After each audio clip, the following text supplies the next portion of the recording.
EPARTRADE really eliminates having to travel, closing down your shop. Now you have a place to showcase globally your racing product and technology.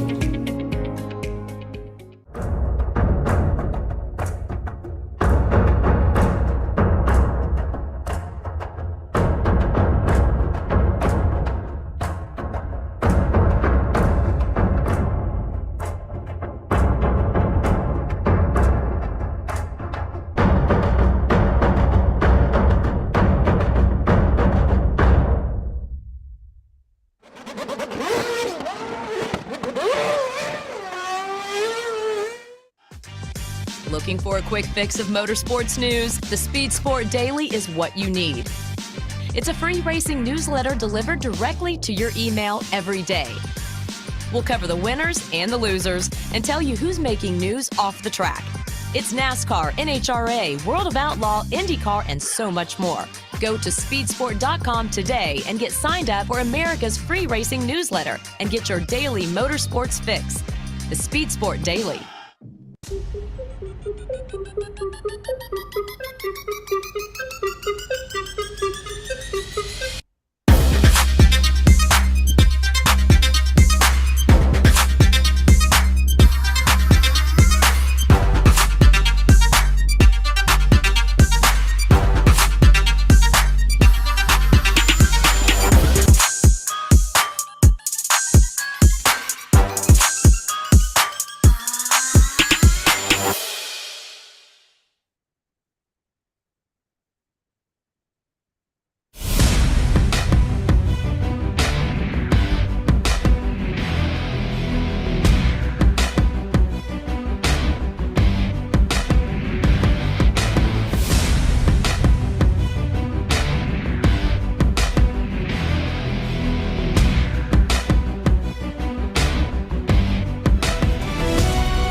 Land speed record holder George Poteet's Speed Demon rocketed 481 miles per hour at the Bonneville Salt Flats.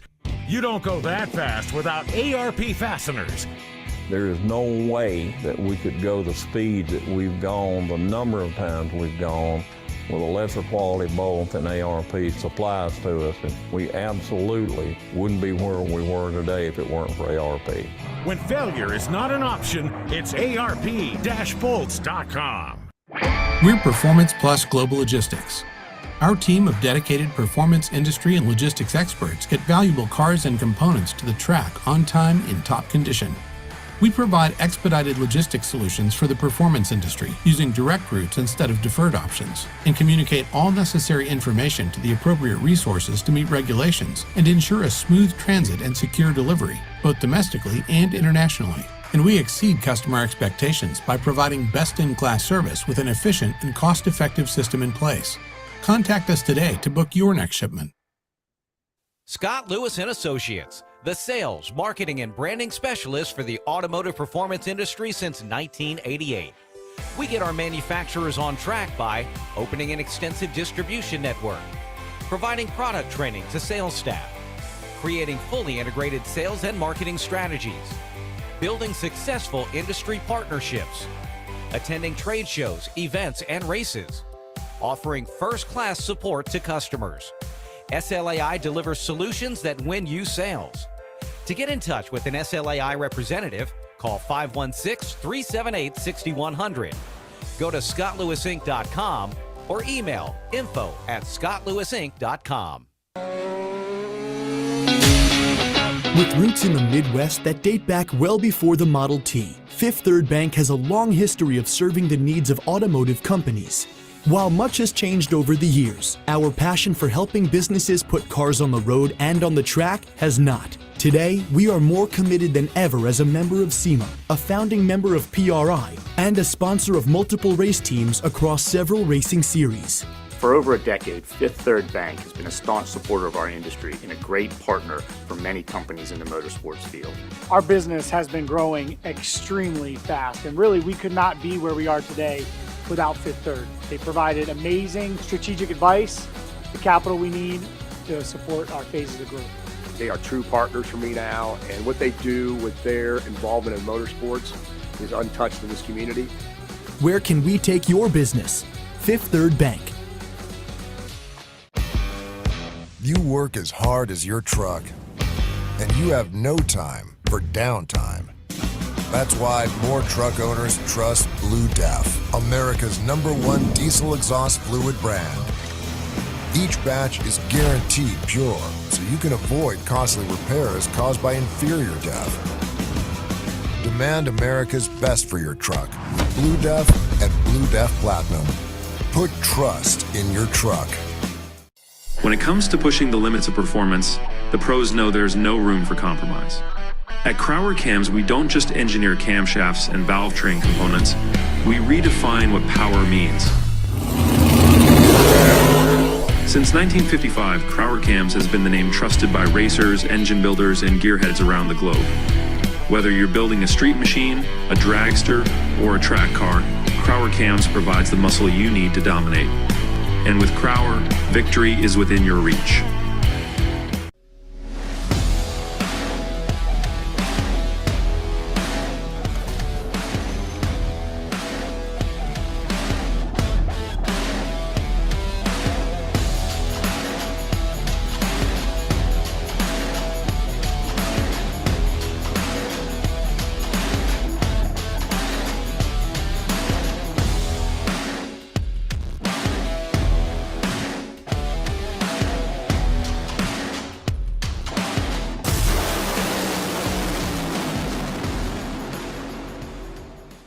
For over 25 years, Wisconsin-based C-Tech Manufacturing has been engineering and manufacturing the toughest, most accessible aluminum tool drawers, cabinets, carts, and tactical storage solutions for America's hardest working professionals.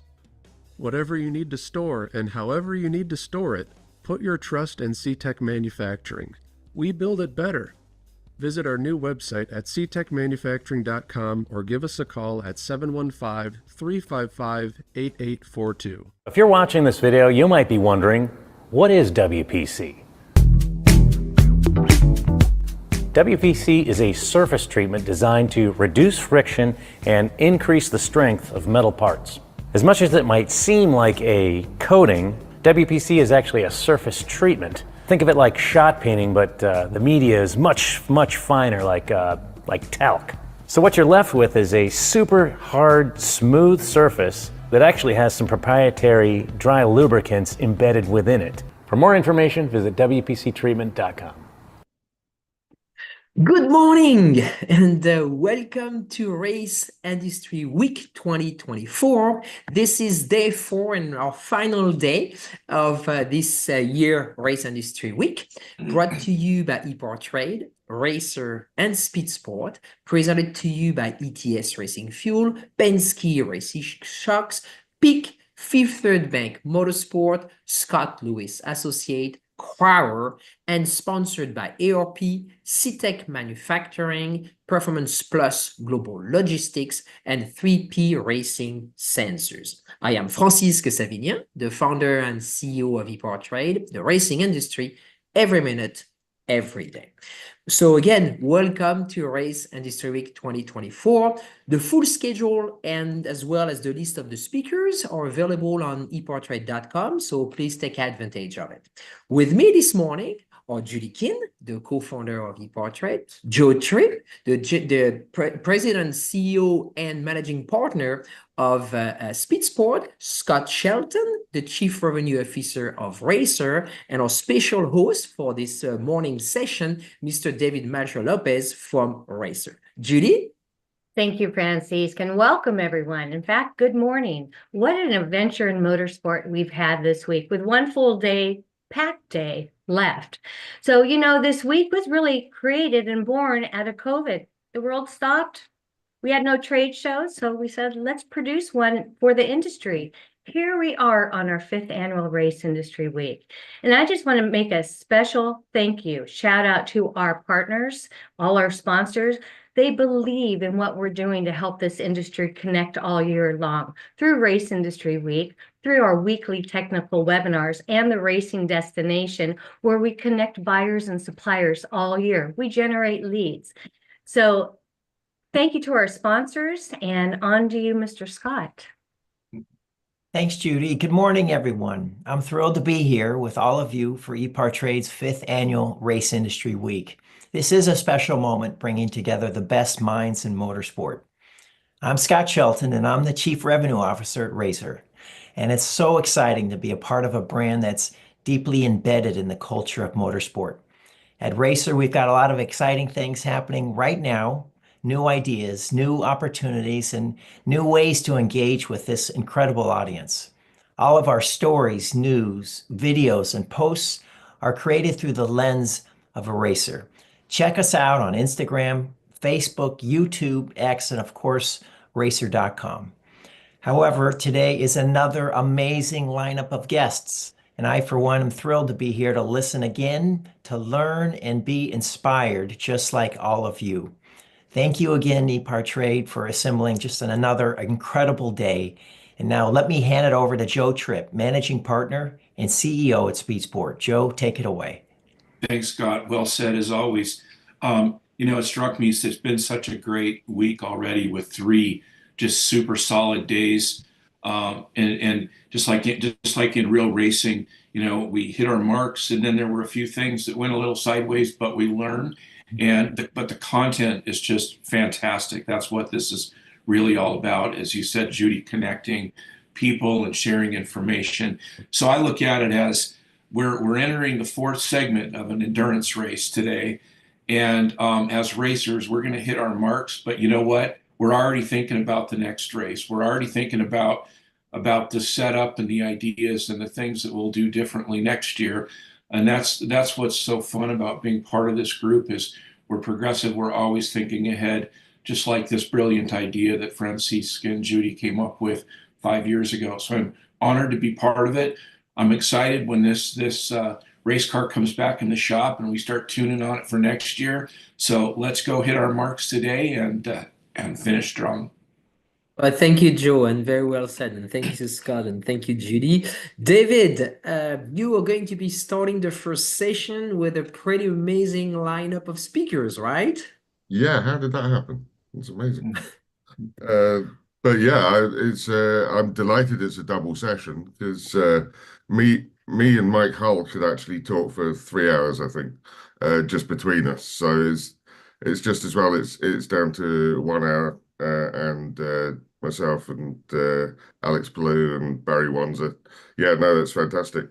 Do excuse me for being so unprofessional that I couldn't actually see the screen. There we go. Yes, it's an excellent lineup, and it's always good to speak to champions and get their perspective. I think it brings everyone up to a certain level the next day. You had a few. Sorry. No, go ahead. You had a few good sessions too in the recent days. Yeah. It was lovely speaking to HSR and SVRA yesterday. It was very good fun because I like to hear their ambitions because like all of us, I feel that you want to know which way the historic scene is going because. I mean, as I mentioned to both of them yesterday, the increased complication of each successive generation of cars as they become classics is a bit of a worry. Like in the same way that if you bought a 90s car or an 80s car, how certain can you be that there are talents out there that can fix it? I feel the same way. Well, let me interrupt you, David. I think we're getting ready to bring Alex, Mike, and Barry on screen with us.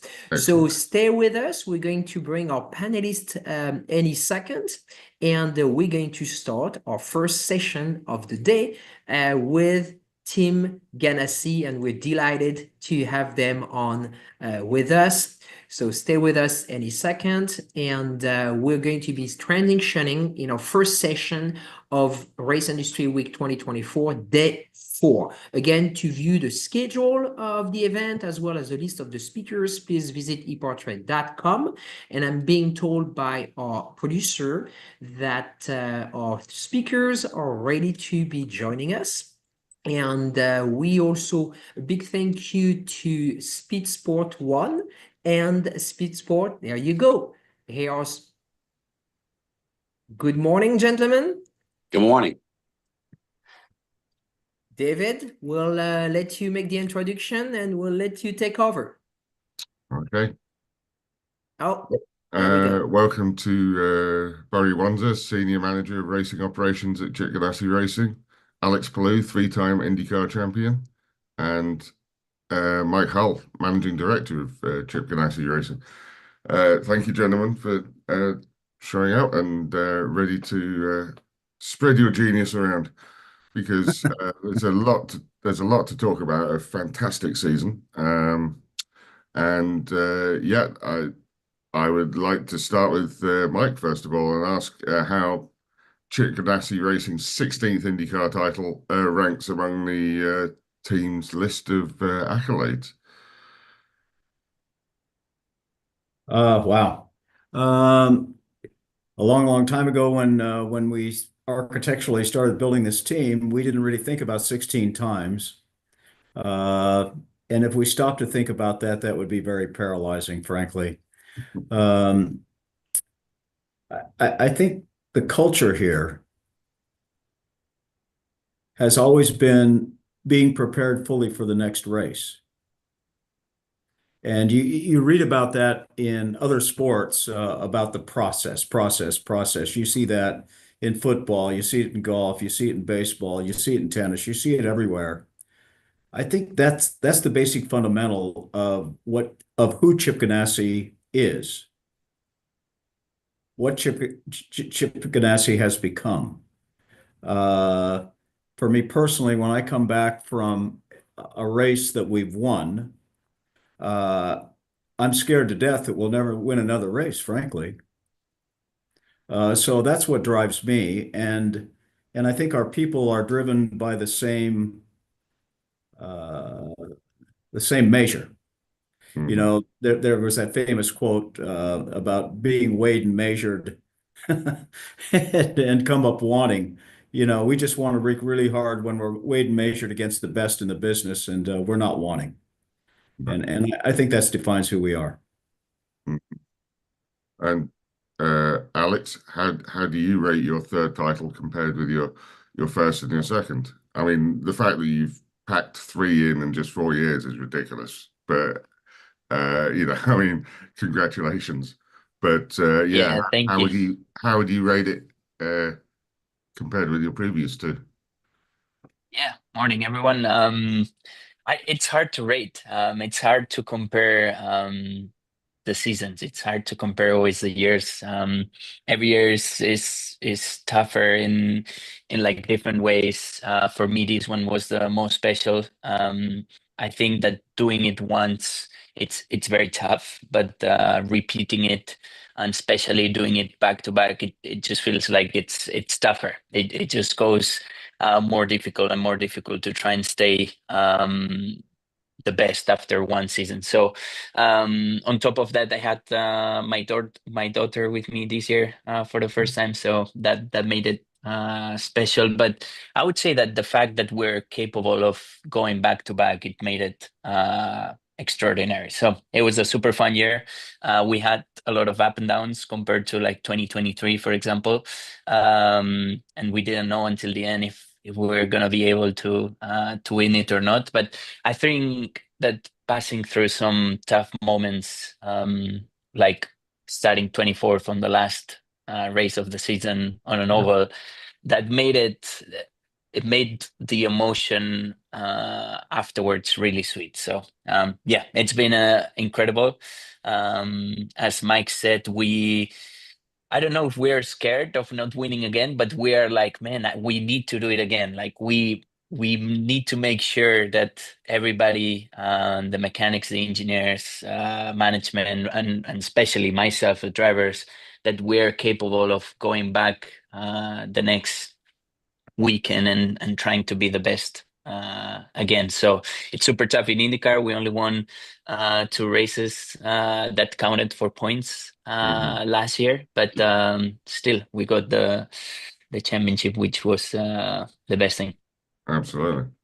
And Barry, there was only one year under Alex's belt when he joined you from Dale Coyne, but already he seemed very mature. It was possibly the year in Super Formula that really got him up to speed. But I still feel that like there's even more potential. How would you rate 2021 Palou to 2024 Palou? Good morning, everybody. So, David, you want me to brag about Alex a little bit here? Is that what you were saying? Yeah, absolutely.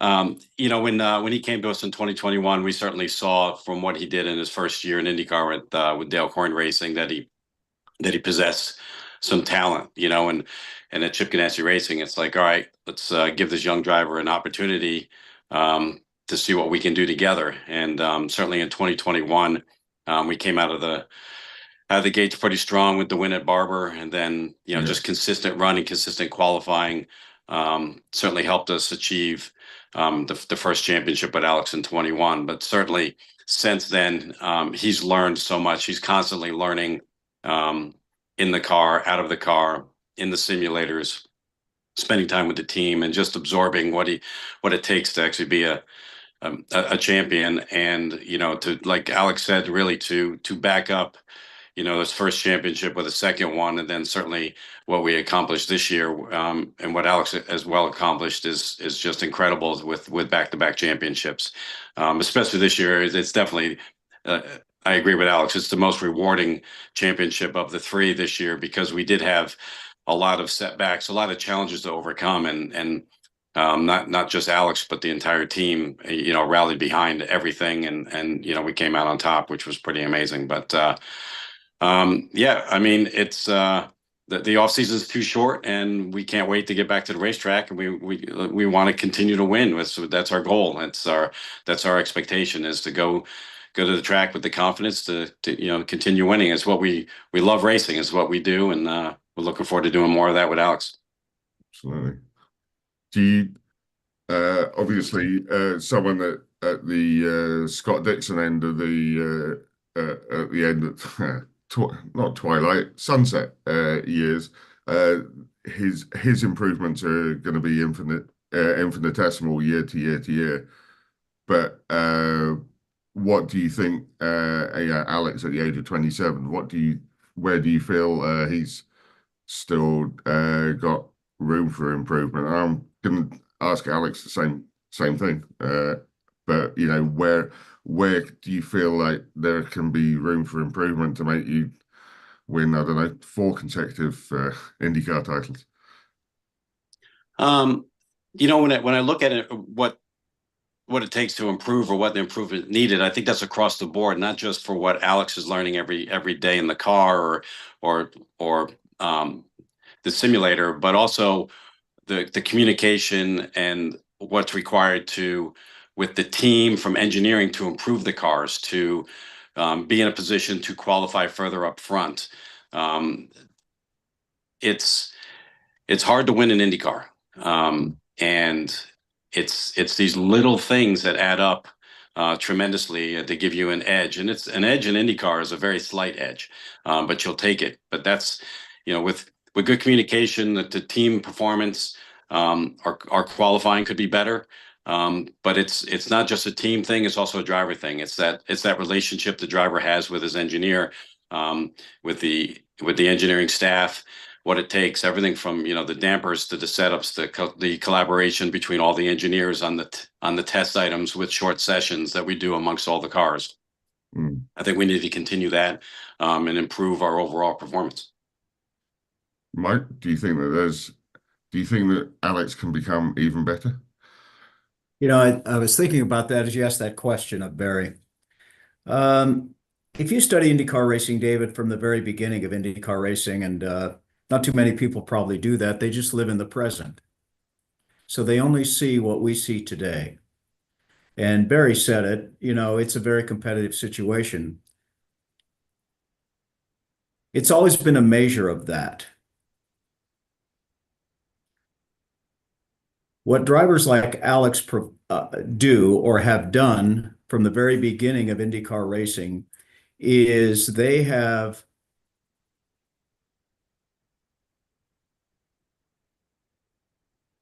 raced for a team that provides the resource for them to win, and they haven't forgotten where they came from.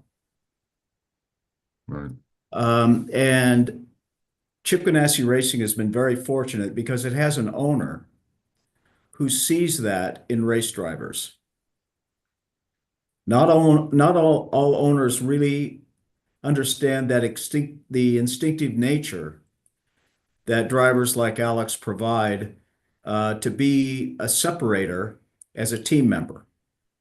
And what that means is they're totally unselfish, number one. Number two, they share with their teammates. And number three, they operate on a level playing field, a level plane with the people who work on the race car, whether it be the person who is the communication director, whether it's the technician that works in the sub-assembly shop that never travels to the racetrack, whether it be the person who drives a transporter, whether it be the engineer. Let's face it, some people's names are recognized because they get more notoriety because they're given all the credit.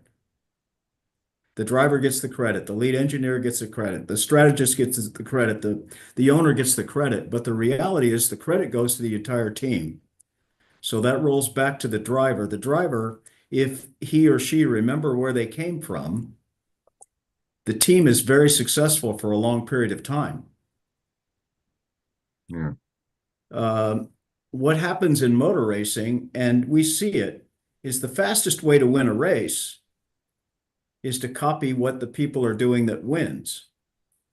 The way to win a lot of races is to continue to change the way that you race while you're winning. And drivers, in Alex's case especially, what they do is they're not afraid to change their drive style. They're not afraid. They have a very open mind about what they do because they realize that the driver next door on the grid is already copying them because they want to win. That's what separates Alex, Dixon, other drivers that we've had in the past from the beginning of our time in IndyCar racing from the rest. Alex, do you feel like there are areas where you could be even better?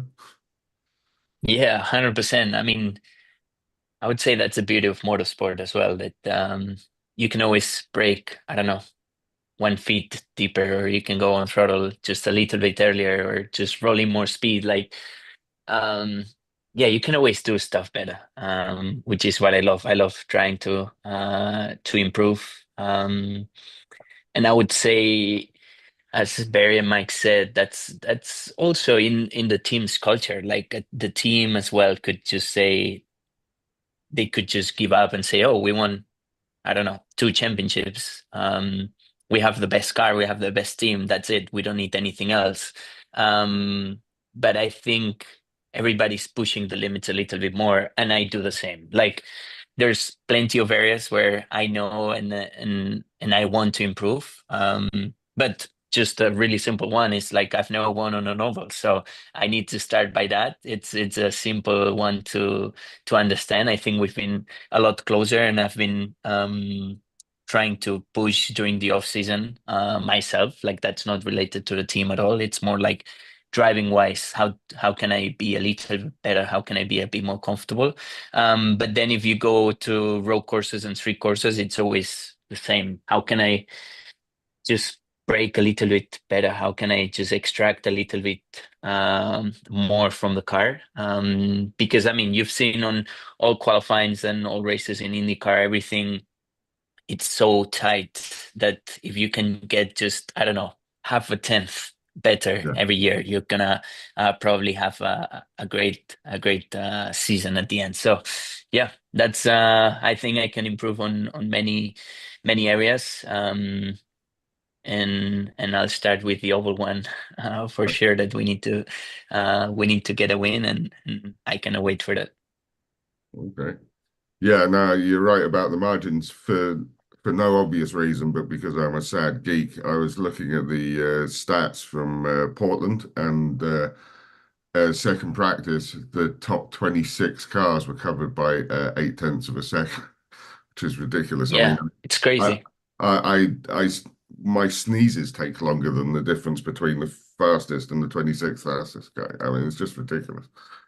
I think it's the beauty of IndyCar as well, that everybody has the same machinery, and if the team can give you just a little bit more feel on the car, or they can just put that extra energy on that car, the mechanics, like, when they build a car, if they can build it just a little bit better than everybody else, it might be half a tenth. And then if the engineer can do the same with the setup and the strategies, and I can also do, like, I would say that the drivers, especially in qualifying, they have more to do. Like, I need to do the lap now, otherwise there's no more time, and you can be out in Q1 and that's it. Your weekend is going to be a lot more uphill from there. So it's I think that's what keeps us all pushing so hard, and also into IndyCar and motorsport. Looking back at the season, obviously there's wins, but there's also, the consistent top fives and that kind of thing. What do you consider the key races? Are they the ones where you score a result kind of out of nowhere, like from somewhere near the back of the grid for whatever reason, be it an engine change penalty or bad luck in qualifying? Are they the ones that are the key races, like charging from the back, or are the ones in which you maximize everything, like pole, fastest lap, victory? Which I think I can't remember if he got fastest lap at Laguna Seca, but as soon as he got pole, I was like, oh well, he's won the race. I would say both, man. Like, if you have the feelings and you're fast that weekend, and you have a car that is capable of winning, you need to win. Like, you cannot give up the points that a win gives you. And the same goes for when you're having a bad weekend. It's not the same to finish 10th than 9th. Like, maybe those 2 or 3 points, they add up. After maybe 6 races of bad, it's 15 points. So it's a lot of points. I would say it's a combination of everything. I would say that this team in CGR, they've been giving me a lot of chances when maybe I'm not there. I'm not on the limit. I'm not extracting everything from the car. They can sometimes get me from 12 to a P6 on strategies, on like calls, on just making sure that they also maximize everything from the race. And that's been counting a lot. I would say those minimizing damage and trying to get those 3 or 4 extra points every race, it's been paying a big difference at the end of the year. Mike, Alex has now completed 5 seasons in IndyCar and won 3 championships. And it's easy to say that the keys to those titles have been his consistency and also, of course, the team's consistency. But I mean, I would go further and say that it's the almost complete absence of fundamental errors that makes him unique at this stage of his career. In your experience as a paddock insider, and even before that as a fan, can you remember any of the ace IndyCar drivers who made so few errors at this age in his career? I don't want to get you getting a big head, Alex, but it's just true. If you look back at the stats, it's astounding. I am already. I'm already. I like this kind of Zoom meetings we can. Well, his teammate, Scott Dixon at his age versus Alex's age was doing the same thing. Right. And his championships were a little further apart, but very, very similar in terms of what you're saying. That for us is in first person at Chip Ganassi Racing. Young drivers that I've seen in my lifetime in IndyCar racing, Rick Mears comes to mind immediately for me. And the series was different then in the terms that it had, you mentioned ovals with Alex. In the years that Rick was racing for Roger Penske, it was predominantly an oval series. So he won a lot of ovals. Yeah. If the IndyCar series today were 50 or 60% ovals, Alex would have won ovals by now. Right. Gotcha. Because it's a law of averages thing also. It isn't just technique. It isn't all the rest of that. We don't get to test anymore, frankly. You don't get to develop your craft as a race driver until you show up for one practice session on Friday, and then you go straight into qualifying, and then you race. So it's very, very different today than what it once was. But I would say Rick Mears, Jacques Villeneuve, when he came to IndyCar racing, was very, very similar, although he left quickly. Right. Had he stayed, I think you would have seen the same thing with him at the time that you saw with Dixon, or you presently see with Alex, and also Greg Moore, for that matter. Right. Yeah. I would think those are the ones for me that come to mind immediately when you ask that question. That's good comparisons. Excellent. Barry, introduction of the hybrid system mid-season, which is brave on everyone's part, I'd have thought, but it didn't appear to shuffle the team hierarchy, and thankfully it didn't have an effect on the outcome of the championship, in my opinion, anyway. But it did give you a couple of heart-stopping moments. We had Dixie breaking down on the warm-up lap at Mid-Ohio, and then Alex's gut punch at Milwaukee. Did you get to the bottom of these glitches? Yeah, absolutely. Certainly, the introduction of the hybrid system was a huge success. Unfortunately, we were just the first victim of a failure. In racing, you're always pushing performance and technology and new technology, and there was a substantial amount of development that went into ensuring that the hybrid system was ready to race by IndyCar, and certainly Honda and Chevrolet. Everyone worked together to make that happen.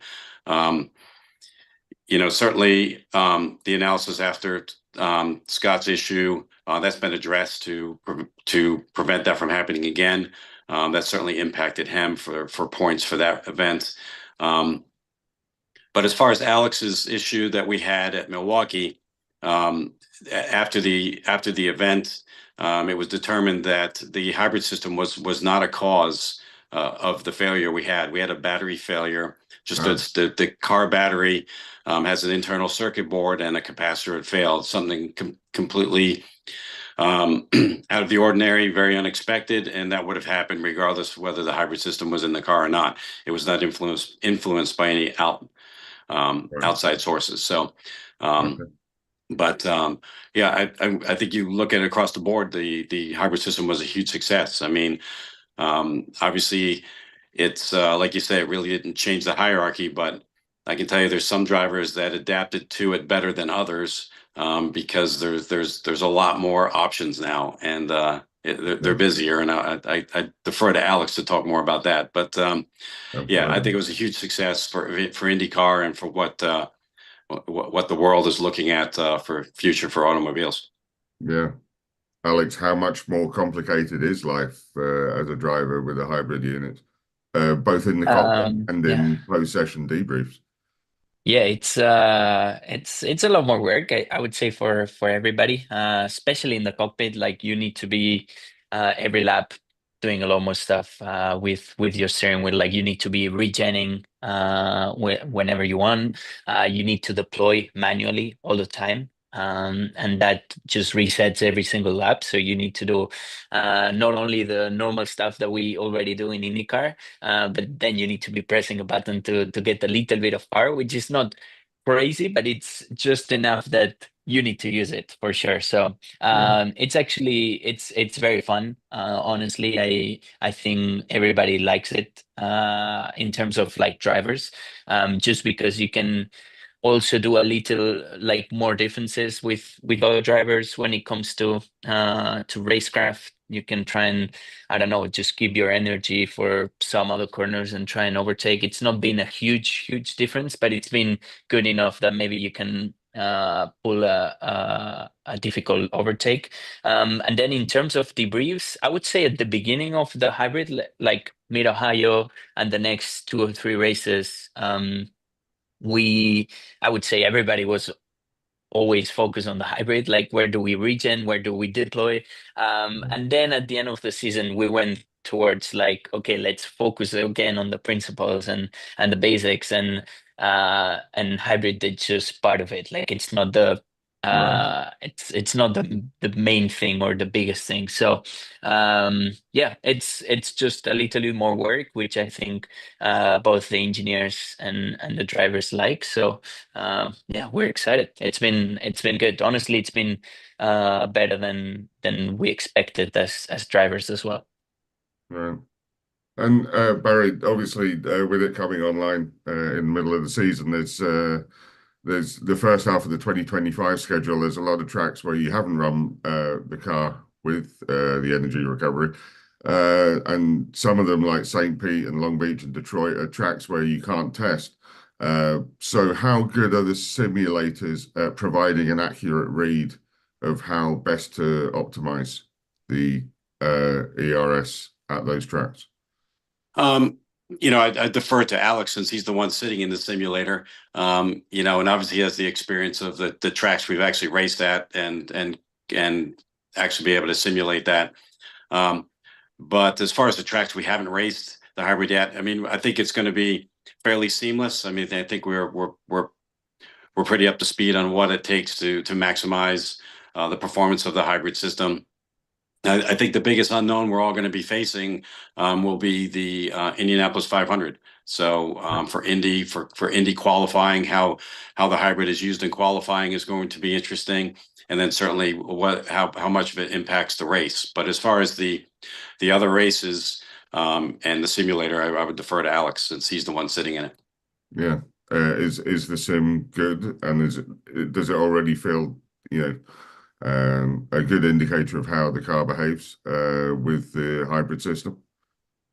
Yeah, honestly, it's exactly the same. Like we did a lot of back-to-back, especially at the beginning.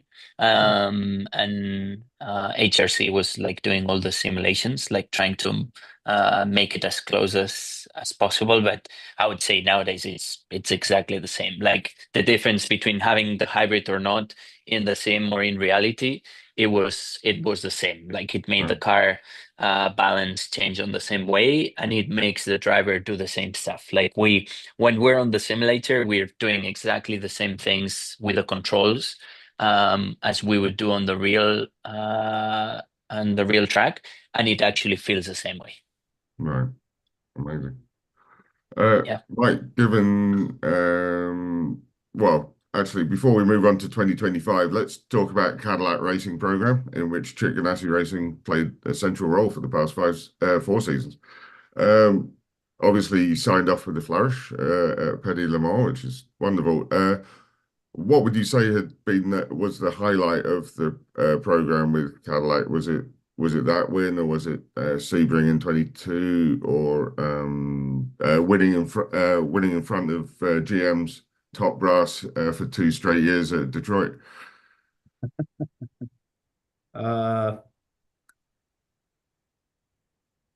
You can say all of the above. Yeah, I would say all the above. First of all, Cadillac is a terrific partner. General Motors has been very, very supportive of Chip Ganassi Racing for a long time, and in many ways, both at the track and away. And I don't want to make it a public relations statement. That's a reality.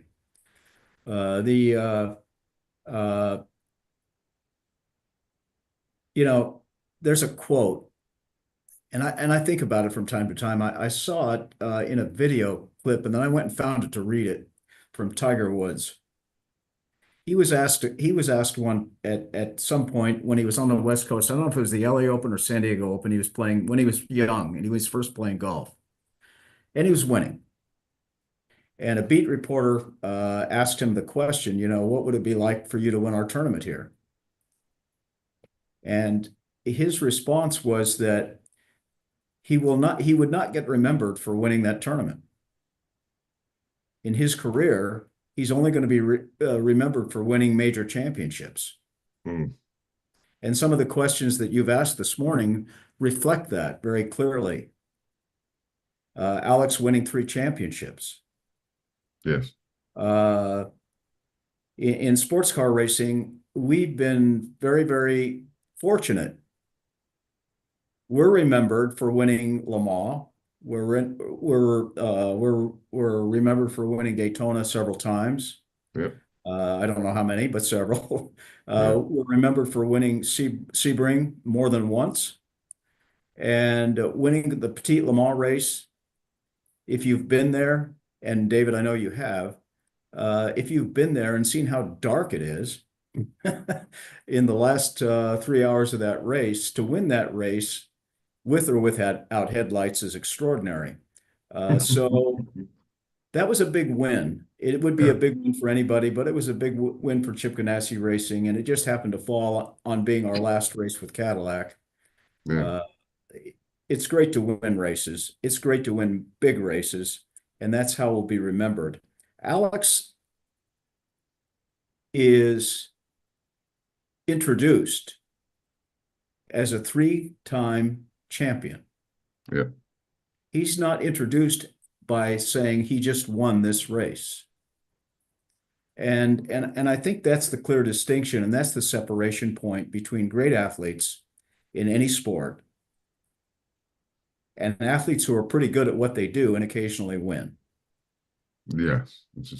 So Cadillac has been a terrific partner of ours. Hopefully someday they will be again. But it's important to win big races, which includes Petit. Right. And Alex, did you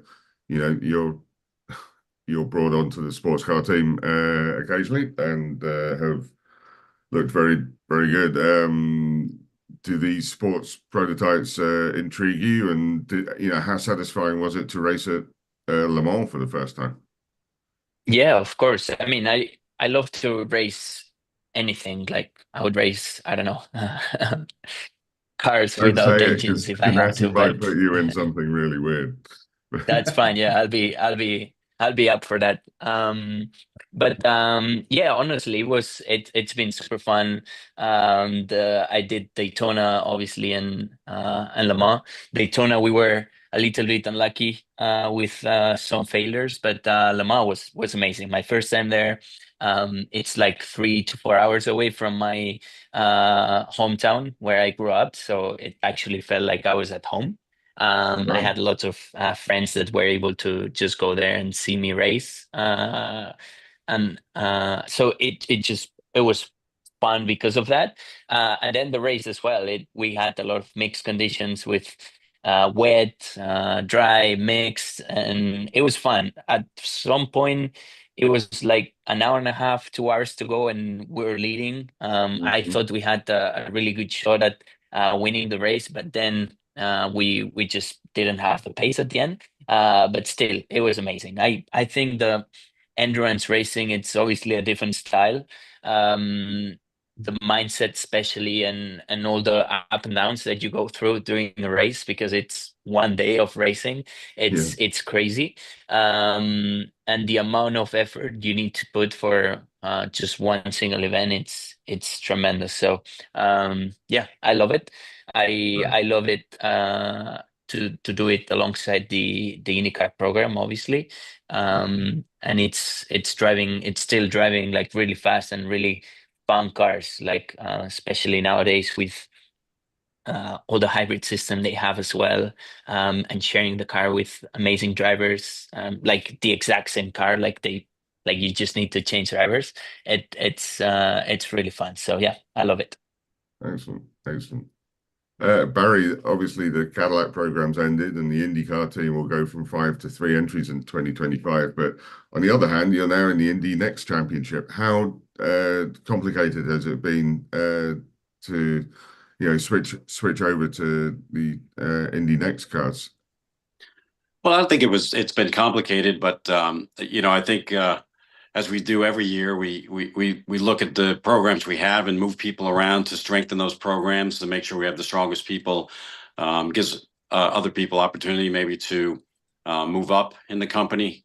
And but as far as Indy Next, it's really we're new to it. We only did it 1 year, quite a few years ago. But as far as with this era of car, it's all new to us. We ordered 2 new cars from Dallara, and it's a whole lot of other parts we get in the building, and I'd say it's gone a lot smoother than expected with a new program, and we are getting ready to do our first test on Monday at NOLA. So it'll be a good opportunity to shake down the cars, and again, anytime you change programs within the building, it's all about moving people around, and that's what we've done over the years at Chip Ganassi Racing, and move people around. And no one group of people is ever the same every year. Like there's always some changes, either by design or unexpectedly. So as always, we just strengthen the programs and move on and go to the racetrack. It's going to be fun to be part of the Indy Next Series, to have those young drivers at the track embedded with us for the IndyCar program, to show them what it takes also for the next level to get out of Indy Next and move up in IndyCar. Be able to hang out with a guy like Scott Dixon and Alex Palou is pretty amazing. Yeah, absolutely. For a young driver. Yeah. It's not amazing for me, but it is for a young driver. Yeah, is the idea to also bring on those engineers and have them learn alongside the engineers that are in IndyCar as well? Is basically you also bringing up young engineers and mechanics through the ranks from junior formula to IndyCar? Yeah, absolutely. We're always looking to develop people. The engineers, the mechanics. It's one of our greatest resources is our experienced people, and that's what we use to help everybody do the best they can to have the best performance, and go to the racetrack and show what we're capable of. And that's what we do, and that's what we'll continue to do. And Mike, what do you believe is a reasonable see if I can put my teeth in. What do you believe is a reasonable ambition for the Indy Next team in its first? Let's say it's its first year back after, I think, 14 years.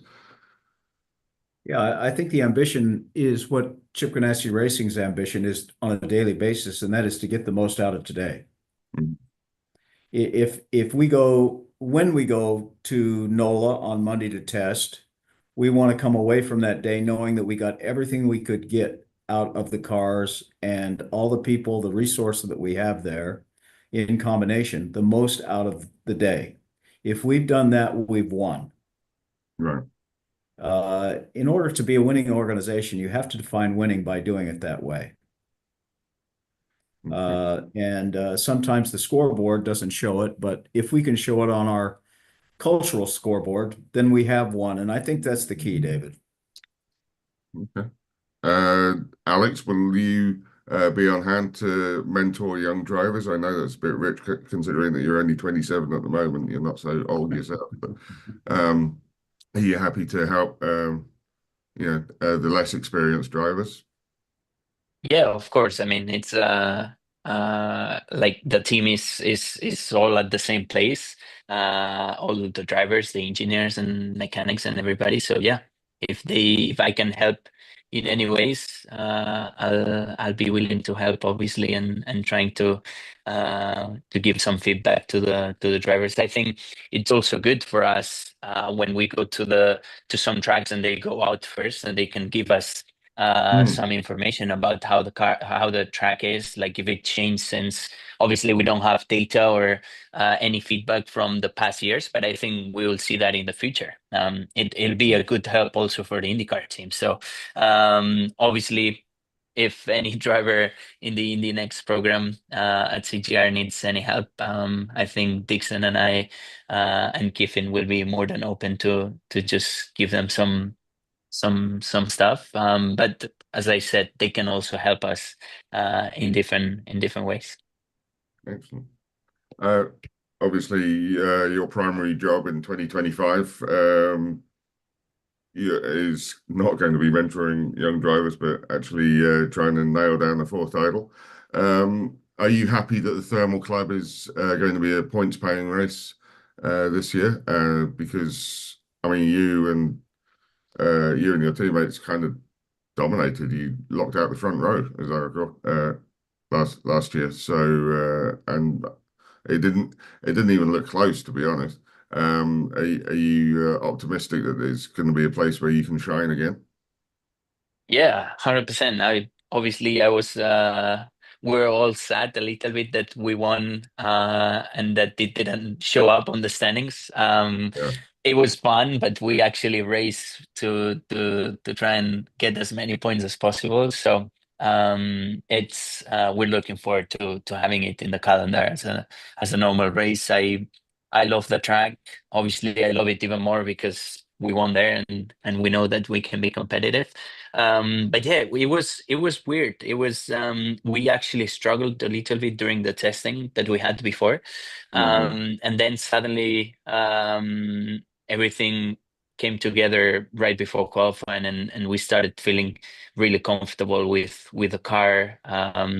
It was Armstrong actually that was also super fast and we were on the front row. So yeah, we're excited and hopefully we can repeat that. It's always really tough to repeat on tracks that you've won before, but obviously we know we have a great base and we can start from there and try and improve just some little areas. Yeah. It's a shame. It's a shame it's come at the expense of one of the Milwaukee rounds because it goes back to what Mike was saying about like how few ovals there are. There's one less opportunity for you to get your first oval, but you never know. It's okay. It's okay.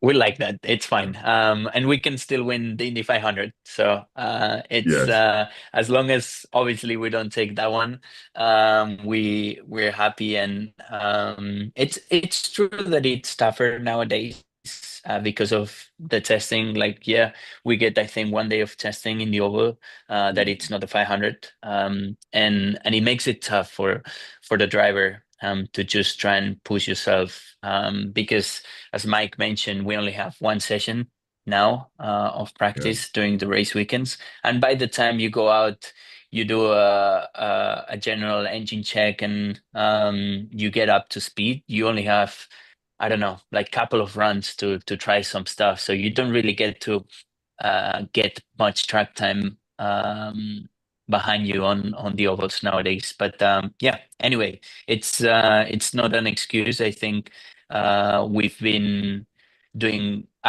improving a lot and feeling more comfortable, which I think that was the biggest thing. And I'm looking forward to it. Right. Mike, Barry, we've seen the battles between yourselves and Penske. I mean, obviously there's others that are, often fighting for victory, like McLaren and Andretti Autosport, but generally the championship, the consistency that's required for a championship, we've seen the power struggles between yourselves and Penske, flip-flop back and forth over the year. I think one of the reasons that Alex's latest championship was so impressive is that I think there were more times this past year where Penske was stronger and you got Alex and your team had to overcome greater odds perhaps than you've had in the past.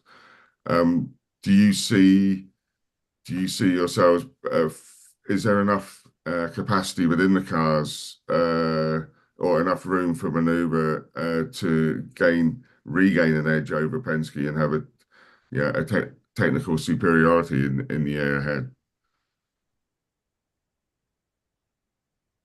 I'll let Barry. Silence there. I spoke for too long. You asked for Mike and Barry. I think Barry should answer that question, David. Right. It's obviously there, like you mentioned. I mean, we're racing against everybody every weekend, right? And all of the teams are strong. Certainly, our biggest competitor has been Penske Racing for the championships, but we're working hard. I mean, we talked about Mike talked about the culture at Chip Ganassi Racing, and our core group of people that instill in everybody else. Like, the trophies are great, but they don't guarantee future success. We have to continue to work hard. We have to continue to develop the cars, improve our product, because we know everyone else is doing the same thing. So that's what we're doing this off season, to make the cars better, to improve performance. Improve the pit stops, everything. We look at everything.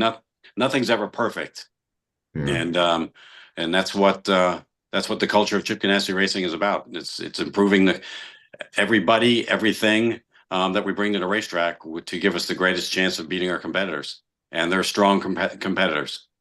Yeah. Let's face it, David. Penske had a 20-year head start on Chip. When we started on this journey here, we were in the same race. We didn't race against them. We raced with them, but not against them. Right.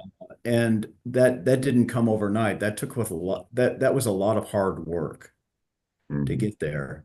And now to be weighed and measured with their accomplishments versus ours. People like myself or Barry someday will look back on that and realize the importance of it. I think we're living it at the moment. So we're just fighting really, really hard not to be one up on them, just to be able to continue to race equally with them.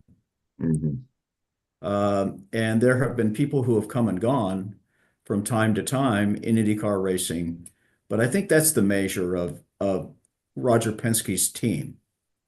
What he has done, what he drives to do, is really in parallel to what Chip does. They look at things completely differently, but they look at results. Yeah. And that's really what we're talking about, is results. Our average in winning the championship is pretty good. Yeah, no, it's astounding. But I'm very envious of what Roger Penske has done at Indianapolis. Yeah.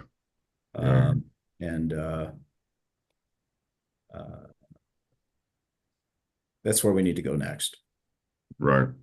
Well, to that point, Alex, obviously you're out to earn a fourth IndyCar crown, but as the seasons tick on, is winning at an oval, and in particular Indy, have they become like an increasing priority for you now?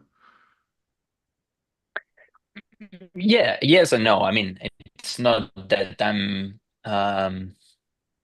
only focused on that, but yeah, I would say obviously is the priority, and it's also the first goal. Like Chip and Mike always gives us only 2 goals, which it's very nice of them that they only give us 2 goals to achieve during the year, which is to win the Indy 500 and the championship. So the good thing is that the 500 comes first. So let's say you can focus on that one at the beginning of the season. And once that's done, if you won it, perfect. Otherwise, you focus on the championship. So we've been close. Like, we had the best cars for the first, I would say, three years that I've been with the team. This year, we struggled a little bit more. But the other 3 years, I thought, and I truly believe that we had the fastest cars. And for one reason or another, we were not able to win. So yeah, inexperience a little bit at the beginning, a little bit of good about luck in 22 and 23.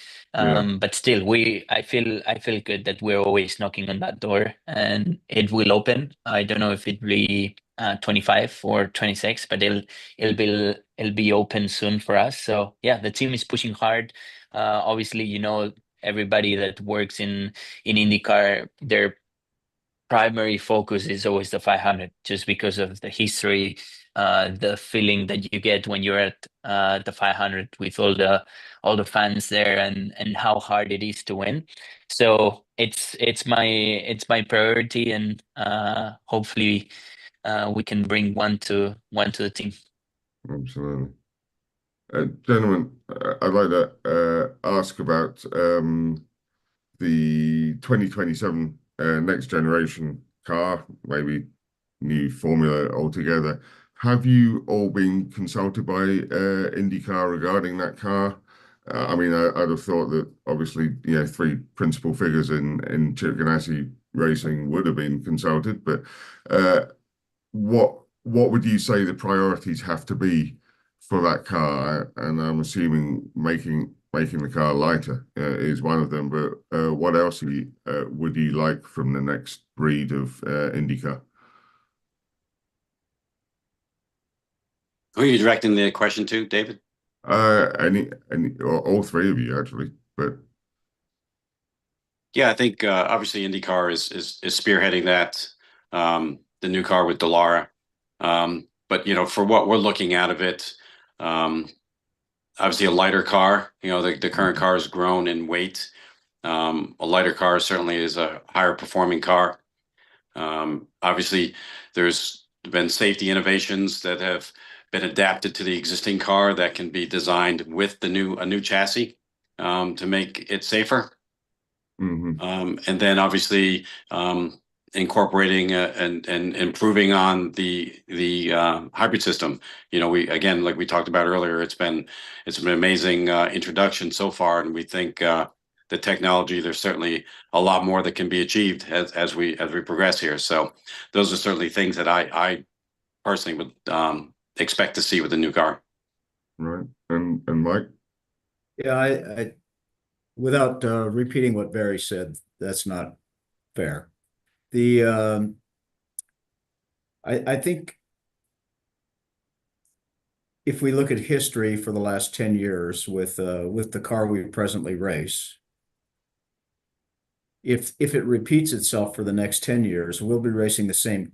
We potentially will be racing the same car from 27 for 10 years. Yeah. So I think then what you have to do, if you're on the planning committee or the steering committee for the design of the race car, you have to look at where we're going to race Indy cars for the next 10 years. So the car needs to be designed to race moving forward futuristically for the racetracks that are going to be chosen where we race.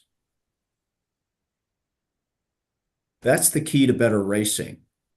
Everybody kind of talks about, well, we have really close racing, we have this, we have that. But the reality is we want to have close racing where the cars are nimble.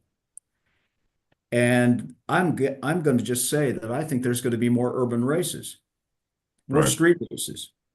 You need a car that is better suited to race there, that then rolls back into being able to race on ovals and natural terrain racetracks. The weight, the person sitting in seat 5E at the Long Beach Grand Prix in section 14 doesn't poke the person next to him and say, hey, that car weighs 1,500 pounds. He or she should be saying, that was a great race.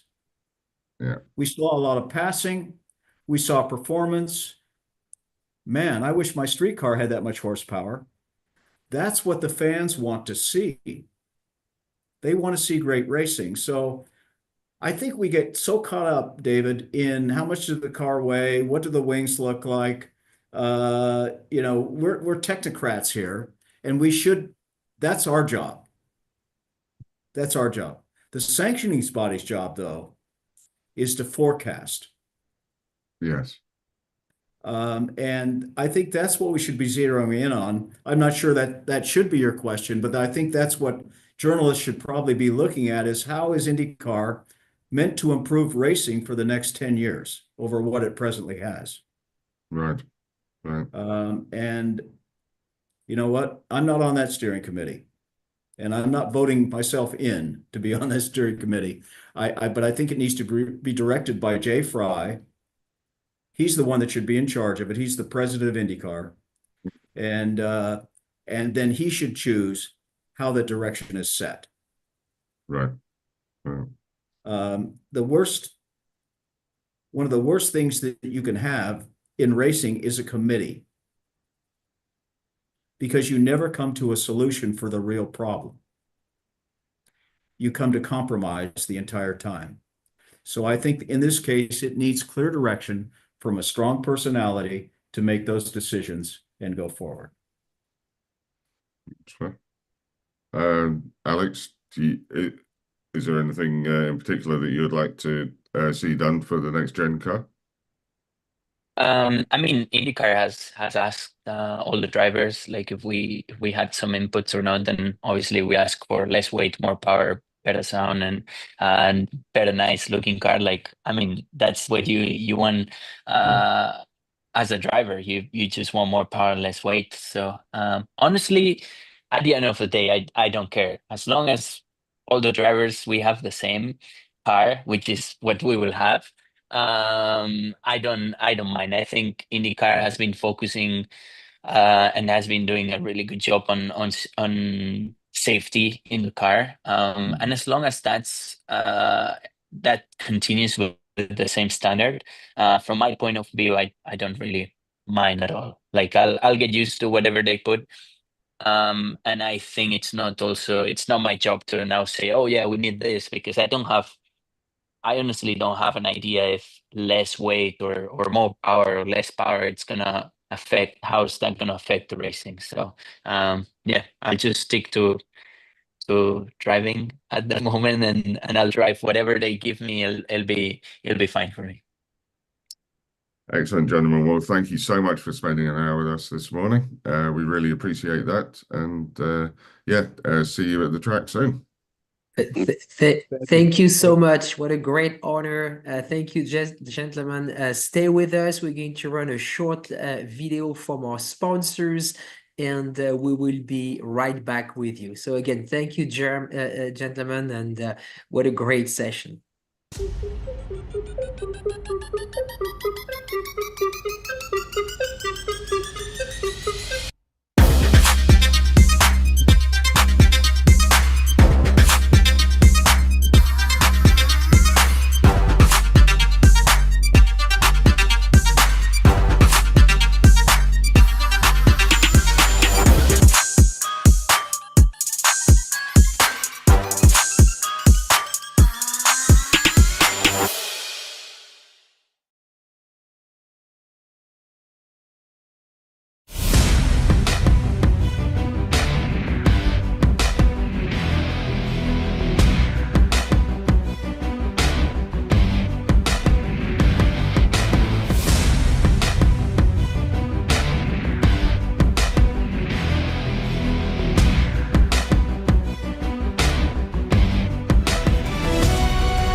Land speed record holder George Poteet's Speed Demon rocketed 481 miles per hour at the Bonneville Salt Flats.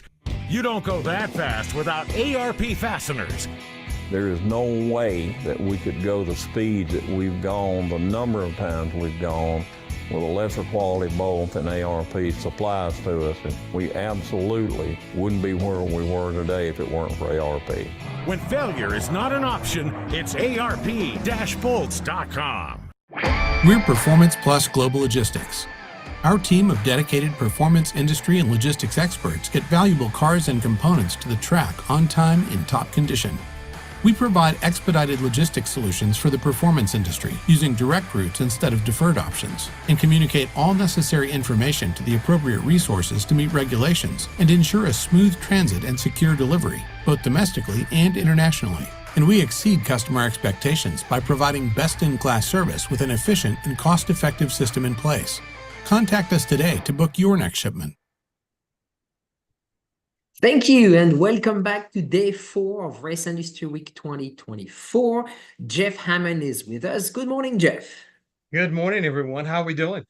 Good. We just had a terrific session with Tim Ganassi, and what a delight. And we're going to travel to the UK next. We're going to be talking with Goodwood. So I've been trying to get Goodwood on, with us for the last 2 years. They couldn't last year. We had a 24 hours of Le Mans Classic last year, but now we're going to have Goodwood. And you have been to Goodwood, Jeff, so it's going to be fun. Yes, I'm really looking forward to getting an opportunity to catch up with these fine folks.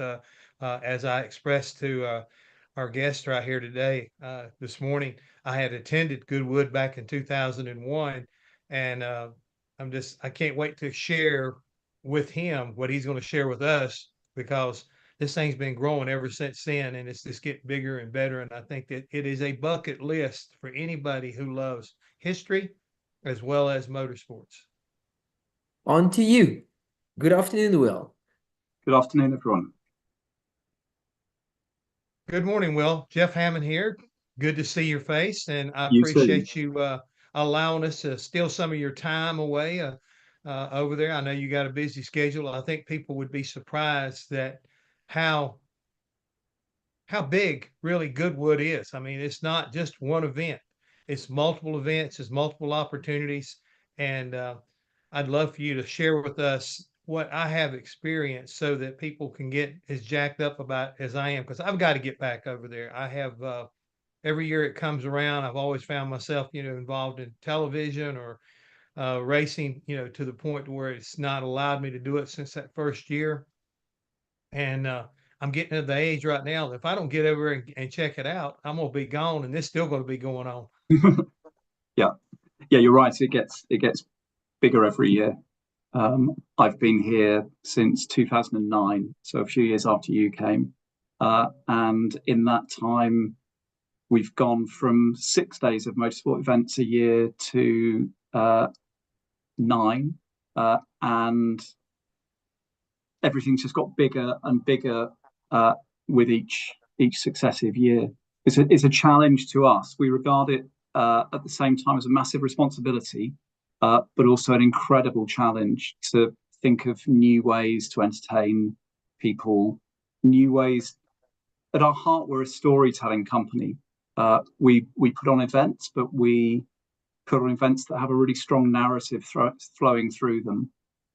And that's, along with the landscape here at Goodwood, the facilities that we've got, it's that narrative thread that runs through our content that I think really distinguishes us from other motorsport events.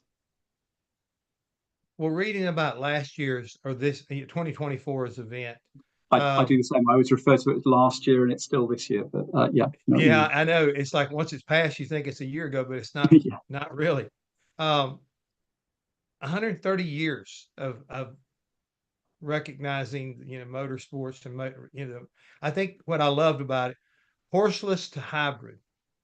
I mean, it really encapsulates, and until you go there and witness the way you guys set this up, it's like I say, it's mind-boggling. When I arrived there, I mean, number one, I'd never seen a castle before, and then Lord March's castle is so impressive, and the way that you usually recognize the sponsor, manufacturer, or whatever theme it is for the year is so impressive. And it's almost like, I was thinking after I sent you my email this morning, I got to thinking about it, and when I was looking at some pictures, it made me think about the fact that you guys are almost like the United Nations of motorsports, because you've got everybody from around the world that come to this destination to be a part of this event. And it carries a ton of prestige, but it also gives a platform for all the different companies and sanctioning bodies that want to be associated with the world of racing. We want Opportunity to to get be together. all things. We want to be all things to all people at that global level of significance. So we think that the Goodwood Hill Climb, which is the front drive of the Duke of Richmond's house, fundamentally, but for anybody who doesn't know it, 1.16 miles. It's about 7 meters wide, and it is literally the front drive to the front of the house. But we think that more significant cars and drivers have appeared on that piece of tarmac than anywhere else in the world. Because if you think of the other great motorsport venues, the Grand Prix circuits, Monza, Monaco, on the other side of the Atlantic, Indianapolis, Daytona, they've all been fantastic for one or sometimes two branches of the sport. But Goodwood is everything. It's everything from the birth of organised motorsport in 1894 through to modern Formula One, INDYCAR, NASCAR, World Endurance Championship, WRC, Formula E, Extreme E. There's probably loads that I've missed out there, but it is everything at a recognised global level. So, yeah, as a claim to fame, that's not a bad place to start. And again, it's like those of you who have attended, can appreciate where you are at and where I have been. But if you ever thought about something that is, I don't know, it's a happening. I mean, it's, Goodwood and good stuff, Woodstock kind of goes synonymous as far as like a historical moment. This happens every year. How about explaining to us so that people have a better understanding? There's the Festival of Speed, and that's like usually in July. But then your other big event, the Revival, and this year it's going to be a little different in 2025. I think a week earlier, but still in September. Explain the differences between the two events so that people can make sure that they understand kind of like what they're all about. So to give a very potted timing, I'll try and do it in 2 minutes. The very potted history of Goodwood. Goodwood is and has been the home of the Dukes of Richmond since the late 17th century, and over that time, each of the successive dukes, the current Duke is the 11th, have used Goodwood to indulge their own personal sporting passion.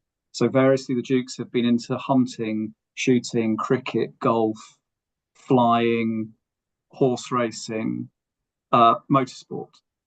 Motorsport began with, and each of those passions have been continued by subsequent generations. So all of those sports still continue at Goodwood. The 9th Duke was known by his sort of earlier name of Freddie March, and was a successful racing driver pre-war at Brooklands, won the Double 12 and the BARC 500-mile race at Brooklands. And he first brought motorsport to Goodwood in 1936 when he used his front drive as the basis for a hill climb for the Lancia Owners Club, of which he was the president. Then after the war, when Britain was looking for motor racing circuits to use after Brooklands and Donington, the two regular circuits, had been put out of action by the war, an Australian fighter pilot who'd been based at Goodwood during the war, because the land that's now the circuit was a RAF air base. Tony Gaze suggested to Freddie March, why don't you use the perimeter road of the airfield as a racing circuit? We used to drive around it in our spare time during the war, and it's a really nice layout. So they tried it out. They had a look. And on the 18th of September 1948, the first organised race meeting in Britain after the war was held at Goodwood. And from then until 1966, when the circuit closed, Goodwood was very much the spiritual home of British motorsport. Silverstone hosted the Grand Prix, but Goodwood was where the grassroots racing, everything from grassroots club racing right through to World Championship sports cars and Formula One, all took place at Goodwood. In 1966, Freddie closed the circuit because of safety concerns with the new breed of faster cars, but crucially kept it open as a test venue. So the circuit was still here and being used, just not for racing. And the current Duke, who was only 11 years old when the circuit was closed, was devastated because he remembered going with his grandfather and really enjoyed it and had fallen in love with motorsport at a very young age. So he vowed that when he took over the estate, he would reopen the circuit, bring motorsport back, and go on from there. By the time he took over at Goodwood in, I think, 91 or 92, there was quite a lot of local opposition to reopening the circuit.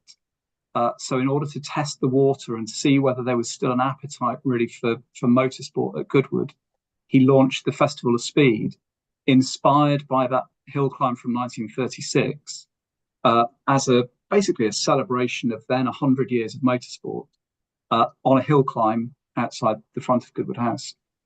Their expectation in that first year was for 2,000 to 3,000 people, and 25,000 turned up.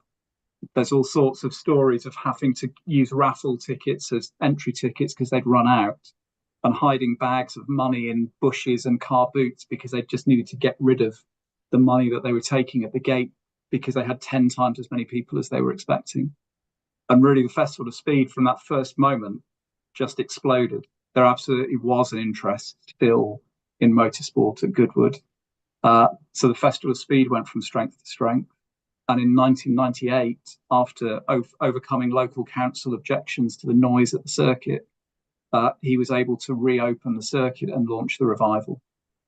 So the Revival is a motor racing meeting on the circuit, but uniquely, the circuit is unspoiled. It hasn't been modified since 1966. The last change to the circuit configuration was the addition of a chicane in 1952. Apart from that, it's completely unchanged. So people really are driving in the wheel tracks of Sterling Moss, Mike Hawthorne, Fangio, Jim Clark, Jackie Stewart. We've made lots of changes to make it safer. We've added tarmac runoff here and there, and we've put bigger tyre walls in and protective fencing, but the actual line of the tarmac remains the same. And the other thing that makes the Revival unique, apart from the circuit itself, is that we operate the entire event in a time capsule of 1948 to 66. So all the spectators are invited to dress in period clothing. All of the course cars on the track are period vehicles. All of the cars are up to 1966. We go to enormous lengths with set dressing to make bits of the event look like the period, inspired by cultural references, some closely linked to motorsport, others wildly different. So this year, the main entrance was turned into the set of a TV Western in the 1950s. We brought the Wild West to West Hampton because we can, because the last thing we want is for Goodwood to ever be just the same as it was last year. There's always something new, something surprising. And then with those two events going from strength to strength, in 2014, we launched the members meeting, which was a continuation of a series of meetings for members of the British Automobile Racing Club that had taken place there had been 71 of them between 1949 and 1966. And after a 48-year gap, we had the 72nd meeting in March 2014 and restarted that as a club members-only event. So you've got to be a member of the club to race. You've got to be a member of the club to buy tickets to come to the event, with a deliberately limited crowd so there's no crowding, inspired by the old Brooklands adage of the right crowd and no crowding. So whereas the Revival has 50,000 people a day, the members meeting has 20,000. And we allow post-66 cars to either race or do high-speed demonstrations in order to give it a very different look and feel. So the three events complement each other, have their own strengths and their own individual identities. Sorry, that was a bit more than 2 minutes. I apologize. I'm soaking all this right here up, and that's exactly what I wanted to hear, because there is so much that goes on there. And when look through, you know, you can go online and the website, and you realize all of a sudden that Goodwood is, it's not just racetracks, it's not just the castle.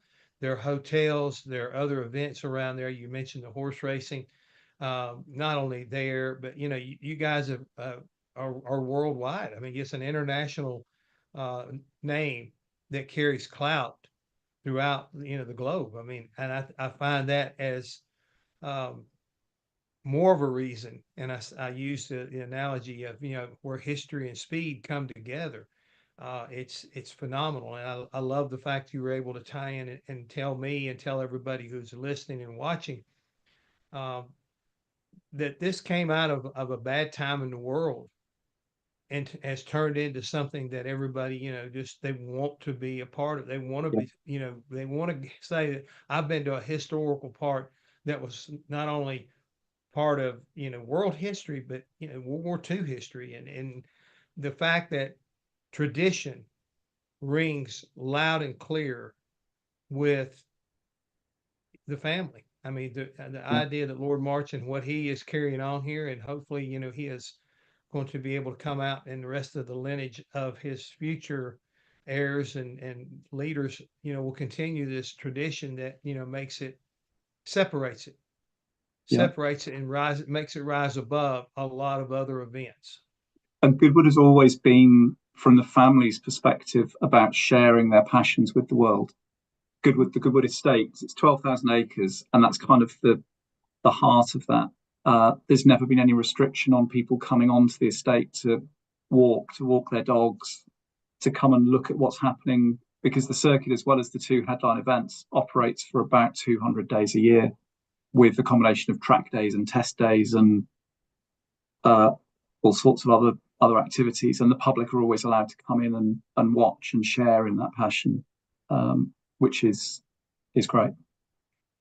And you mentioned about sort of global footprint. About 10 years ago, we'd got to the point where we realized that there was no physical way of getting more people into Goodwood. You've been here and you'll probably remember the size of the roads. Goodwood's about 70 miles southwest of London, in the middle of the South Downs National Park, a few miles from the beach.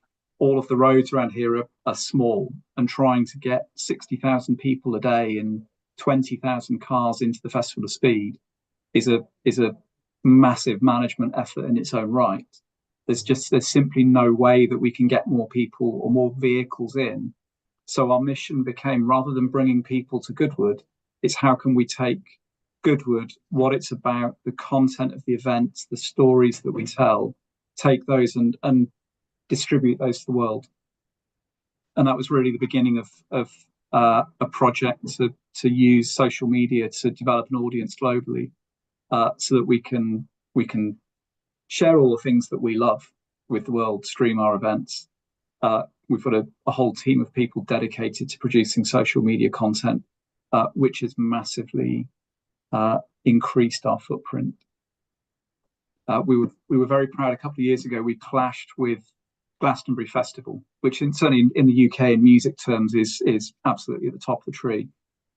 And the video of the McMurtry car breaking the Goodwood hill climb record at the Festival of Speed was trending #1 on YouTube for 3 days and outranked Paul McCartney's headline performance at Glastonbury. So we took that as being a sign of us doing something right. Well, to me, again, you know, in comparison, you know, to a hill climb, you know, somebody automatically thinks about Pikes Peak here in the United States and how it's been around. I think it's the second oldest event, you know, in motorsports in the United States. These kind of things, you know, I think are a reflection on the spirit of those who help make motorsports what it is today. That something they recognized as a challenge of man and machine has not wavered throughout the years. And, you know, the desire to be the one who has their name at the top of the list of being the best, no matter whether it's basically a 2-mile run up a hill or the one that they have at Pikes Peak. still carries clout. And it also, you know, people want to understand and appreciate the why you want to do this. I think we have a somewhat unique distinction. The one time that I've been there with Darrell Waltrip and Junior Johnson, you know, Darrell was there in 2000, no, Junior was there in 2000 with his 63 Chevrolet. And then we came back in 2001 with the 85 Aero Coupe Monte Carlo that we'd won a championship with. But what Darrell was trying to do, he was trying to go for a record run, and he spun our car out and backed it into one of your retaining barriers, you know, which were the hay bales. Yeah, they And still I are. think to the amazement of all of your rescue workers, they normally get the broom pan out and start sweeping up the parts. Darrell refired and finished the run out with minor damage to, and I think when it was all said and done, I know a lot of people came by and said, "This thing is a tank. This thing is a tank." It hit the bale and kept going. It's like, yeah, well, every now and then you got a little idea what it takes to be an American racer in NASCAR, because you got to have something that can withstand some minor damage but still continue to complete its mission. What people always forget with the hay bales at the Festival of Speed, when you hit one, each of those bales weighs half a ton. So when somebody hits one, and the whole point of the physics of the straw bales is that you hit one, they explode, and the explosion of straw dissipates the energy, etc., etc. Physics that I should have paid attention in school and I didn't. But what people forget is that if the compacted straw bale weighs half a ton, when it explodes, there's half a ton of loose straw that needs to be swept up before we can put the next bale in place and carry on. And some of the high-speed shunts, fortunately in my time without anybody being hurt, but some of them have taken out 10 or 12 bales. So you're talking about 5 or 6 tons of loose straw fluttering around West Sussex that needs to be swept up. The other thing that I found amazing is, and you've already touched on it, but to visually see everybody coming out, and I here in the United States, it looks like a picnic ground, you know, with everybody sitting up their little area, and they're having their groups and you know, enjoying the atmosphere. And part of that is them having, you know, lunch and whatever on the grounds there in front of the castle and around the castle. I found everybody almost unbelievably polite. And when they wanted autographs, they wanted to ask questions. You know, they were very respectful if we were having conversations with one another or somebody else until the conversation was done, and coming up and asking their questions and getting their autographs. But, you know, walking around and just watching, you know, tradition continue to go on, because you could see people that they hadn't seen since the year before. And they were there, and they were you know, talking and laughing and having a great time, you know, in between the runs and all of the other events that were going on that time at the Festival of Speed that I attended. It's one of the things actually that was very different about Goodwood when it first started in '93, was that it matched the best collection of cars and the best motorsport event with a really elegant social occasion. So you have those two different characters of the event, and it's been described not by us but by others as being the ultimate motorsport garden party, and it does have that kind of atmosphere to it. And I think because we don't ever restrict anybody's access, people can go in, they can rub shoulders with the drivers, they can get in amongst the cars in the paddock. There's no restricted areas. It's quite disarming. It puts people in a good mood. It makes the fans are very respectful of that. The spectators are very respectful of both the cars and the drivers. And consequently, because the drivers aren't being hassled, they're able to have a good time, and everybody is friendly is probably the wrong word, but you know, they're there to share a passion. And I think that makes the famous drivers more inclined to reciprocate, and for them it's just an opportunity to give something back often, added to which they're all there having a great time and often will see friends that they've not seen in years or who they only see at Goodwood. So it does become this amazing melting pot of different people with different interests, all brought together by a love of cars, which is fabulous to be part of. You mentioned, how the drivers and how they feel in coming over there. Would you say that if you go back and look at the history books, that you probably have had the largest gathering throughout the history of Goodwood of champions and world-class champions and winners, probably greater than anybody else in the motorsports industry? I think so. Again, because we embrace all forms of motorsport. Mm-hmm. So if you love Formula One, then Monaco or Silverstone or Monza or Spa are the places to be. If you love INDYCAR, then obviously your mecca is Indianapolis. Because Goodwood embraces everything, I think probably, yes, we have on 4 wheels and 2 and occasionally 3 across every branch of global motorsport from the dawn of time through to the present day. I think there's only 2 Formula One world champions that have never been, the rest have all been here. And also because it goes back to 1948, Banjo was here, Farina was here, Mike Hawthorne was here, Jim Clark, the guys that are no longer around, all of them have that touch point with Goodwood, and Goodwood has that connection with the past, present and future of motorsport, which we're in a lucky position to be able to celebrate and share with the world. Mr. Kinsman, thank you so much, like I say, for taking the time out. We are honored here at EPARTRADE and Racer and Speed Sport with your presence, and we have now got a connection with Goodwood. We feel like it's very important. And you should come back over. 23 years is too long. You need to. You're right. I've got to get back over there because, again, it is. I don't know. It's the kind of thing that if you're a real racer and you love the sport, you just. It's almost like a fairyland. It really is. I mean, it's such a great place to come to, and the atmosphere, and it's worth the drive and having to fight the traffic to get in there. I can attest to that. You just got to leave earlier and be patient. Get in when early, you want to go home. Spend the whole day, soak up as much of it as you can. Generally, I would always say come for the whole weekend because there's too much to see in a day, and that's for us part of the challenge. Give everything. Thank you so much, Will. Thank you. No what a treat. And I had the chance to attend several Goodwood events as well. So thank you very much. Stay with us. We're going to run a short video from our sponsors, and we will be right back with you. Scott Lewis and Associates, the sales, marketing, and branding specialist for the automotive performance industry since 1988.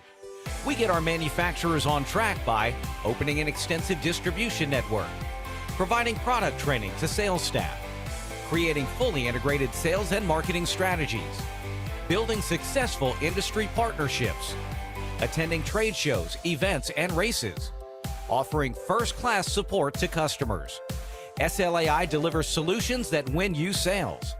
To get in touch with an SLAI representative, call 516-378-6100.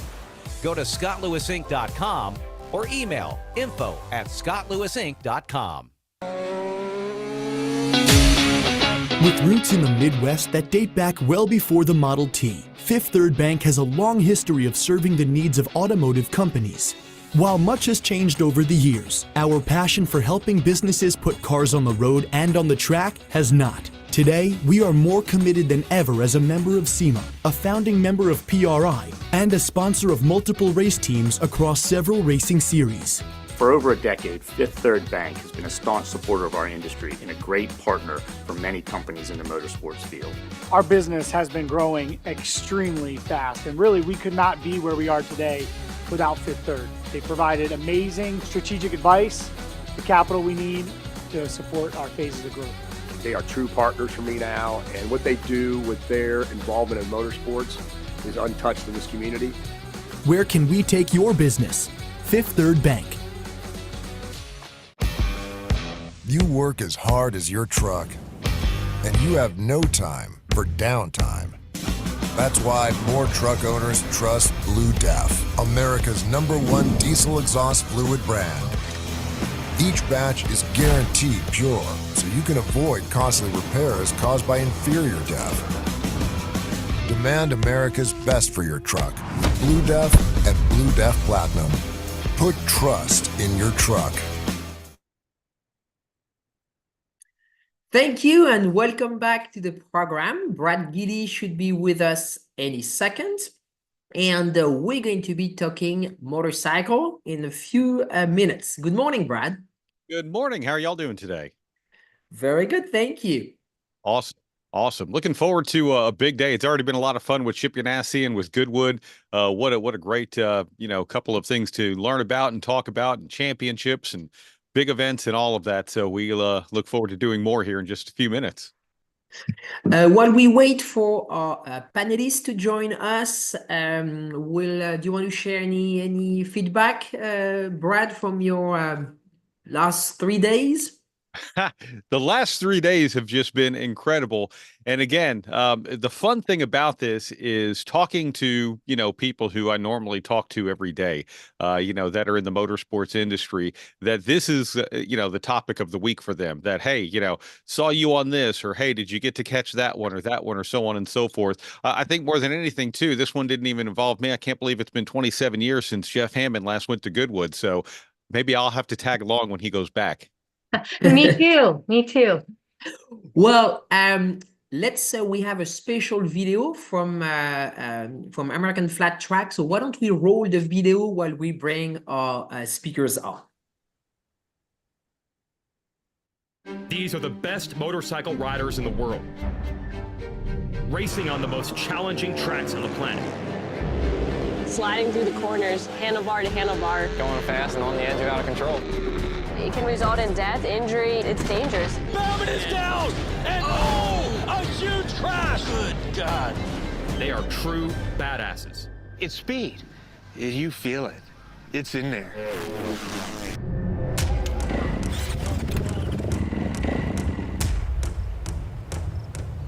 Only a crazy person would compete in this sport. Oh, boy! Contact there! Watch out!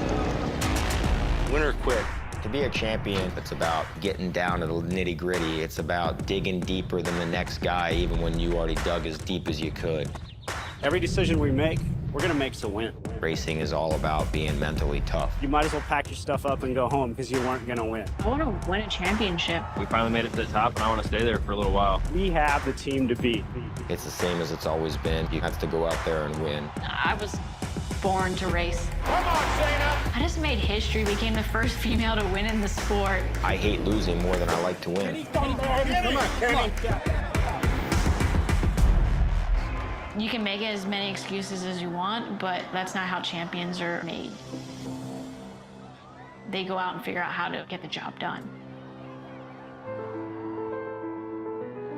Are you serious? I knew something was wrong. I was devastated.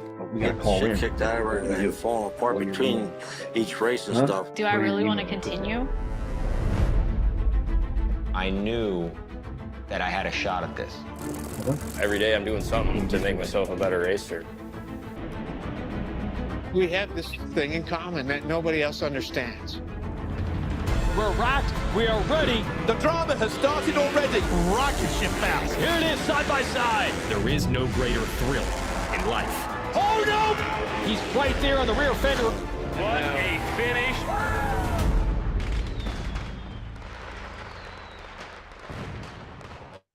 Thank you and welcome back. What a great way to introduce Cameron Gray for American Flat Track. Cameron should be with us any second, and we'll let you take over, Brad. Awesome. Thank you very much, Francis. Really appreciate that. And what a great video. What a great way to start talking about what this next panel discussion is going to be. Motorcycle racing, which is something that I'm a big fan of, especially really anything when it comes to two wheels. And I think to be able to watch that video and see some of the things that go on that we don't typically see with flat track. A lot of times we go to the events. Go ahead, Francis. Brad, I'm sorry to interrupt. Looks like we have a little technical issue with Cameron. Cameron, can you hear us? Yes, I can. Can you hear me? Yeah, but we can't see you. Yeah, we're having a little technical difficulty right now. We're trying to fix the video screen here. Okay, well, I'm trying to call. let's what we're going to do, Cameron, is make you leave the meeting and come back in. So our producer is going to take care of that while Brad and I stay on, and then so it's just we're going to try this, Cameron, and making sure your camera works, and hopefully everything will be in place. So again, that's what happens when we go live. And so Brad, sorry, I interrupted. Oh, no, that's quite all right. And it is always kind of funny. We get to do these things here on Zoom, and I don't know how many of us get caught with you open it and then it asks you to update it right when you're about to start a meeting or something like that. So I'm not sure what Cameron's problem is, but I'm sure we'll get it worked out pretty quick.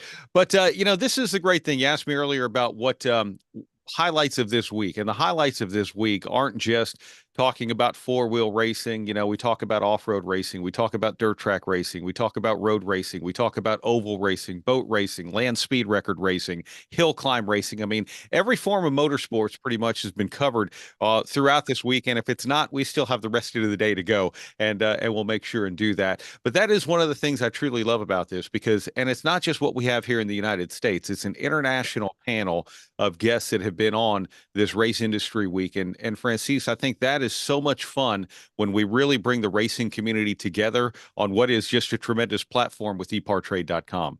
Well, thank you so much, Brad. And actually, that was important. This year we put a little extra effort in covering motorcycle as well. And American Flat Track is definitively one of the iconic series here in the States. So Cameron is with us. He should be joining us any second. And what a great video. I mean, that's an amazing, it's absolutely crazy. Yeah, it really is. And again, I think that's the one thing that really impresses me the most about the video is showing the behind the scenes things, the training that goes on, a lot of the different things that happen with flat track racing and all of that. And it looks like we have Cameron and Brian Smith as well with us. So, gentlemen, hello. How you doing? We had technical difficulties. We kept logging in. You could hear us, but we couldn't be seen on the video. I don't know if it might be on our side, so we're very sorry about that. But yeah, Cameron, if you're logging with your phone, put it sideways so we can see both of you. And that's perfect. Look at that. There we go. On to you, Mr. Gilly. Awesome. Thank you, Francis. And Cameron, Brian, thank you very much for joining us. Brian Smith is the director of Flat Track, and Cameron Gray. My gosh, Cameron, how long have you been with Flat Track? This has kind of been a life passion for you, hasn't it? Well, again, my quick history is I started in 1995 when Speed Vision started with Roger Warner and Dan Murphy as my bosses. I've been on the road racing side from 95 all the way up until 2013. Then came and helped out Gene Crouch, our CEO, in 2015, March of 2015. And it's started out as helping. And then Mr. France, which we'll get into, wanted to start an event company for Flat Track. And I've been here ever since. So going on my 10th year and excited to be here. Racing and motorcycles is in my blood.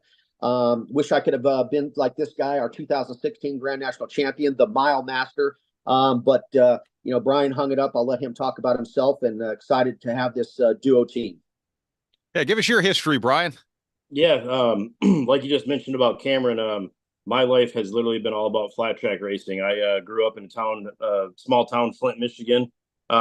Many know it for a lot of bad reasons, but it's the home of General Motors, and with the manufacturing brought a lot of motorcycle racers. So there's been a ton of Grand National champions that come out of Flint, Michigan, and I was the last one in 2016 to come out of that town. So I grew up around a motorcycle town, flat track in particular, and always wanted to be a flat track racer, and chased around the greats of the sport, and thankfully come full circle. And I was the champion in 2016, retired in 2021, and come to work with Gene and Cameron over here in AMA Pro. And now I get to help run the show.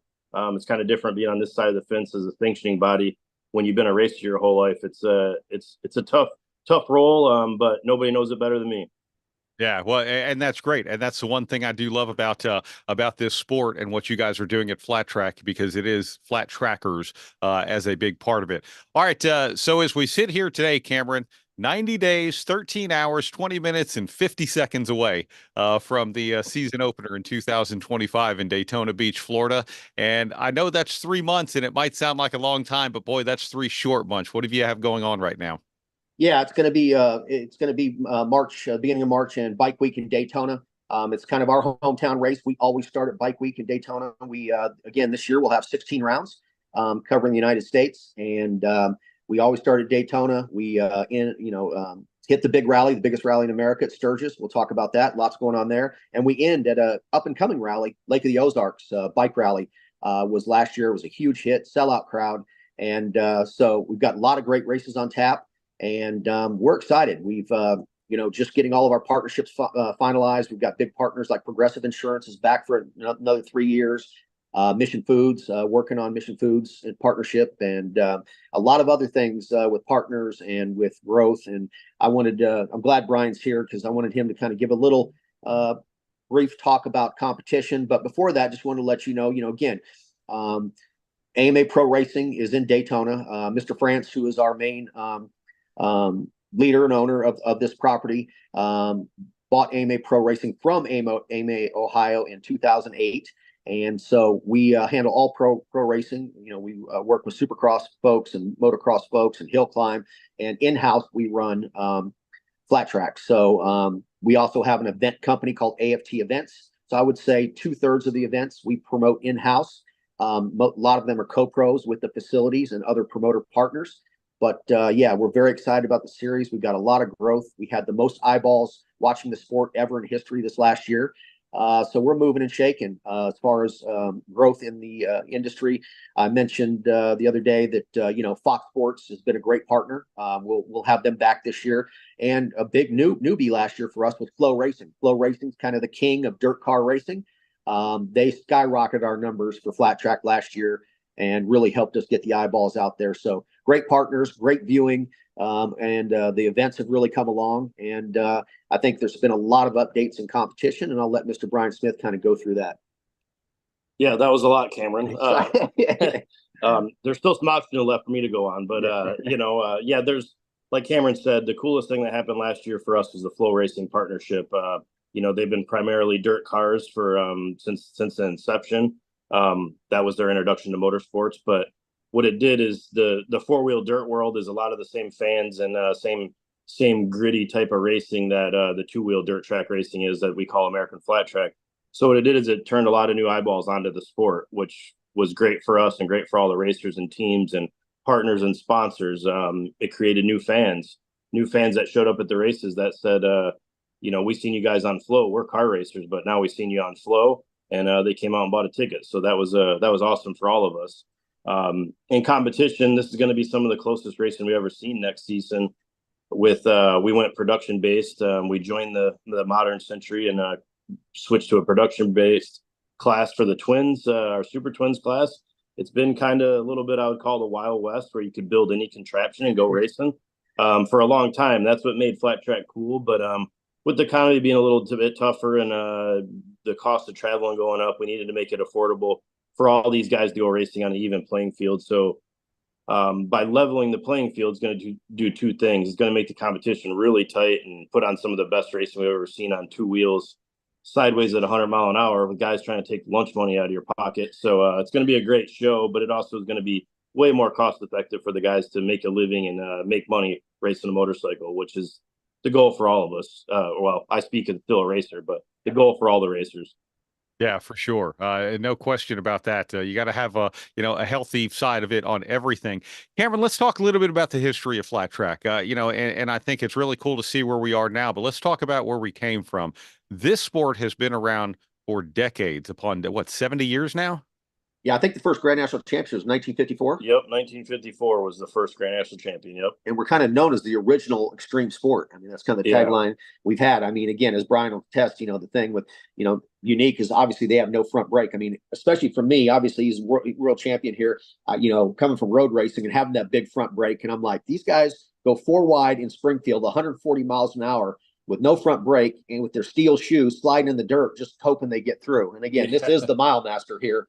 So yeah, I mean, it's something that, it's what you grow up doing. It's what you learn. It's just like, Supercross guys always said flat track guys were crazy, and they're the guys that are jumping 300-foot jumps, and I'm like, you think we're crazy? So, back to the inception of flat track in 1954, I think flat track was invented when the second motorcycle was built. As soon as the second one come along, they started racing, and it was easy to go on an oval, go fast, turn left in an oval, and who won the race was the winner of the championship, and that led to creating a real series and a champion in 1954, which was the birth of flat track racing, and it was the biggest and original extreme sport at the time. And I think what else is great about the sport and the growth of it is, with ours, we have so many different platforms. You've got the short tracks, you've got the half miles, you've got the miles where you can really let them go and show and all the drafting that they do. And then you've got the TT races like Peoria TT, our famous TT track. So I think having those different variables, and also like we got into Sturgis TT, our Miracle on Main was one of the most incredible races we pulled off last year, which was mostly pavement. With a big dirt section in a parking lot, not big, but a small dirt section in front of the biggest rally in the world. So we can think outside the box and do kind of crazy things and have crazy racing that these guys do. You know what? While you bring up the Miracle on Main and what happens in Sturgis, tell us a little bit more about that event. And really, I'd like to go into detail a little bit too, because as you mentioned, I mean, you're a sanctioning body, you're a promoter, a lot of these different things, and so much goes into it. Talk about the creation of the event, the challenges, and putting the event on, all of those, if you don't mind. Yeah, Sturgis has always been a big point for us. We've always tried to have like 2 rounds in Sturgis. It's expensive to go there. It's the biggest rally in the world, 700,000 people. We've raced at Black Hills Speedway, probably one of the better half miles on the circuit, really fast, good racing. Brian and I worked pretty hard to put together. Well, he was still racing, but Brian helped us with the Buffalo Chip. We went inside the Buffalo Chip, got really outside the box. So literally the start finish line was right in front of the concert stage. People loved that race. We did that in 2018 and 19. Then he kind of changed the amphitheater, so we couldn't go back there. So we got a call a couple years ago from our agency that we work with. So does the Sturgis Rally, say, hey, could you guys put on a race right downtown, right in front of all the hundreds of thousands of people that come to Sturgis down Main Street? We're like, sure. Let's look at it. So it's been a long year and a half. We had a deal, then the deal got referred. Then we had to restructure the deal, and we had lots of trips going back and forth. Brian had 2 or 3 testing out the streets, long course, short course. So, I mean, just the amount of time and effort from pretty much all of our staff that was trying to put on a whole other series just on this one race to get all the logistics and how, this is narrow and how do we get through the streets and the bunk out, the cutouts here and get this lamppost here and this little curb here. And they had to make a game day decision right at the end to change the start finish line, at least to start the finish date on Main. And then Brian made the change to move it up to turn up to on 3rd Street. So it was easier to them get in turn 1. So a lot of shifting. We had monumental rains. All the way up to race day, where we didn't know if we were going to get it in. You couldn't imagine everything we had to do. We had a crew working 24 hours overnight, putting all the barriers and fencing in to cover inside and outside the whole track, and literally had to have it out by the next morning so the bank could open at 8 a.m. So it was an incredible effort by a bunch of parties. The city was amazing. Jack Pine Gypsies, one of the oldest motorcycle groups in America, they were amazing, and all their staff. So from my side, it was just a crazy group effort. I'll let him talk on competition. And I mentioned to Brad the other day about a new little class that was a debut. Yeah, it was literally with everything you were saying and everything we were up against. It was literally the Miracle on Main Street out there. I mean, it's a cliche to say that, but I mean, you just heard everything he said. There was a lot of struggles, a lot of hoops to jump through. I mean, you're putting a race on in the middle of the city is always a challenge, but we were hauling in dirt and barriers and everything else. So it was a challenge, but once again, it's just like the flow thing. A bunch of people left a new fan of flat track racing. Yeah, it wasn't typical dirt oval racing, but it was some great racing downtown on the streets, and they were still sideways on the pavement. Yeah. I was going to say, Brian, I have to know, and Cameron and I talked a little bit about this yesterday, but as a former competitor and as a rider, when you go and tell riders that, hey, guess what? This is what we're doing, and it's a bigger departure from anything that we typically do. What do you guys think? What was their reaction, number one? And then once the event was over, was there a change in the outlook on that? Yeah, that was one of the biggest challenges we had as the riders. You know, some of them were all for it. Some of them were skeptical. There was a couple squeaky wheels that the ones that were okay with it all of a sudden weren't, you know, beforehand. But once it all come out in the wash, everybody said, hey, it wasn't bad. I'm looking forward to doing it again. You know, as a rider, everybody's got their preferences. I like the mile tracks. I didn't like the TT tracks. So, of course, if you don't like those tracks, you're going to argue against what you don't like, whether it's pavement or dirt or made of moon dust. It don't matter, you know. And one thing that's really cool about the Sturgis Rally is that whole rally was created around a flat track race. It started because of a flat track race. It's kind of part of our history. So that was not only just the rally wanting a race, but it's the rally getting back to the roots and having a flat track race in conjunction with the rally. So that's kind of what sparked the conversation for us to be part of it. And then, you know, there's no oval in downtown currently, so we did a street race.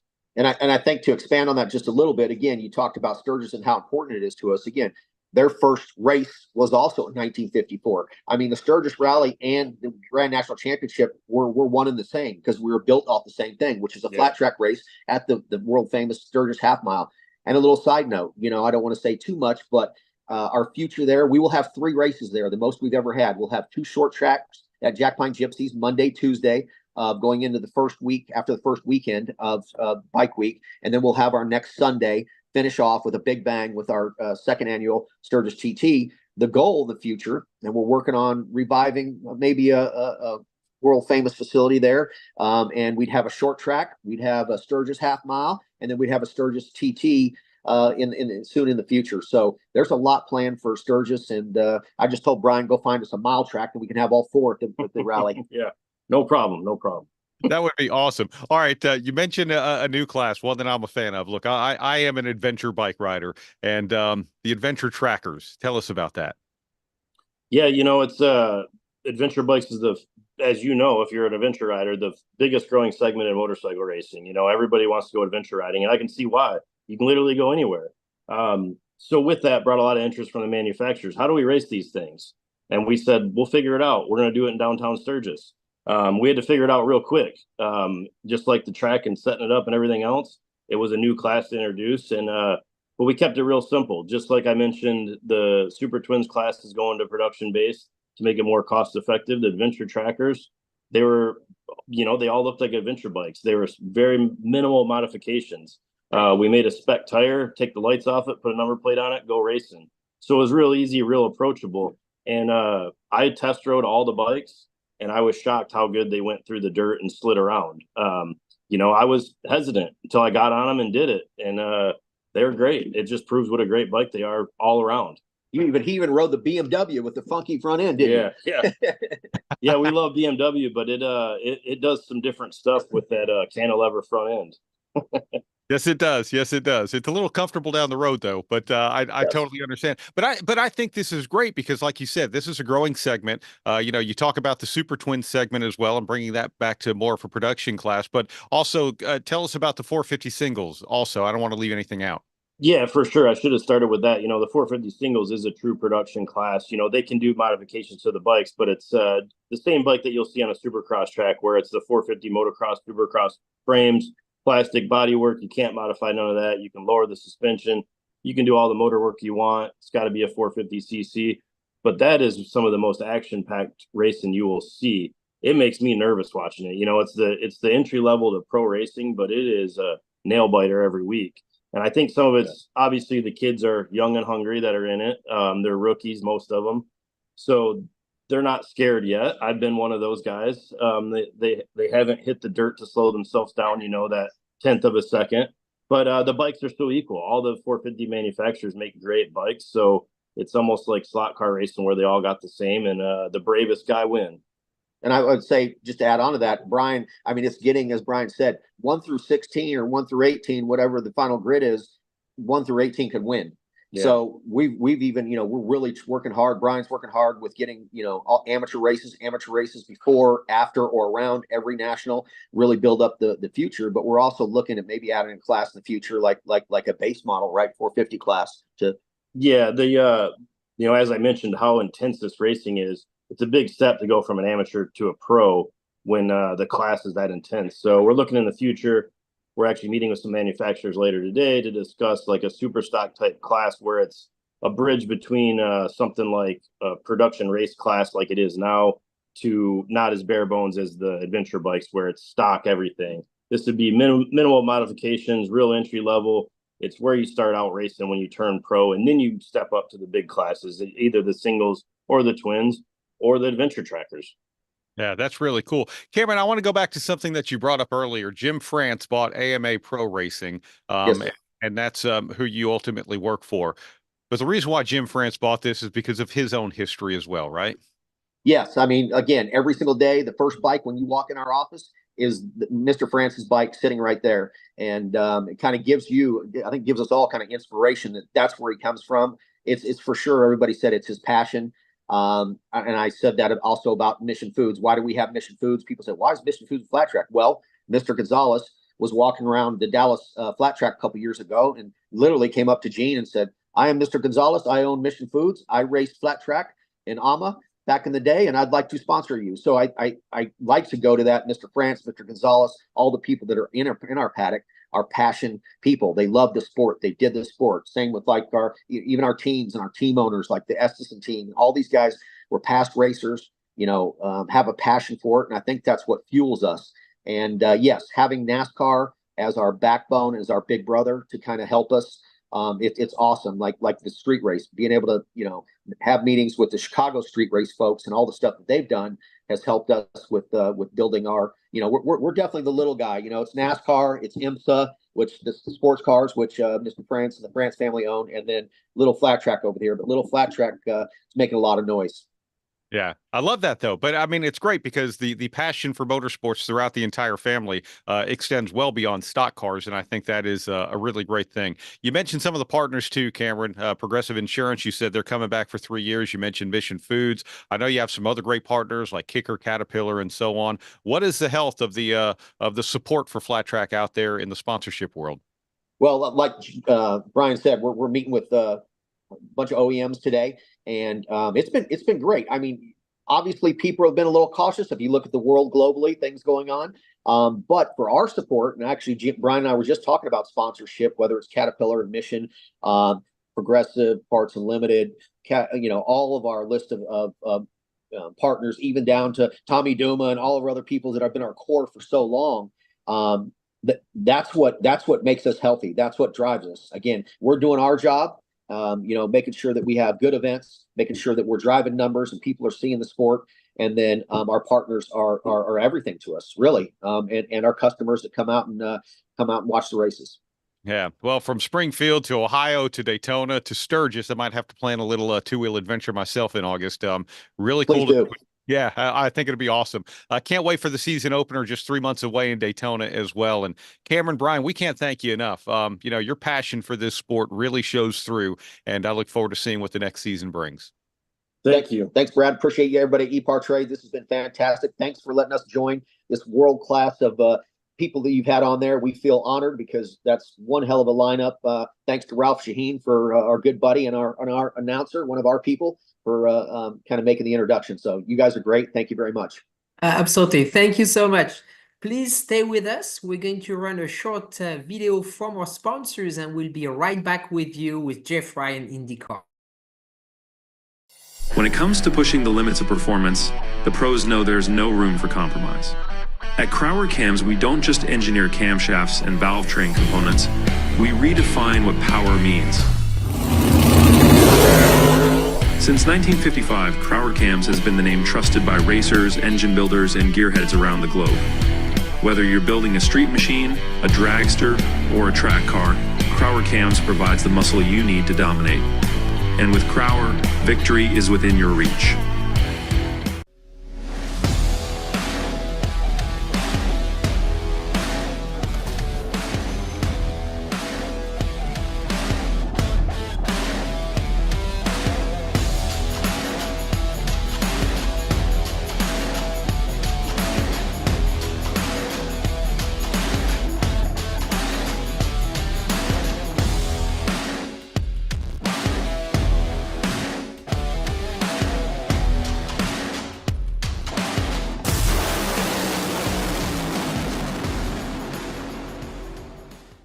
For over 25 years, Wisconsin-based C-Tech Manufacturing has been engineering and manufacturing the toughest, most accessible aluminum tool drawers, cabinets, carts, and tactical storage solutions for America's hardest working professionals.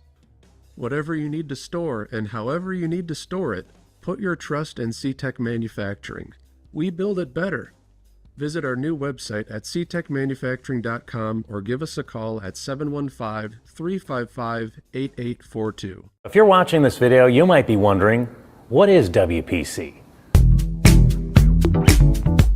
WPC is a surface treatment designed to reduce friction and increase the strength of metal parts. As much as it might seem like a coating, WPC is actually a surface treatment. Think of it like shot painting, but the media is much finer, like talc. So what you're left with is a super hard, smooth surface that actually has some proprietary dry lubricants embedded within it. For more information, visit WPCtreatment.com. Thank you and welcome back to Race and History Week 2024. If you're watching us on Zoom or on YouTube, on racer.com, on speedsport.com, on Facebook, on Speedsport One, thank you again for watching us. We are transitioning into our next session. David is back. What a great interview we had this morning with Tim Ganassi, David, right? Yeah, awesome. And we're going to bring Jay Frye, and we're going to be talking INDYCAR. And after Jay, we're going to bring David Salters from HRC. So a lot of INDYCAR this morning for INDYCAR fans. And good morning, Jay. Hey, good morning, guys. Sorry. Good to see you again. We can see you. Can you hear me okay? Absolutely. Perfect. We're good. Awesome. Well, thank you. Well, thanks for having me. Good to see everybody. Okay, I'll get rolling. Good to see you, Jay. Thank you so much for attending this. Let's talk about the 2024 season first of all. Introduction to hybrids. How do you feel that went? We think it went obviously very, very well. This is probably an extreme, but in our opinion, it was probably one of the most successful launches of some sort of technology in motorsports history. We from the Milwaukee Open test to the end of the season, we ran almost 92,000 miles. And there was really, if you think about it, in those 92,000 miles, there was just a couple minor things that probably happened over the course of that time. 27 cars running our hybrid unit. It was a great effort by Honda, Chevrolet, all of our teams, our paddock, everybody IndyCar to get this thing over the top. So it took a while, right? Which that's always something that's frustrating. But ultimately, once we got the product on the track, we think it performed very well. Yeah. What's the timeline, Jay, for increasing the output of the hybrid unit now that it's proven successful at what appears to be like a 50 to 60 horsepower boost? Yeah. So think of it. So next year, this year we ran it basically half the season, right? So next year will be the first time we run it for a full season. Probably the first time we see any kind of really increase in it will be in 2026. Right. Think of it like that the hybrid unit has about 60 horsepower and push to pass has about 60 horsepower. So those combinations will still be used or be available to the drivers. It's funny, we had Matt Greco, who does a lot of our timing and scoring data, one of our technology guys, came up with some criteria to show how it was used on an oval, because we weren't exactly sure how and when it was used. It was amazing to see how the drivers, as they became more and more used to it, used it more and more. It became more of a tool that they at their disposal. So really good. Obviously next year will be the first year we have it at the 500, the Indy 500, which will be different. So next year will be kind of status quo. Look at it differently, and then 26 going forward. Right. And is the ultimate plan to do away with push to pass and just have the extra thump of an increasingly powerful hybrid unit? Possibly at some point. Again, right now we're comfortable with the drivers having the multiple tools. You can use it, the hybrid by itself, you can use push to pass by itself, or you can use them together. For 25 and 26, we'll keep that format. Right. I mean, the difference between the two systems is obviously that the hybrid can be used in qualifying, for instance, and it can also be used as the drivers roughly use it at the same rate because they're using it every lap. Is there a danger of that creating a kind of stalemate between the cars, in which case that would harm, the potential passing opportunities that it theoretically presents? And would you consider something like the DRS system in F1, whereby you would prevent, when the car was 1 second behind, it wouldn't be allowed to use its hybrid unit for when he's being passed? Yeah, I don't think we'll do that. From a stalemate perspective, obviously, there's multiple tools that the drivers have, right? They can not use it. They can use it in the hybrid. They can use the push fast. They can use both. So we think there's enough tools to differentiate the drivers and what they're doing. Again, it was funny on the oval part, talking to multiple drivers. There were some that thought it had no really impact or effect at all on oval, right? And then there were other drivers who said it was huge. They use it a lot. Yes. So again, that's why we go back and make sure that we can look at data to quantify which is which. And I think the drivers who maybe didn't think it was that impactful now understand it probably could be, and they might look at it a little different going forward. So I guess in that regard, you talk about a stalemate. I don't think we would ever get to that because these guys, our drivers are spectacular. They're going really quick. So every little bit matters, and this is just again tools that they have.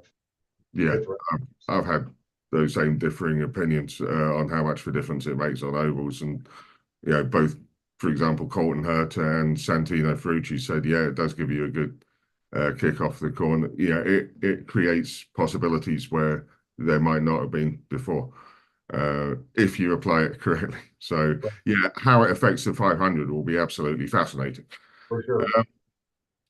What's the thinking behind Milwaukee going to one race next year and thermal becoming a championship round? Is there a limit on the number of races that you feel IndyCar should hold?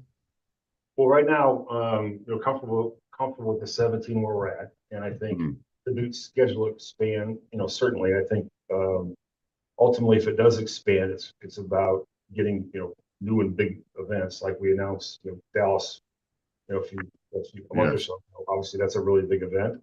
That's something we're very excited about. The Cowboys involved, the Texas Rangers are involved. Those are great partners to have, and they'll make sure that the event is very successful. So I don't think it's necessary about the quantity; it's about the quality going forward, and that would be the reason why we added something. In regards to thermal, last year, a lot of the drivers after the event said this could be a really good race. If we have a proper points race, they were great on that. So we went back to thermal. Thermal's been a great partner. They agreed to it. They added 600 feet to their pit road. Spent about $1 million to make their pit road. Really, it's probably one of the nicest pit roads we have on the circuit right now. So we have that, and we're excited about next year's schedule. We think again that the thermal race will be really good. And sometimes when you have a double header, it's funny if you look at race 1 to race 2, how sometimes they're different. Because race 1 you got to make sure one of your goals is to make sure you survive to get to race 2 the next day. So if you have a single race in Milwaukee, who knows, that could be really spectacular because actually last year the double header both races were very good. Yeah, superb. It's just great to be back on America's oldest track. Amazing. That was a lot of fun. Yeah. The Fox deal, obviously, it's great to have it in place. How quick do you think the teams will see the benefits of that in terms of viewing figures to be able to boast to potential sponsors? Well, I think they're already seeing it. So we yesterday we're going through our off-season meeting cadence. So yesterday we had our annual off-season preseason drivers meeting, and went through a lot of different things with them. But on Fox, there's already been stuff on Fox on the NFL on Sundays. There's been a couple of things where the pace car driver, the pace car. There's been some schedule stuff. So Fox has done a really magnificent job already. And if you look at it just from 24 to 25, just on the number of races that we have on network, obviously 25, they're all going to be on network. So that's a 25% uptick just there, just based off of that. So the numbers should be, again, if you just look at that, the amount of races on our network year over year should be at least 25% above where we were in 24. So really excited about the partnership. They've been actually they've been here weekly. Somebody from Fox has been about different things that they want to do going forward in the next year. Excited to have them. It's going to be a spectacular partnership. Right. And looking at 26, how did the Arlington deal come about? Like, how was that? How was it realized that that was one particular? I know that INDYCAR would no longer go to a venue that didn't hold enough interest. So how was it ascertained that this could be a huge deal? Well, it's funny. There was actually, we were actually approached about it probably 6 or 7 years ago. Right. It was kind of a unique situation. There was a lot of enthusiasm for it. Actually, originally it was coming from the Rangers' perspective. We are partners with the Cowboys with Legends. We do all of our licensing. So the Cowboys are a partner of ours. Now, there was just many people involved that saw this as a really cool opportunity. Obviously, again, we already have partnerships with a lot of the groups that are involved. We really wanted to be in Texas.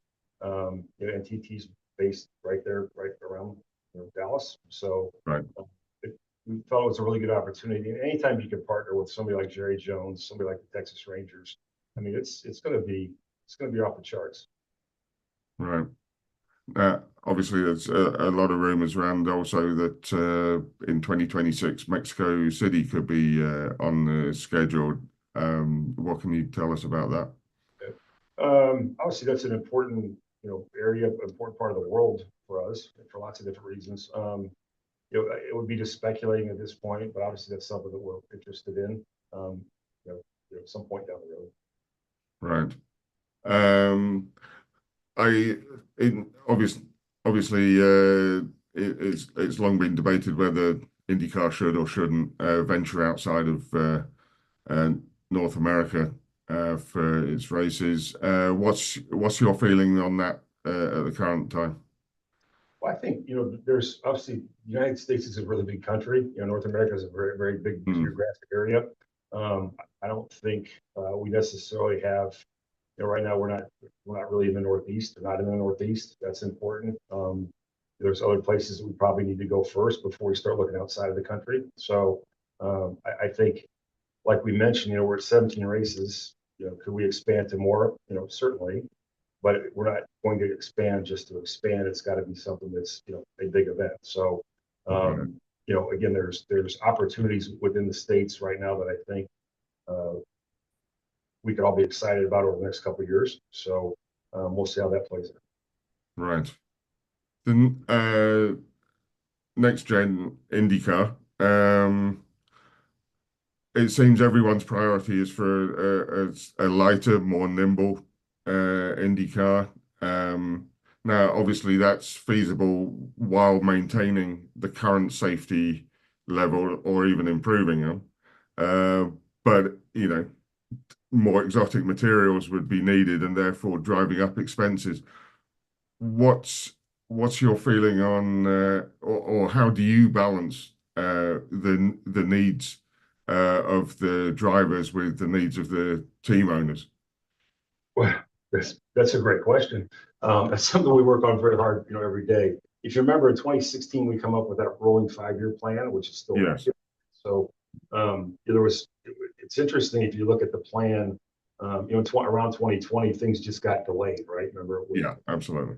Pushed and then where we're at, and so we're finally at a point where now the thing is kind of rolling again, right? So we've got the hybrid introduction in 24, 25, and 26 will be kind of status. Well, there'll be updates, but kind of your normal annual updates. Then what does 27 look like? So 27, right now we've got multiple working groups looking at what 27 could and beyond could look like. So again, it's this current car we have, it's it's been an amazing car, right? It's extremely safe, it's fast, it races well, it looks good. We break track records, everywhere we go every year, and that's just incredible. It's a testament to the great drivers we got and the great teams we have. But this car has been, it's when they say historic, I mean it's historic in a lot of really, really good ways too, right? So anyway, so we're looking at 27. What could that look like? We got different working groups looking at different parts, pieces, cars, engine. What will 27 and beyond look like? So we should have something the first part of next year defined, and it's being worked on. So people, it wouldn't be like, hey, you can't just announce something in February, March of next year and then just start the project. The projects that we're working on the project.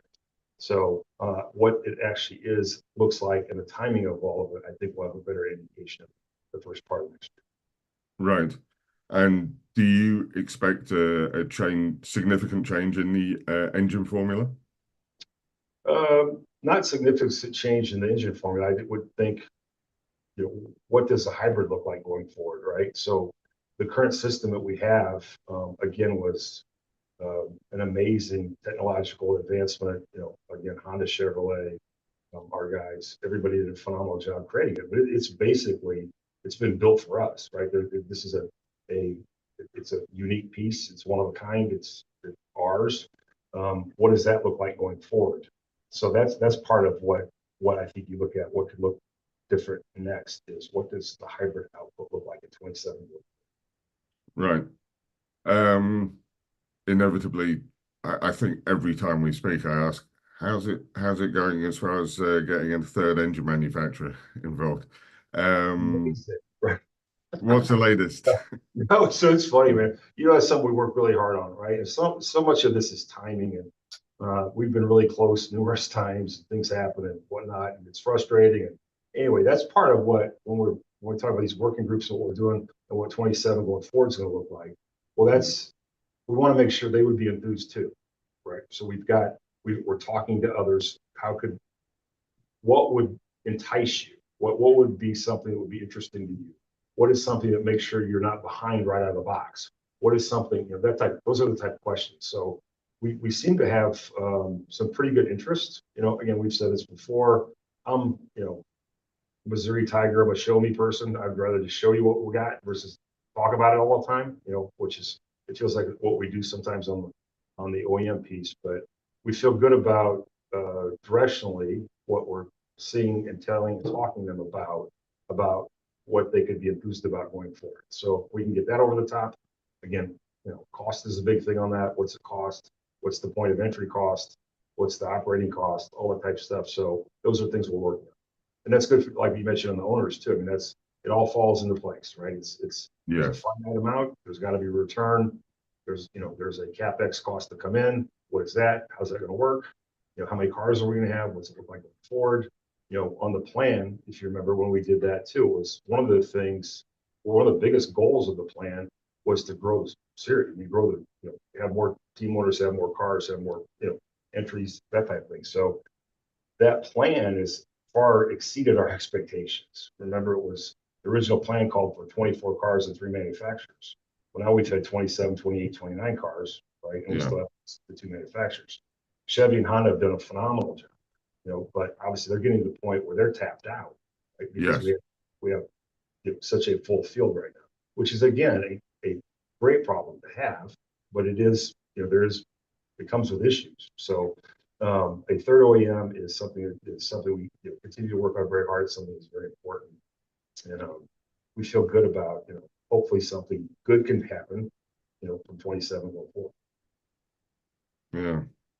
Do Chevrolet, a few years back, Chevrolet and Honda both said that in order to ease the burden of supplying, a increasing number of cars, that they would be prepared to share some of their burden with a third manufacturer to give them a leg up in jumping into this engine formula. Do they still feel that way? Yeah, absolutely. That's still part of the equation. It's what is the CapEx cost? What is the point of entry cost? And Chevrolet and Honda, this is something that's very important to them too. Obviously, they have another third or fourth OEM come in, new partners. So they're very willing to help. And what that help looks like at this point is still to be determined, because there's an OEM prospect. Some might want more than the others, right, for whatever reason. So that's something that is still on the table. It's something that Chevy and Honda are still very enthused in. Again, they are great partners, and this is something that is very helpful. Well, I mean, they certainly collaborated well on the hybrid piece. Yeah, So, for sure. yeah. In terms of how you run INDYCAR, in terms of getting everyone's opinion, and you run it as something of a democracy. Do you think that that's still still healthy and helpful, or have you had to become a bit of a dictator at times?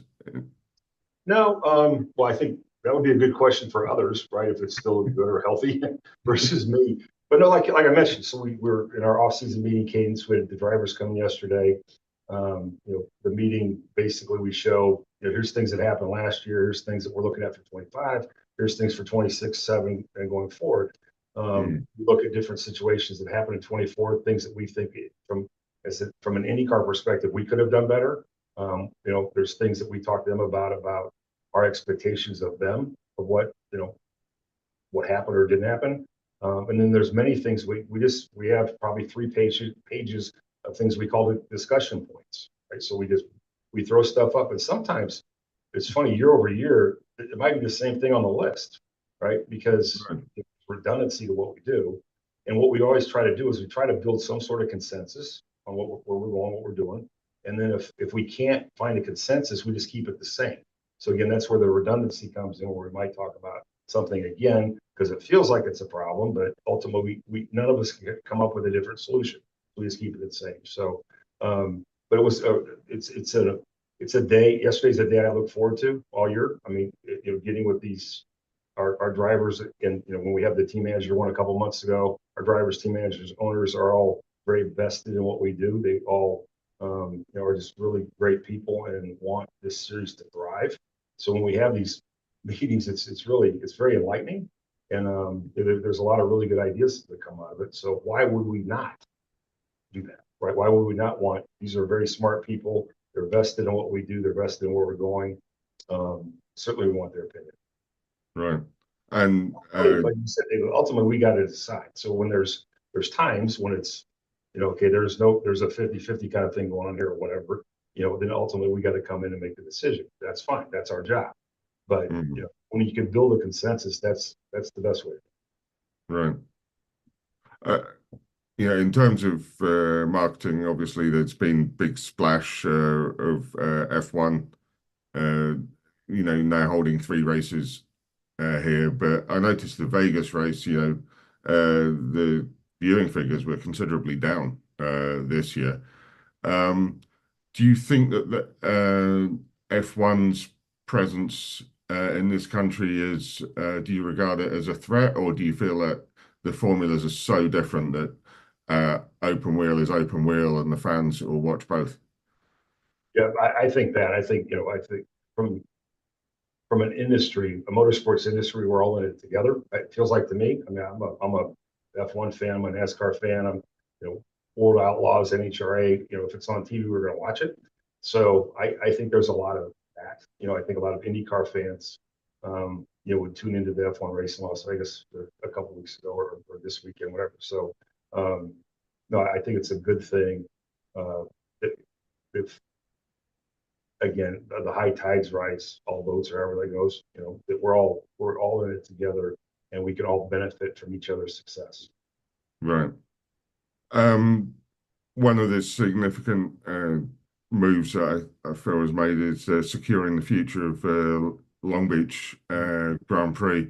Are you seeking to do that with any other of the established events to ensure that what would you say are like the pillar races, aside from obviously Long Beach and Indianapolis Motor Speedway? Yeah, well, Long Beach, yeah, that was a really amazing, a big deal to do that. I don't know, that would almost be playing offense and defense at the same time, right? Long Beach is a pillar event. It's an amazing event. Yeah. Jim and all his team do a phenomenal job. That we were able to come in and do what we did is great. It protects the event for the future, which is amazing for this series. IMS is obviously like that, but you think even like a St. Pete's been around a long time now, right? Barber's been around a long time now. So if you start looking at our schedule, Milwaukee coming back, right? That's cool. So but we've got a lot of really amazing events. Laguna, again, it came back a few years ago. So there's kind of a nice mix of historic kind of events that we've had over the years. With new, like with the Dallas thing coming on in a couple of years, the thermal thing. We think we got a really nice. It's funny when we first got here, there was this problem with date equity, and the schedule changed, and yes, right. So we stabilized that. We think we did a really good job getting date equity. The schedule's pretty stable annually, with the same venues, that type of thing. So now we get hey, when are you going to go someplace new? So I guess we did a good job with the data equity and stability, and now it's like, okay, what's next? So but we're the diversity of our schedule is really good. Again, like we talked earlier, we just got to continue to look for big events if we're going to expand in the future. On that topic, do you feel that the switch from the downtown race in Nashville to the Nashville Oval,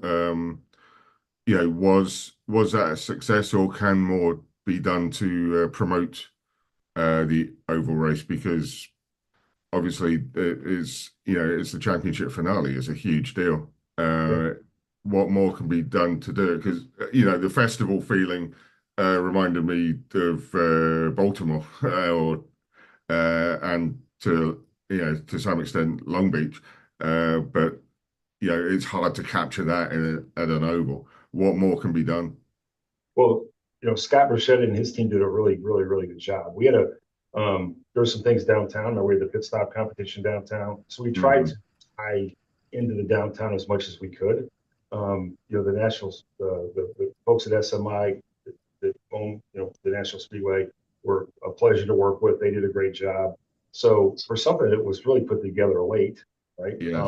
I think it went off very, very well. And I think we just need to expand on what we did this year, with tying into the downtown, and then more and more activation coming out to the track, because it would be to the speedway would be a good thing. So, it was. I thought it was the race was good. I thought the downtown part was really good. Executing at the track was really good. Again, we'll just expand on all of it for next year. Okay. This year or next year. It's for the next year, right? This is next year. Yeah. I'm talking next year. Next season starts the day after the current one ends. So yeah, absolutely. All right, Jay. Well, thank you very much. Very best of luck, and good job for this year, and congrats on the hybrid going almost seamlessly. I know it wasn't like that behind the scenes, but on the surface, it looked like it was a huge success. Introducing it mid-season looked like a dangerous idea, and I don't think it affected the outcome. I think we got so used to it working reliably that when it went wrong that it made headlines after that. So that's exactly as it should be. So, well, thank you all for having me. It's always a pleasure. Thank you, Jay. Great honor to have you every year. Thank you so much. And again, David, thank you very much. Another great interview. And we're going to run a little video from our partners, and we'll be right back with you. We're going to be talking with David Salters from HRC. So EPARTRADE is a digital platform that we've created basically to make life easier in the business community of auto racing. EPARTRADE, there is no e-commerce. It's literally a connection just like at a trade show. So now, any time of the year, a buyer could reach out to a supplier. When you see a product that you're interested in, all you need to do is click on request more information, and then from there, it is forwarded directly to the buyer or to the supplier. EPARTRADE really eliminates having to travel, closing down your shop. Now you have a place to showcase globally your racing product and technology.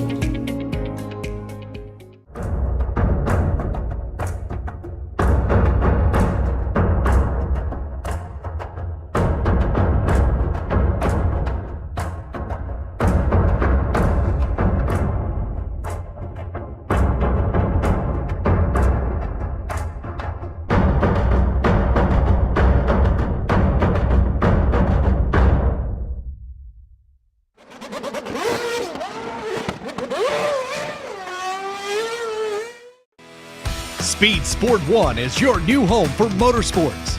If you're a hardcore race fan, you've got it all on this new, exciting network.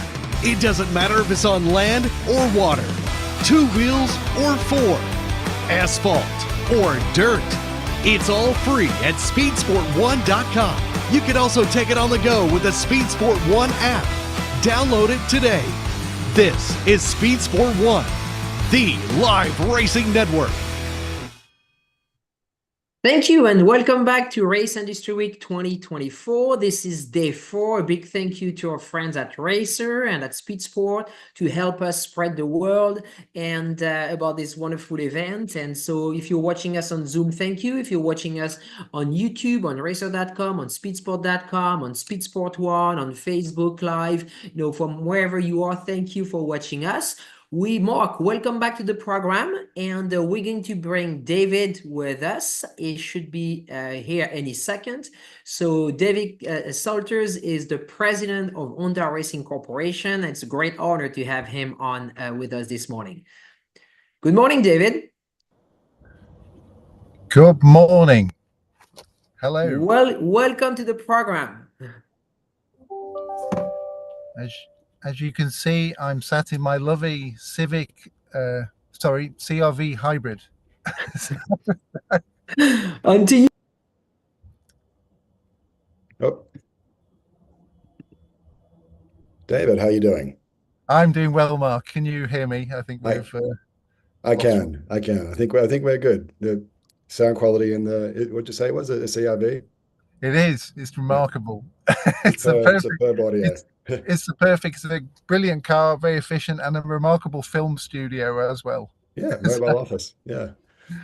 So as we sit here today, it's almost the first anniversary since what was then HPD was brought under the global Honda Racing Corporation umbrella, which merges all of Honda's racing activities into a single organization. What's that process been like? Okay. It's been good. As you imagine, these things are sort of complicated, lots of moving parts. But a couple of years ago now, we had a discussion, myself and Watanabe, who's the president of HR Global. Why don't we make all our smart people together and efforts together? And also, Honda's been racing for 60 years rather successfully. It'd be nice to have sort of one brand to all race under, and that's what we did. So yeah, it's been good. It's been within Honda, there's great communication and there's real respect for the individual, so there's always been good collaboration, but this sort of helps it how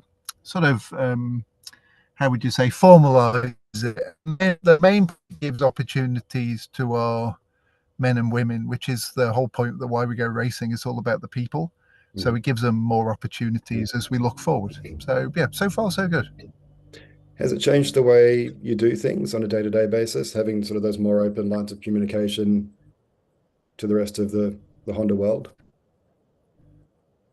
As always, you go about your daily business of challenging yourself and trying to get ready to compete in races. So day to day, we do what we do, and our job is to look after racing. We're HRC US. Our job is to look after racing in the US. So that's our clear priority, and we do that. So probably day to day, it hasn't changed so much, but it just means we're, much more consolidated as we look to the future.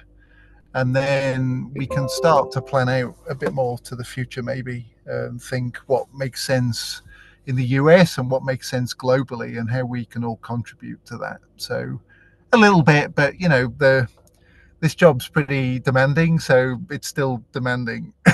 I remember when it was first announced, one of the things that was brought up was that the US based engineers would be doing some work with Honda Japan on the 2026 F1 engine. Has that been going ahead? Yeah, we have. Yeah, that's been the nice bit, really. We have some people that are embedded to look at the powertrain for 2026. So step number of people, but we've been able to get people more embedded to sort of help out with 2026. All this has to be done under the cost cap, as you might imagine, so it's all sort of formal and all that sort of stuff. But yeah, we've been able to give some people opportunities, and that's been quite nice. And then the net end result of that will be, as more people get opportunities maybe to work on some F1 stuff, at some point they'll get embedded, and then they'll come back, and then we'll generally improve as an organization, which is one of the goals as well. While we're talking about bringing all these different elements of the Honda racing universe together, you had the Honda Hybrid Heroes event in Las Vegas a couple of weeks ago, which was a celebration of Honda's hybrid race cars and the people who drive them. Quite a lineup, both of cars and of drivers. How was it received? It was pretty cool, wasn't it? It was, yeah, you sort of had to pinch yourself. Yeah, for people who may not be aware, we had the ARX06 GTP car, we had the INDYCAR hybrid, we had the Beast, which was CRV with a INDYCAR hybrid powertrain in the back, we had Rocar Civic hybrid, and then so pretty nice race cars. And then we had Max Verstappen, you've probably heard of him, the 4 times, who then became 4 times world champion. We had Checo, we had Yuki, we had Liam, we had Scott Dixon, you've probably heard of him as well, so 6 times champion. Yeah, exactly. So we had a lot of champions. So it was an only Honda thing, really. So you had all these amazing drivers with these amazing cars, and through open wheel to sports car to sort of demonstrator, like only Honda thing. So it was stunning, really. And I think the social media response indicates that there's tens of millions of people looked at this sort of stuff. And obviously it was pretty nice to see Max in ARX06, and it was nice to see Yuki in an IndyCar. So lots of talking points there, I think. Yeah, I saw a photo of Max with Dixie, and it occurred to me that it might be the first time those two have met. So it must be fun for drivers from different worlds to interact in a setting like that.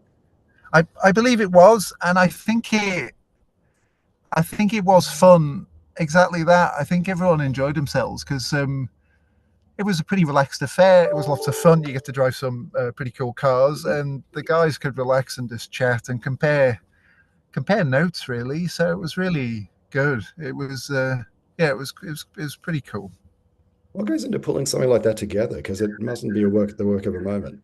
Yeah, I can't use expletives here, but a lot of work with, yeah, a lot of work, because that idea came up like a year ago, and then on our side and the Japanese side, lots of work to pull that together. And thank you very much for Red Bull and Christian Horner for helping sort that out. But I think the end showed the value in it. But and then basically we had to run the track for the day and synchronize all these cars and do it safely, and everyone who's involved put in a huge effort. It went very, very well. It was seamless, really. But and again, it was quite special. It was an only Honda thing. You had all this, Honda races at the highest level in the sort of pinnacle championships of the world, isn't it? Whether it's sports car or MotoGP or F1 or IndyCar,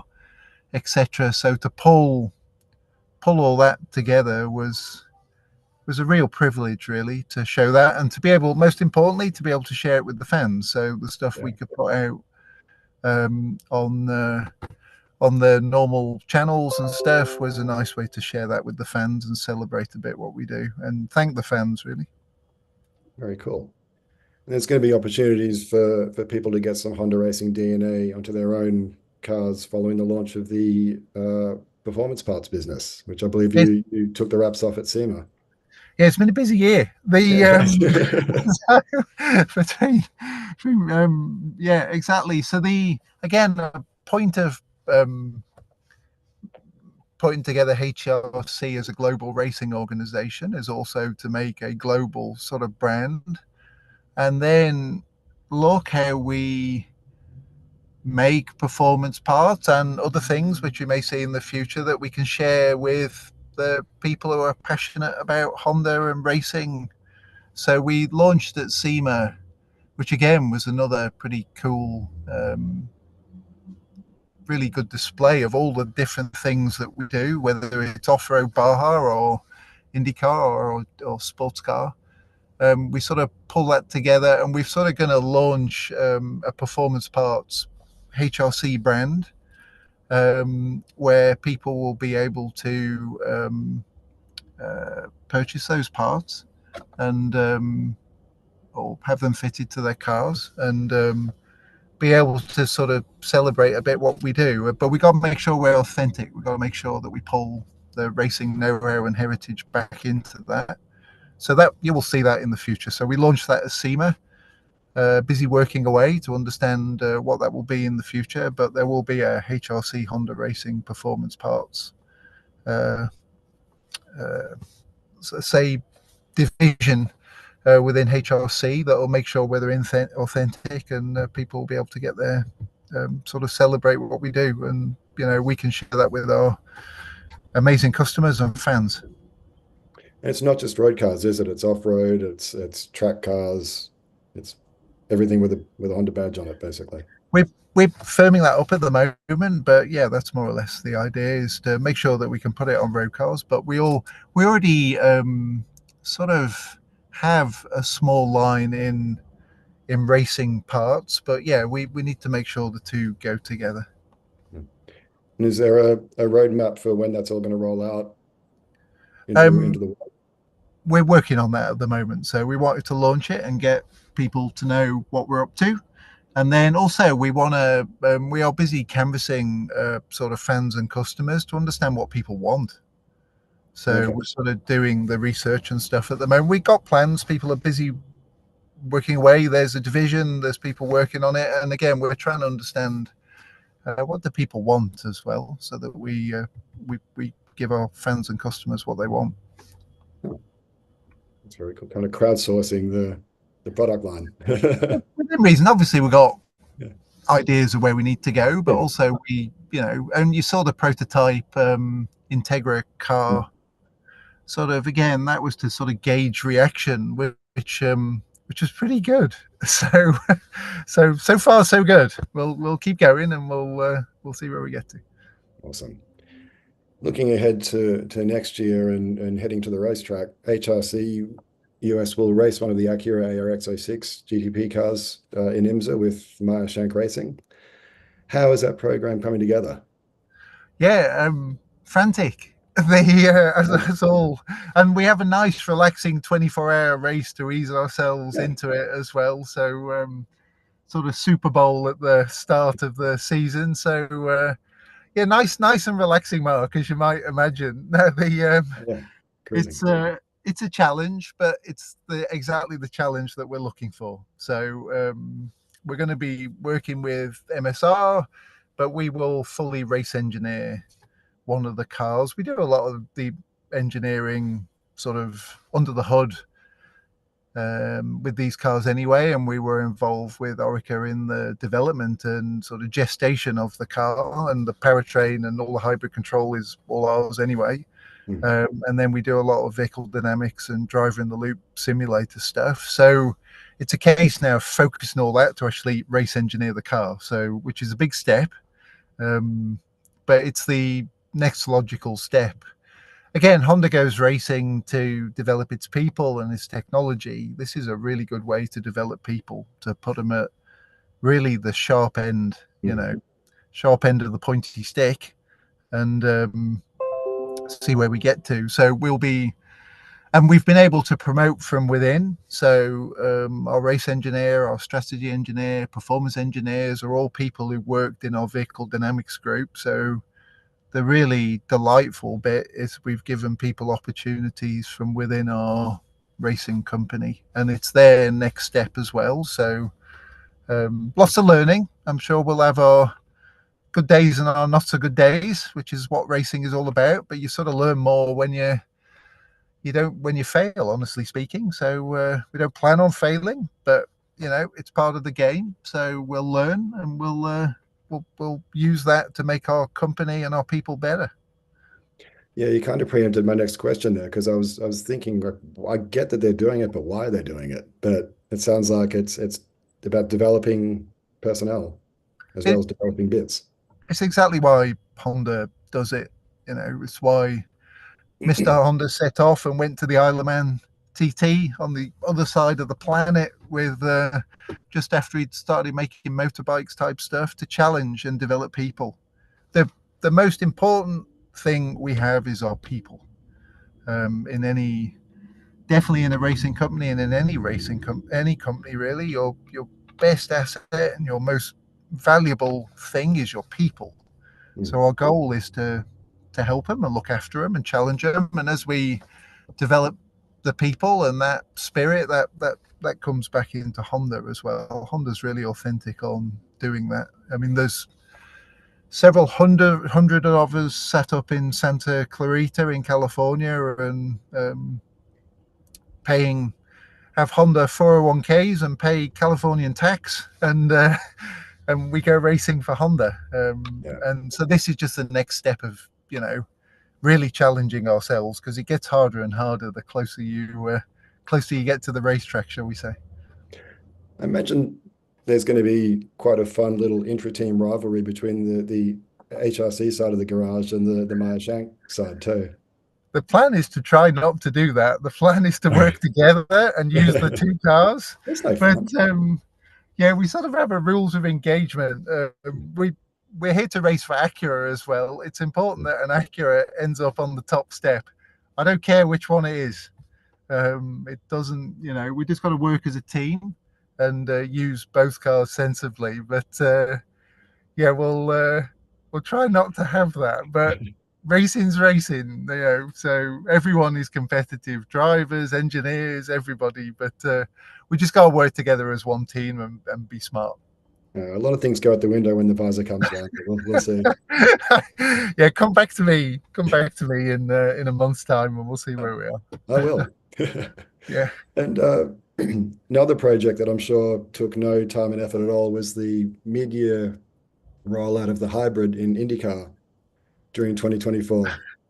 Yeah, that was, we did that as well. So like we say, we're here to challenge ourselves, and we definitely succeed in that. So no, that was good. Well, it's interesting. Normally in this game, it's war. You're trying to beat your enemy and all that sort of stuff. And the really nice thing is we sort of work sensibly with INDYCAR and GM and Ilmore and sort of rolled our sleeves up and made it happen. And something we could be quite proud of, really. It was pretty scary introducing it mid-season, but generally it went, I think, extremely well. I think there's over 100,000 miles on those parts. The challenge is there's a lot of race cars. I think often if you're making a hybrid system and you're doing it yourself and it's for two race cars, you can sort of manage that. By the time you put, 20 something of them out there and they're all trying to do different things, and they in a very, very arduous environment, it's, that's a real challenge. But well done to everyone involved. That I think we succeeded. Really was pretty seamless, wasn't it? There weren't that many issues. Touch wood. Never say never. These race cars and all the parts have them. They're very inventive and they find a way of getting equal at some point. So because you treat them quite miserably, you sort of make them in too small a space and too hot and they shake too much and all that sort of stuff. So so far it's gone really, really well. But we've got to be very vigilant and just keep on top of things. Like anything in a race car, really, you just got to keep on top of it. It will come and bite you if you're not careful. So far so good. Well done, everyone, and let's be vigilant and carry on doing the good job. Does it give you another area to play with during the off season? Because obviously it's INDYCAR as a whole, you have a very well established set of engine regulations and a fairly narrow window that you can operate in when you're trying to look for an advantage at this point, because we're more than 10 years into it.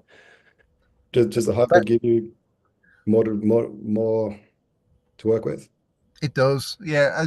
As you say, we're a bit sort of pushed into a corner after that. But again, it's racing. You've got to the car is the sum of the parts, so you need to maximize each part of it. There's never one thing, so we work on all the things that we think we can get an advantage. Plainly, we got to prioritize it. We can't work on absolutely everything, but we that's an area where, yeah, how do we get the most out of that within the framework that allows us to? So yeah,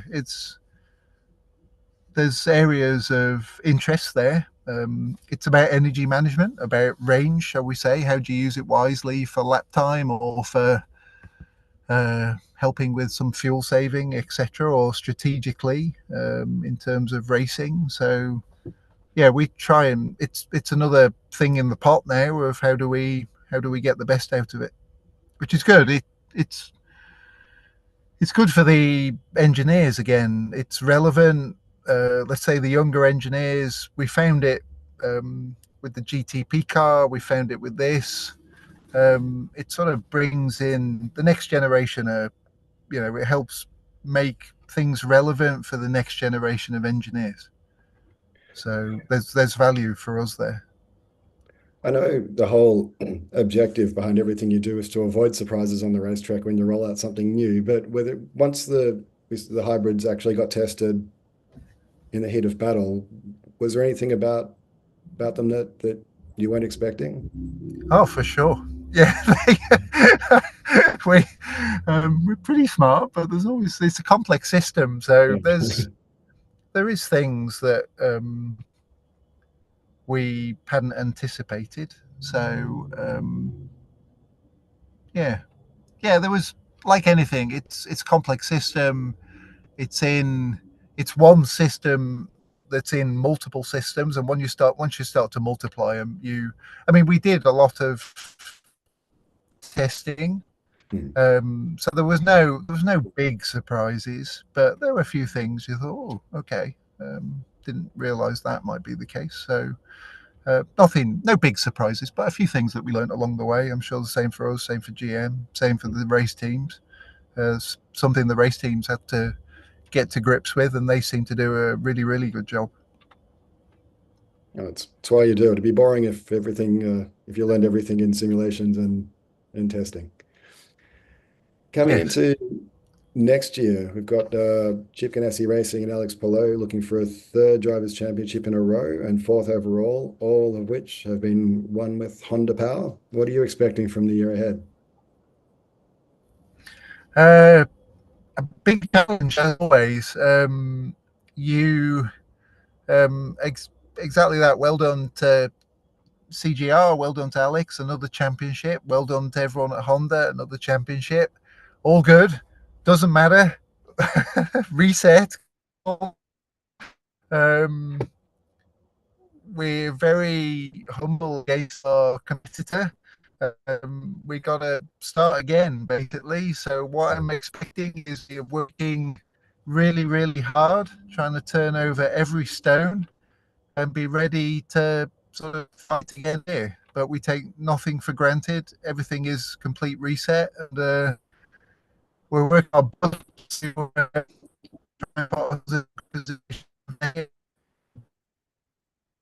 that good. So there's areas we need to improve. We're working on that, and there's areas where we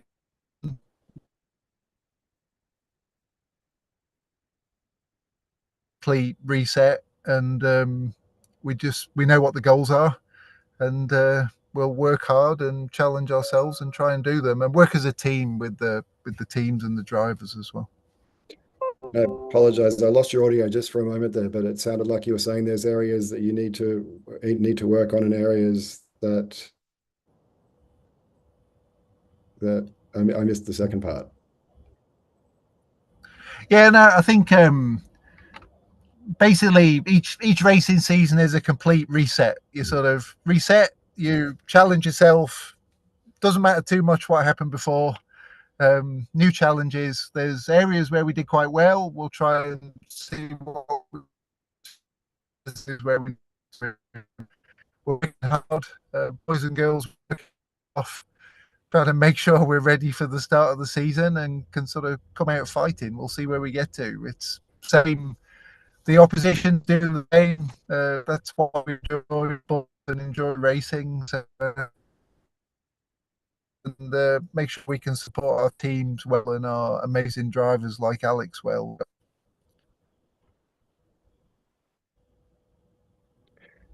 And how many circles do you have around the month of May on the calendar in your office? Yeah, a lot. so, yeah, it's a clear challenge. We've done very well over a number of years, and maybe not so good the last year or so. So we know what we got to do. That's how this game works. Do you feel like you can find what you need for the Speedway this year? We're working very, very hard. We'll see. Hats off to our competitor. We sort of put them on the ropes, and they put us on the ropes. So goal is to deepen and come back. Very cool.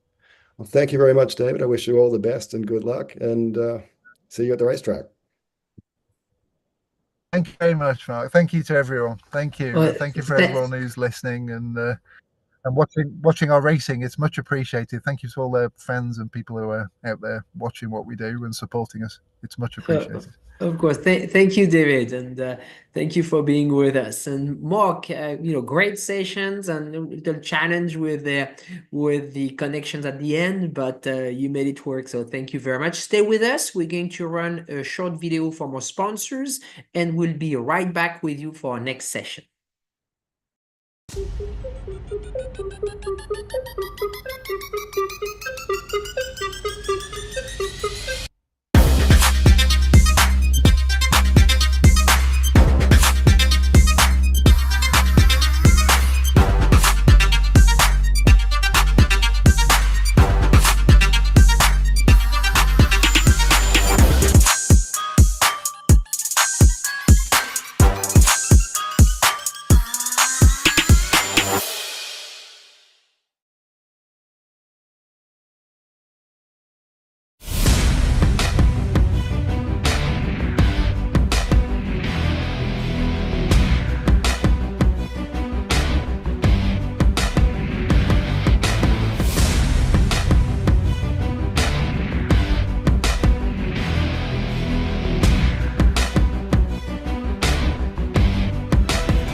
Land speed record holder George Poteet's Speed Demon rocketed 481 miles per hour at the Bonneville Salt Flats.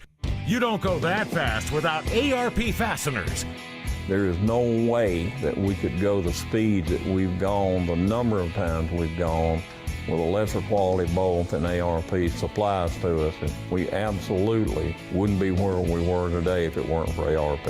When failure is not an option, it's ARP-bolts.com. We're Performance Plus Global Logistics. Our team of dedicated performance industry and logistics experts get valuable cars and components to the track on time in top condition.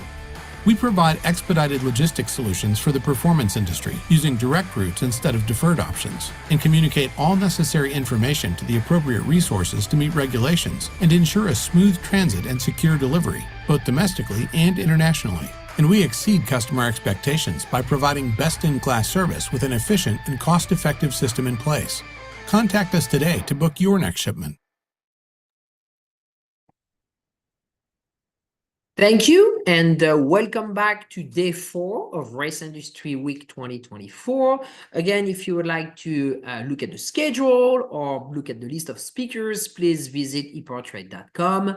Mark, welcome back. Great sessions we just had with David. First time we had HRC on. And our next guest is going to be Mo Murray, and who has now a new position with Ligier. Correct, Mark? Are you on mute, Mark?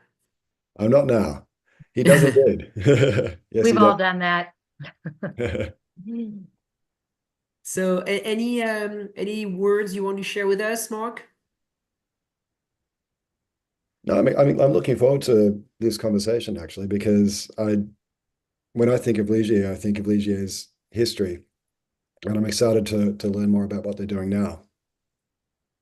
Yeah, absolutely. And Momer is joining us. And, if you remember the history of Ligier, Mark, I grew up in Magny-Cours in France, where the Ligier F1 factory was.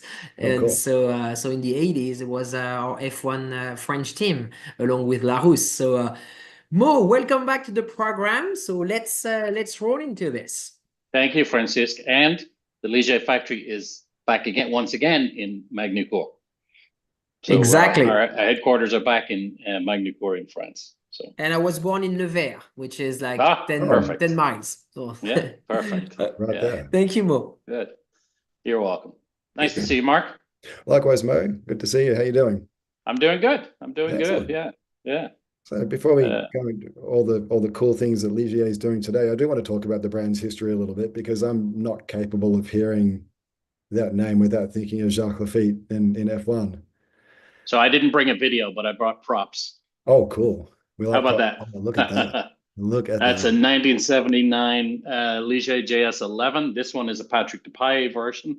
But obviously Patrick and Jacques Lafitte were teammates for several years in this beautiful, this is a Ford Cosworth powered one. They started with Matra power. And of course, the Ligier brand was present in Formula One as a constructor for some 20 years or so.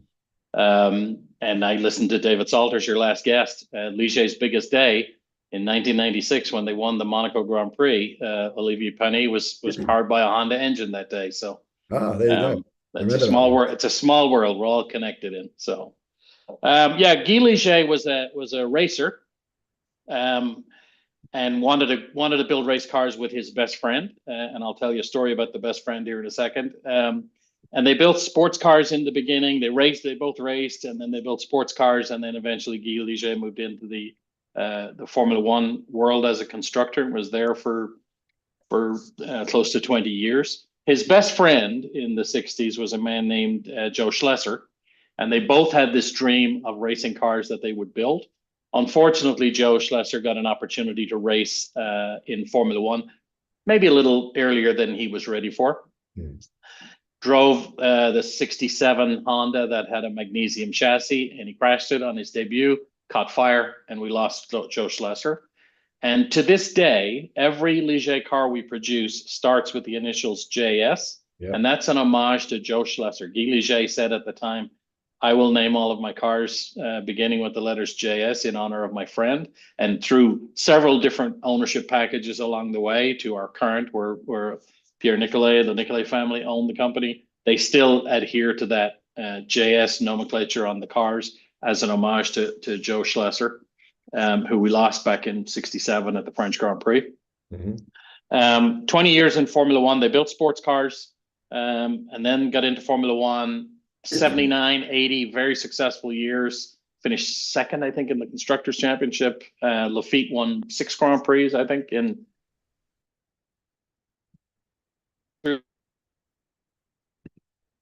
last win of Formula One for the brand. Company was purchased by Tom Walkinshaw, by somebody else, and I'm Prost owned it for a while. It moved around a little bit. And in the early 2000s, it was all put back together by Guy Ligier, and he asked his friend Jacques Nicolet to take control of the brand and take care of its legacy going forward. And Jacques did that and has built the company since then. Built it back up by putting a series of companies together into one big motorsports soup, I call it. And it's now under the Ligier Automotive brand, based, as we just mentioned, at Magny-Cours in France. They bought a company called Torque Engineering, who built all the Andros ice racing cars, and they built some concept cars and a pretty cool EV drift car at the moment. And they bought Sodemo, an electronics and engine company. They bought several other motorsports companies, Saulnier Racing and Onroc and Martini, the old F3 manufacturer that's now under the Ligier umbrella.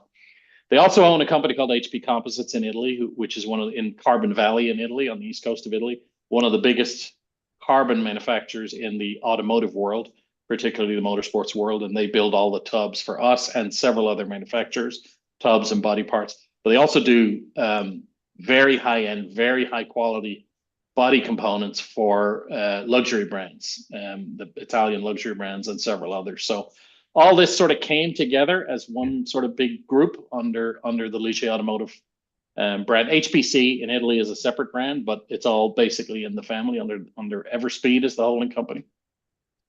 And along the way, they bought a company here in North Carolina, Crawford Race Cars. So Max Crawford had founded his company some years before as a composites company, and then was building race cars. And Ligier bought Crawford Race Cars in 2016.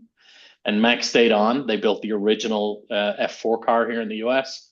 They built several race cars along the way. And Max stayed on as CEO until late last year.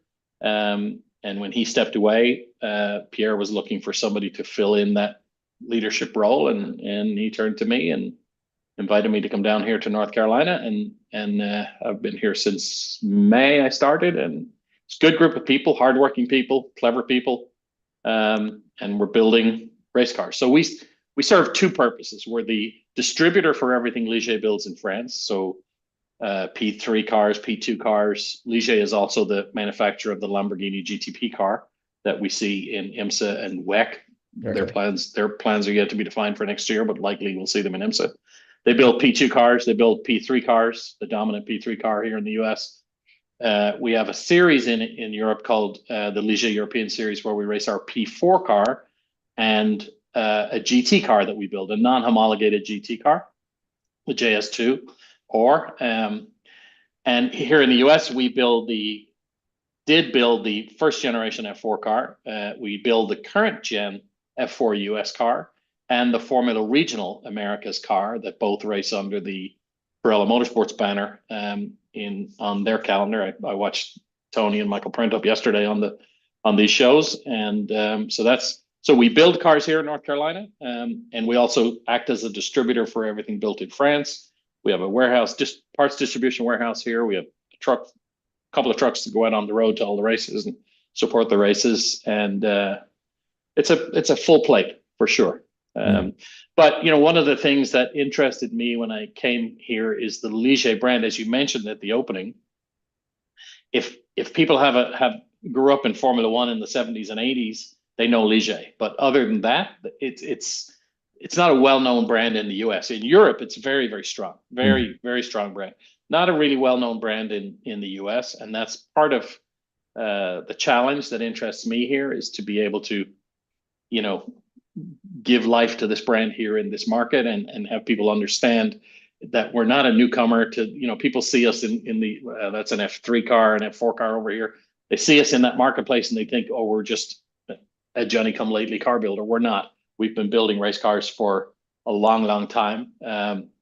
And we know what we're doing, and we're able to deliver a quality product and a quality experience to young teams and drivers, and also gentleman drivers. The P3 world is full of gentleman drivers who have the means to go racing on their own schedule and at their own pace. And the P3 car has become sort of their favorite toy. It's because it's very rewarding to drive, yet it's not as complex, and you don't need a whole team of engineers like a P2 car or a GTP car. It's a little more user friendly than some of those cars, but still it gives back the driving reward that a lot of these guys are looking for. So pretty broad range of things to occupy my days here. So we'll go into all of that in just a second. Before we move on from the past completely, I also just want to salute those JS2 sports cars that went to Le Mans in the early 70s, because those things were so cool. Yeah, fantastic. So we have one in our historic collection in France. Oh, really? We have just restored a JS2, which Jacques Nicolet races in historic racing in Europe. It's in the same color scheme, that yellow and green color scheme, exactly as it was back in the day. We just restored it, and it's a runner. And we also have a current car called the JS2R, which sort of pays tribute to that. And that races in its own series in France, or in all over Europe, actually. beautiful car. I just sent a young American kid, Ryan Sheehan, who raced in Formula Regional with us. I sent him to Mugello a couple of months ago to race at JS2R, and he raved about it, loved about it. And there's a few of those in the US that race in various different sanctioning bodies. My dream, if I'm allowed to dream, is to have a North American Ligier Cup, just like the European Ligier Series with the P4 and the P3, and to create a series somewhere under some sanction. JS2R can't race at IMSA because of their rules about having to build a minimum quantity of production road cars, which is fair. I understand why they do that, and that's fair. So there's lots of other opportunities for us to look around and find a place for that car to race. But there's a few of those in the US, and everybody who drives that car, Ryan Sheehan being the latest, come back and say, "Oh my God, what a joy that car is to drive! It's a lot of fun, and it's a good-looking car." We actually built a hydrogen version of it that ran a parade demonstration lap at Le Mans this past June.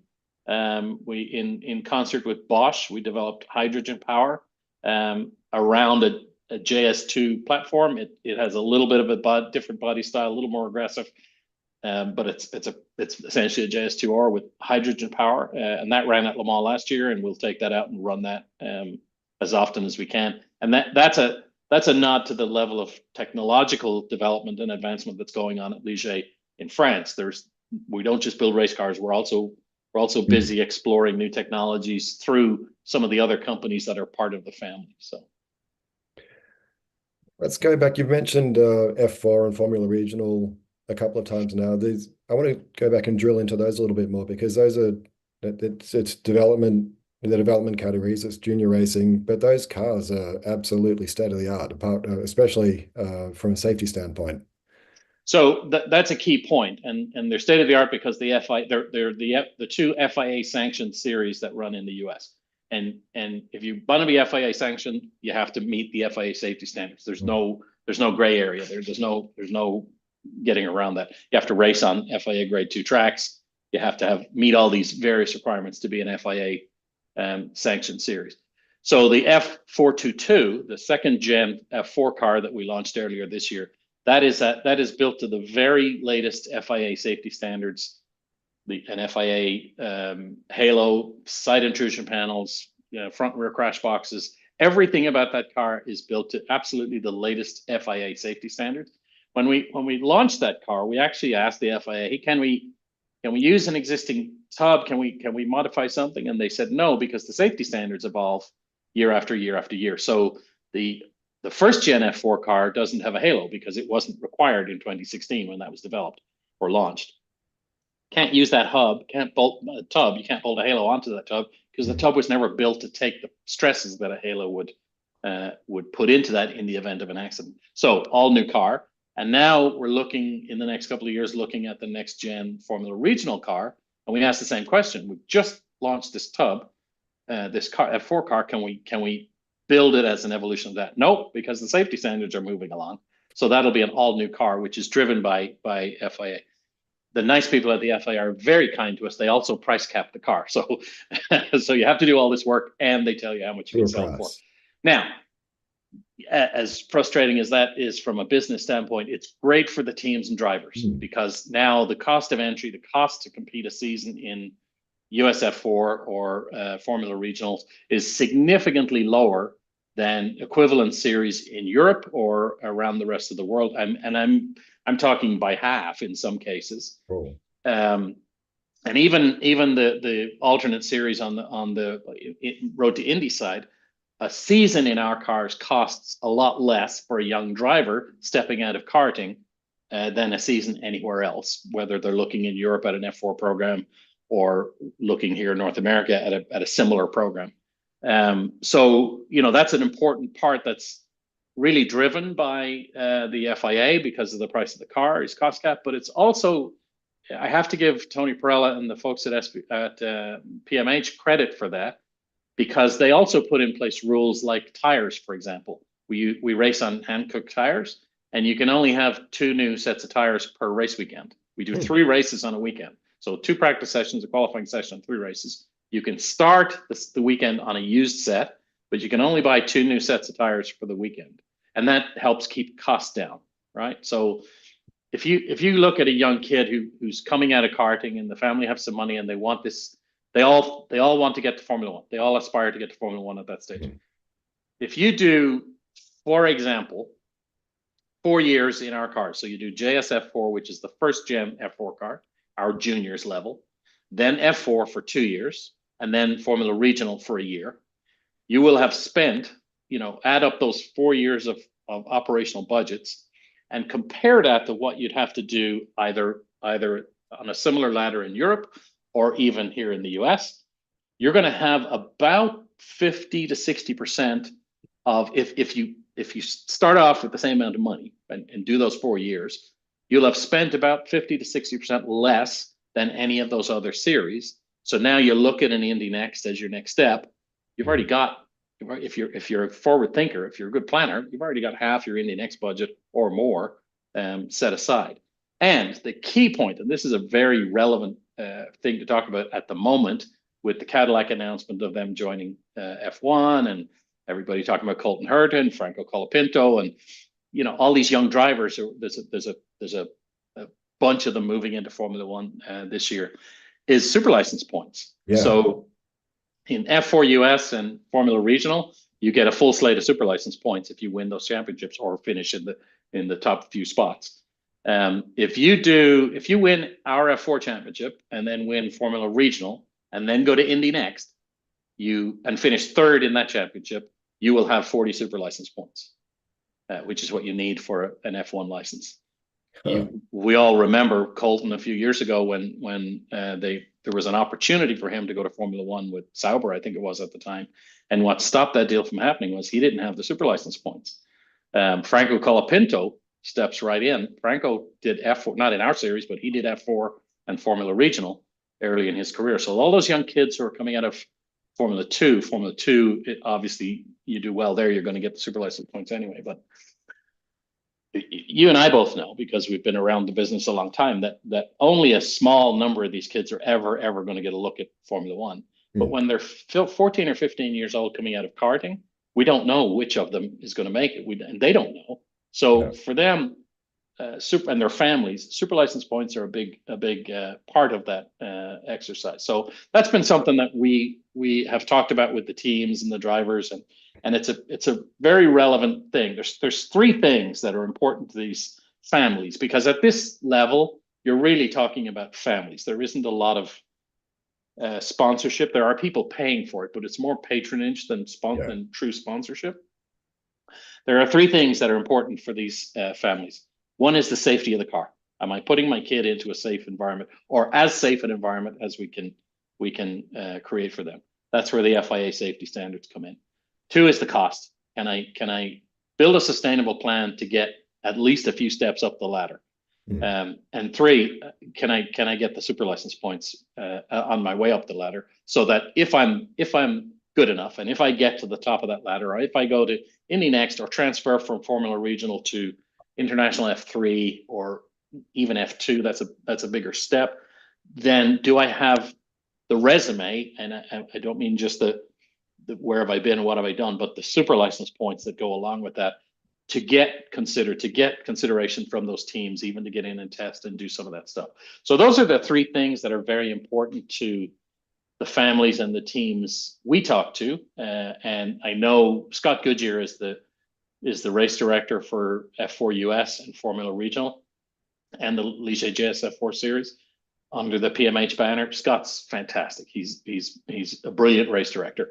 And I know he talks all the time to families. He's actually, I think, this week out at his Hearts to Cars event at Radford Race School in Arizona. And he talks to families all the time about making this step from karting into car racing. And those are the three things that come up all the time. How much is it going to cost? Can I have super license points? And for the moms and the dads, but mostly the moms, is it as safe as you can make it for my kid? And that's an important point for these families, because they're spending a significant amount of money. Some of them have it, and it's okay, but for some of them it's a stretch. There's a young kid came to COTA. I grew up in Ireland, as you know, I had a young Irish kid come to COTA, Connor Grant, very talented, very good kid. Loved what he found here for those three reasons. The family came with him, and they said, "Yep, that's where we want to go racing." But now, finding the budget to get to that next step, that's a challenge for all racers, and that's the stage that they're in at the moment. So, finding a budget and then spending that money wisely so that you don't blow all your marbles in 1 year, because it takes time to learn these tracks and learn these cars. So it's an important point to build a sustainable career path in for these young drivers. The other thing that's important is the prize structure that goes along with it. So if you win our JSF4 series, Ligier will give you an F4 car. You get a ready to race F4 car that you can take to the track and go race. Take it to a team and go race. There are some other prizes too. If you win the F4 championship, we'll give you an we call it F3. It's Formula Regional car that you can then take to a team and go run the season. Now, following F3 or Formula Regional, there isn't a step, at least on the Ligier ladder, unless we redirect somebody over to a P3 or one of our European programs over there. But to his credit, Tony Parella recognized that this is an opportunity to be better in the marketplace, and has just recently announced a $100,000 scholarship prize, career advancement prize for the Formula Regional champion beginning in 25. So whoever wins the championship in 25 will get that $100,000 prize, and they can take it and go race Indy Next, or go to Europe, or go to a Ligier program, whatever they want to do. But that prize makes Formula Regional and the cars that you get and the other prizes you get at the other levels, makes it a much more viable opportunity for young families looking at, how do I take my kid to the next level, or give them the best shot that they can have to get to the next level. So go ahead. Oh, I was going to say, you've mentioned the P3 platform a few times, and I'd like to circle back to that, because I believe you've just homologated the new generation car there, the P325.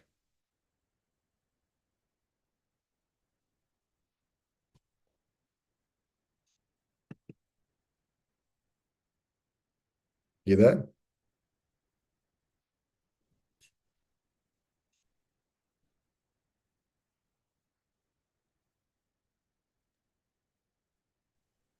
I think we lost Mark. I think we did. Let's step in 1 second, and sorry about that. But anyway, so Mark, while we wait for Mo, anything you want to add, on your previous interviews, or wanted to? I think Mo is definitively gone, so we're going to work with him and our producer to put him back on, and that's what happened, Mark, sometime when we're live. Yep. So technology has a mind of its own. Yes, exactly. But no, Ligier is an iconic brand, and it's interesting. It's true. I was actually born close to Magny-Cours in Nevers, and I grew up next to that team. And they had the car that he showed. I think 79. That was the best opening of their season. They won the first two races. Lafitte won the first two races in 79.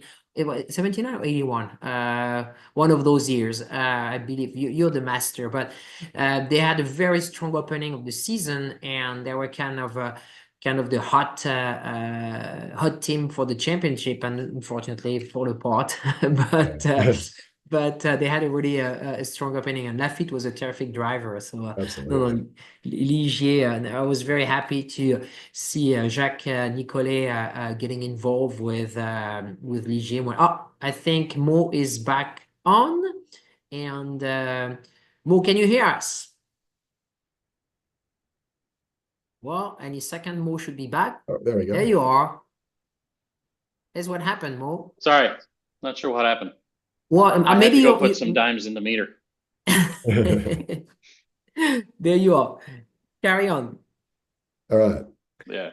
Yeah. So sorry, Mark. We were talking about P3. Yeah, I was asking about the new P3 car. The new P325 has just been homologated. Lovely car. We've sold, I think, a dozen of those already. We've sold a couple here in the US. We anticipate they'll be legal in IMSA in 2026, not in 25. And it comes with the new Toyota V6 power plant, twin turbo power plant.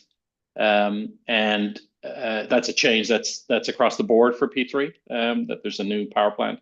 And we've been testing, we probably have, I don't know, 6,000 kilometers of testing on the car, and so far it's performed very, very well. The drivers who've been in it like it, and they say it's a little easier to drive. It's a little more rewarding or a little more feedback than the old car. The nice thing about the P325 is if you have a P320, the current gen P3 car, and you don't want to spring for a new car, you can buy a kit.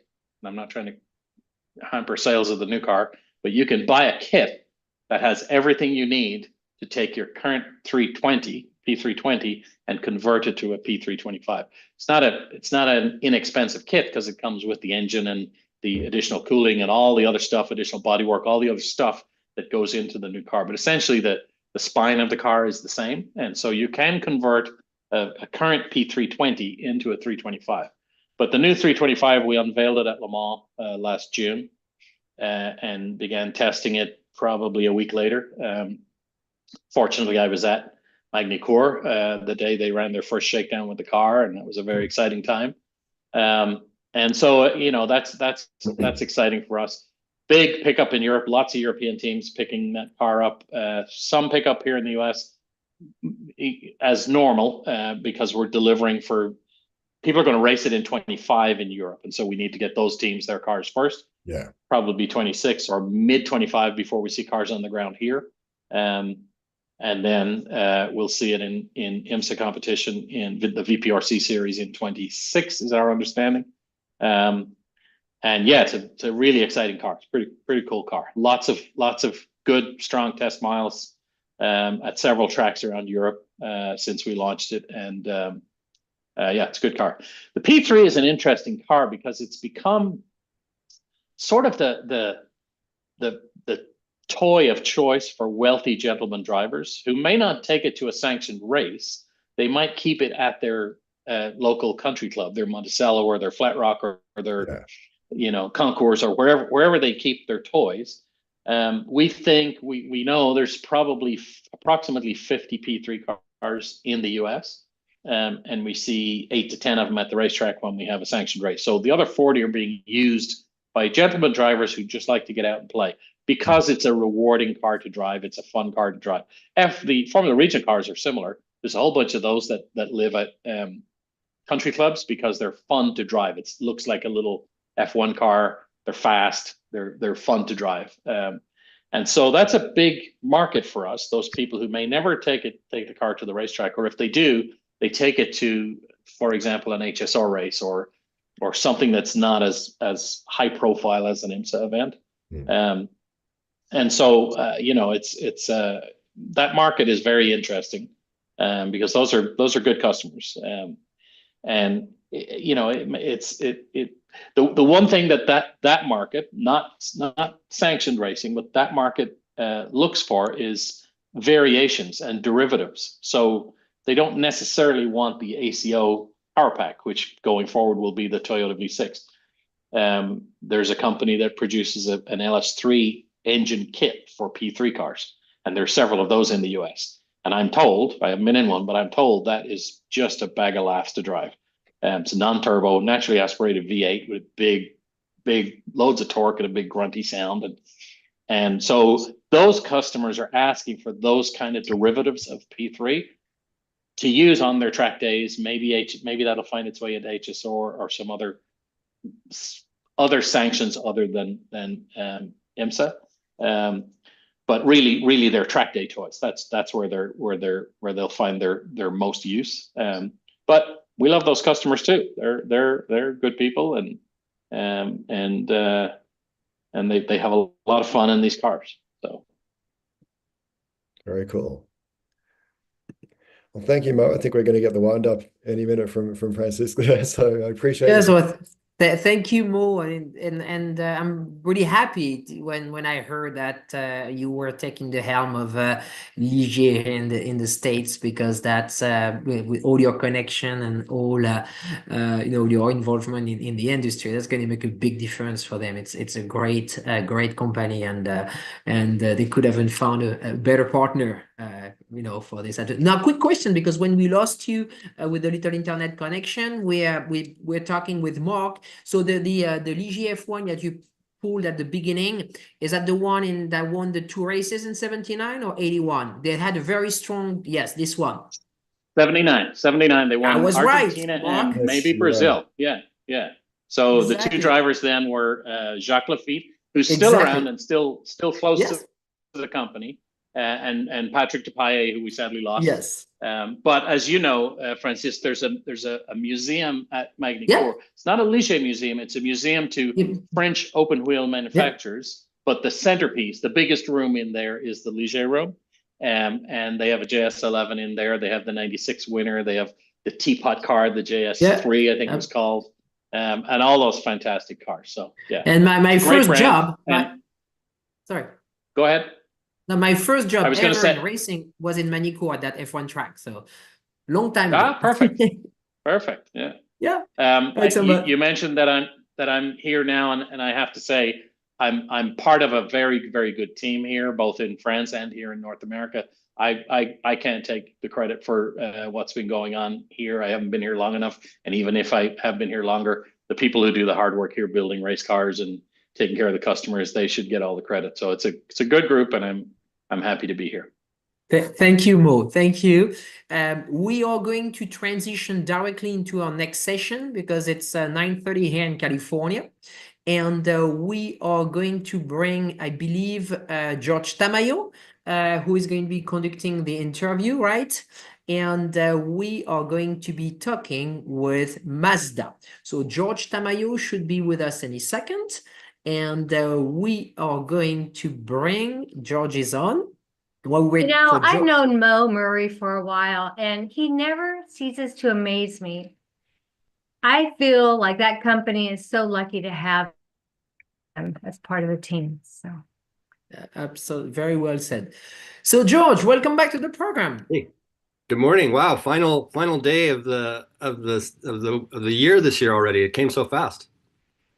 You on to good morning, Jonathan. Hello, Josh. Hello, welcome everybody. To the program. Thank you. Appreciate it. Thanks. Good morning. Good to be back. Hey, guys.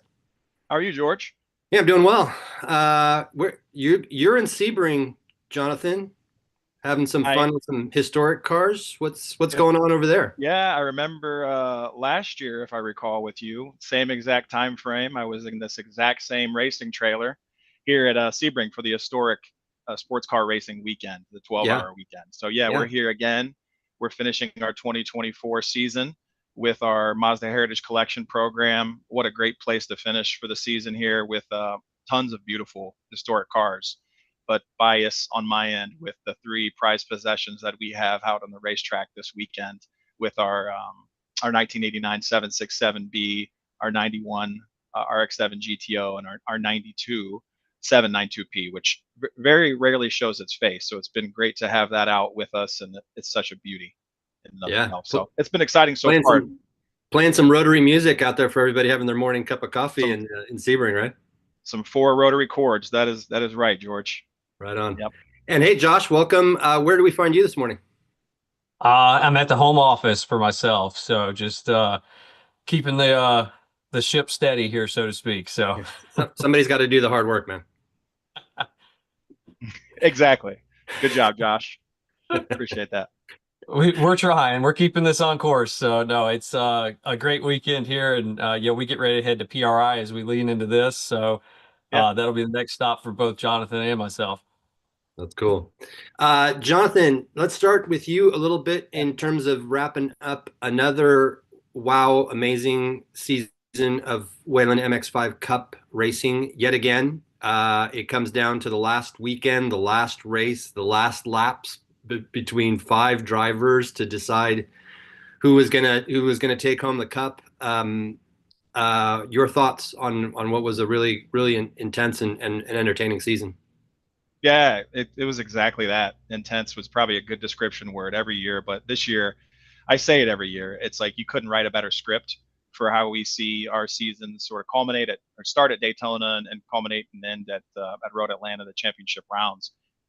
Since we've introduced the ND in 2016, it's literally gone down to the last rounds of the championship to determine who our champion is. So no different this year. It came down to a battle between essentially 1, 2, and 3 overall, were battles in and of themselves within a few different racers. But it came down to Gresham Wagner and Jared Thomas. Gresham with 1 championship under his belt and fighting for a second to match Jared, who was already a 2-time 2-in-a-row champion. Almost pulling a three-peat or running for the three-peat. And it came down to Gresham really just taking really the last 4 events of the season, went on just an absolute run and finished strong at Road Atlanta to take the championship. And so now we've got a tie and two championships for Gresham, 2 for Jared. I keep poking him a little bit, asking, so Gresham coming back right to run for that 3rd, because now we've got to have somebody who's running a historical 3rd championship in a row, which up to date, just having a back-to-back champion is amazing. So to talk about having 3, the racing is so close that a 3rd in a row or 3 championships in MX5 Cup is hard to believe, but we'll see how that goes. Tremendous talent all the way through the field though in 2024. We had a rookie of the year in Weston Workman who did a phenomenal job as a rookie. He came out at the beginning of the year sort of stamping his claim, saying he wants to be the first racer to be not just rookie of the year, but a champion in and of himself. He got pretty close. I mean, he ran top 5s pretty much all season long, got on the top step of the podium quite a few times. So really blue skies ahead for him in 2025. Excited to see what he's going to do with an MX5 Cup for next year. But 24, just, again, you can't write the script. Every year I just walk away astonished at the racing, obviously, just razor edge and always exciting, but the community that we've been able to produce with the teams that are there, top tier teams, our teams have really just taken the challenge to, take it to the next level and move forward every year with improvements on just setup and operation and the way that they have brand consistency and really possess a uniqueness of their own across the paddock. They've done a phenomenal job with that, and just the way that we sort of carry ourselves in a large community of motorsports that really does feel like a family across the entire IMSA paddocks. But looking at us really feels like a special place, and we'd like to, convince ourselves and really convey to others those values that we hold strong. And our paddock really speaks for itself. It's a special place, and always hard to watch us walk away from Road Atlanta. But I'm super excited for 2025 coming right up in the next handful of weeks, as we all know, short off season. Not too far away, and I think Gresham is getting the privilege of driving out there with you this weekend, is he not? Exactly. Yeah. So that was something that we really looked at for 2024 with the Heritage Collection of what can we do special to continue to improve things there and just add to the fanfare and the opportunities for our racers. So we introduced Jared Thomas as our champion at the moment at Reunion in August as the 3rd driver for the RX-7 GTO. Absolute cherished moment on his end. He walked away just with a permanent smile on his face, and we felt really good about him actually winning a couple of those races for us. So it was fun to watch him. Naturally so, Gresham wins the championship, so we asked him to come out and hang out with us, and now he's running the RX-7 GTO as well, and having fun so far. He's only been in 1 session so far. We've got another one this afternoon, and then 2 more tomorrow, and two on Saturday. So he'll have some fun. We're telling him, be careful, be cautious, Gresham. We know you like to run on rails, but we'll keep that prized possession safe. So yeah, no pressure. No pressure. And he knows it. So it's good. It's been fun. Josh, on your end, talking about doing all the hard work, Mazda has, these great motorsports programs, and a big part of that is the support that Mazda gives. I think that maybe is one of the foundation reasons, correct me if I'm wrong, about why Mazdas are so popular for grassroots racers, for up and coming amateur racers and beyond, to get out there and compete week in and week out. Tell us a little bit about the support that Mazda offers racers across the board who want to get out there and drive. Absolutely. We believe in supporting our racers from top to bottom. Our team support program is very unique within this industry. Is we sell parts direct to our racers, whether you're a pro racer, all the way down to grassroots motorsports, and even down to as far as like track day and autocross participants that are just getting started out. We believe that reducing that barrier to entry, not only from cost but a knowledge barrier, really helps incentivize people to step into the sport. We all know this sport's tough to get into, even just to find your way, find your path. You were talking to Leger and Mo earlier, and that's a path with open wheel, and we're more the sports car path, and we do things very similarly through two parts groups. So part support, technical support, and contingency. We feel that is the trifecta of how we keep people racing in Mazdas and why you see they're so popular across the board. And is it, I mean, obviously there are hard parts, right, that you guys sell and offer, but what about like things like tech support or any of that other stuff there? What can racers lean on you a little bit for that as well? Absolutely. We offer not only just the racers, but the shops that help prep them.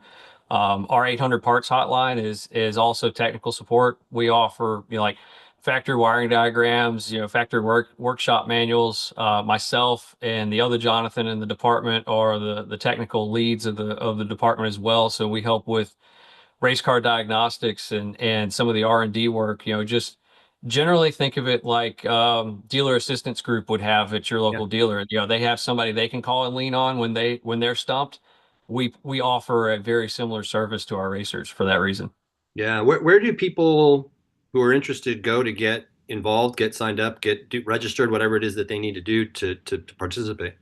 Super simple. MazdaMotorsports.com. The homepage has a get started button. Think of it the equivalent of making an Amazon account. You have to have an account set up with us to be able to purchase parts from us. Same thing. Basic information, personal identifiable information, credit card, shipping address, things like that. And then at the bottom of the page is the 800 number that we staff 5 days a week, basically 9 to 5 Eastern Standard, with maybe some extended hours during race seasons that we cover. But super simple to get started. We just require some simple proof that you use a Mazda on track is the easiest way to put it for this conversation. What if it's an early 90s Miata? Are they good to go? Absolutely. We support all the way back to early RX-7s, all the way to the current MX-5 Cup car. I myself have an FD, so I totally understand trying to find old parts for old RX-7s myself. But we as long as we can still get our hands on it from the OE side of things, which Japan is very supportive of that and keeping a lot of these old parts running. As an OE parts group, to be able to supply parts for 35-year-old cars is truly amazing, to be honest. Totally random question, but do you guys remember the all-wheel drive 323 from mid-80s? Absolutely. In fact, James in our department has one still. No kidding. Right. So I was wondering how many of those are around? Because were those those had to be gray market into the US, the all-wheel drive one. I know the front wheel, I had one for a while. I inherited from my mom a front wheel drive 323, nice, which I drove like it was a rally car and it was a hoot. But were the all-wheel drive ones, were they gray market, or could you actually buy one through a I'm pretty sure they got rebadged as the GTX, and they could, and that was how they brought in that extra model over. And I think that's exactly what James has. He loves that thing. So blast from the past for sure. That car may be hard to find some parts for, but I'm sure we still got something. We'll put James on it. Better believe it. James will find it. But George, you talk about, Josh referring to how much we do support our racers. We're always trying to find more touch points for customer service and customer experience.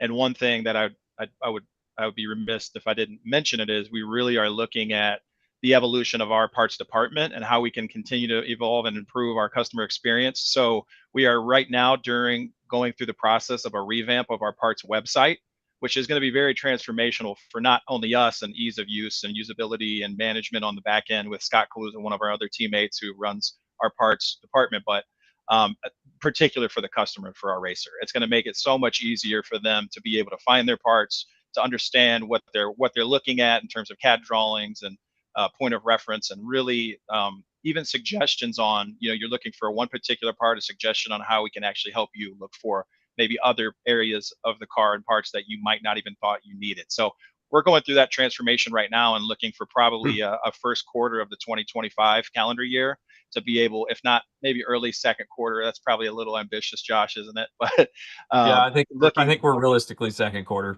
Yeah, probably an early second quarter, but really excited about rolling that out. And I think our racers, our prep shops, our teams, and those that are under our Mazda team support program are really going to benefit from that. So it's going to be exciting times. Cool. Good news. Yeah. Jonathan, changing gears a little bit here. After the MX5 Cup season wrapped, you had a one-off, very special event at Martinsville, running on an oval, supporting. Was it a Whelen Series event, right? Yeah, modifieds. Yep. The weekend before the big Cup race there. Now that it's done and dusted, thoughts and learnings. And just generally, how did the whole thing go? Yeah, I honestly use a wordplay here with done and dust. I don't even think it's dusted yet, because we've literally had so much buzz from that event. We knew there was something there. There was something special about an opportunity to get onto Martinsville, run the half-mile oval with MX5 Cup cars, showcase what we can do not only on a road course but on the oval, and do it in a special way. So hence the reason why we pursued and executed. But the feedback and the engagement from our racers and even new fan audience has been phenomenal. Wow. Our live stream, last time I looked at the Martinsville MX5 Cup live stream on the IMSA YouTube page, it was over 85,000 views, which is strong showing for compared to some of our other races and even other IMSA race series in their portfolio. So it's exciting to see that, and that just shows me that there was already a demand that was generated, but clearly the product and the quality and the concept is something that we should continue to try to look to for the future. So that's absolutely, I couldn't be more excited and thankful for the work that, Martinsville Speedway, Clay Campbell and his team, Karen Parker and the rest of the folks there that really sort of bent over backwards to make this happen. They did a phenomenal job with just being hospitable and letting us kind of come in onto their territory, run a weekend that they're traditionally known for running just modifieds or even the NASCAR weekend, and really be special guests. And we felt special. So appreciate them for that.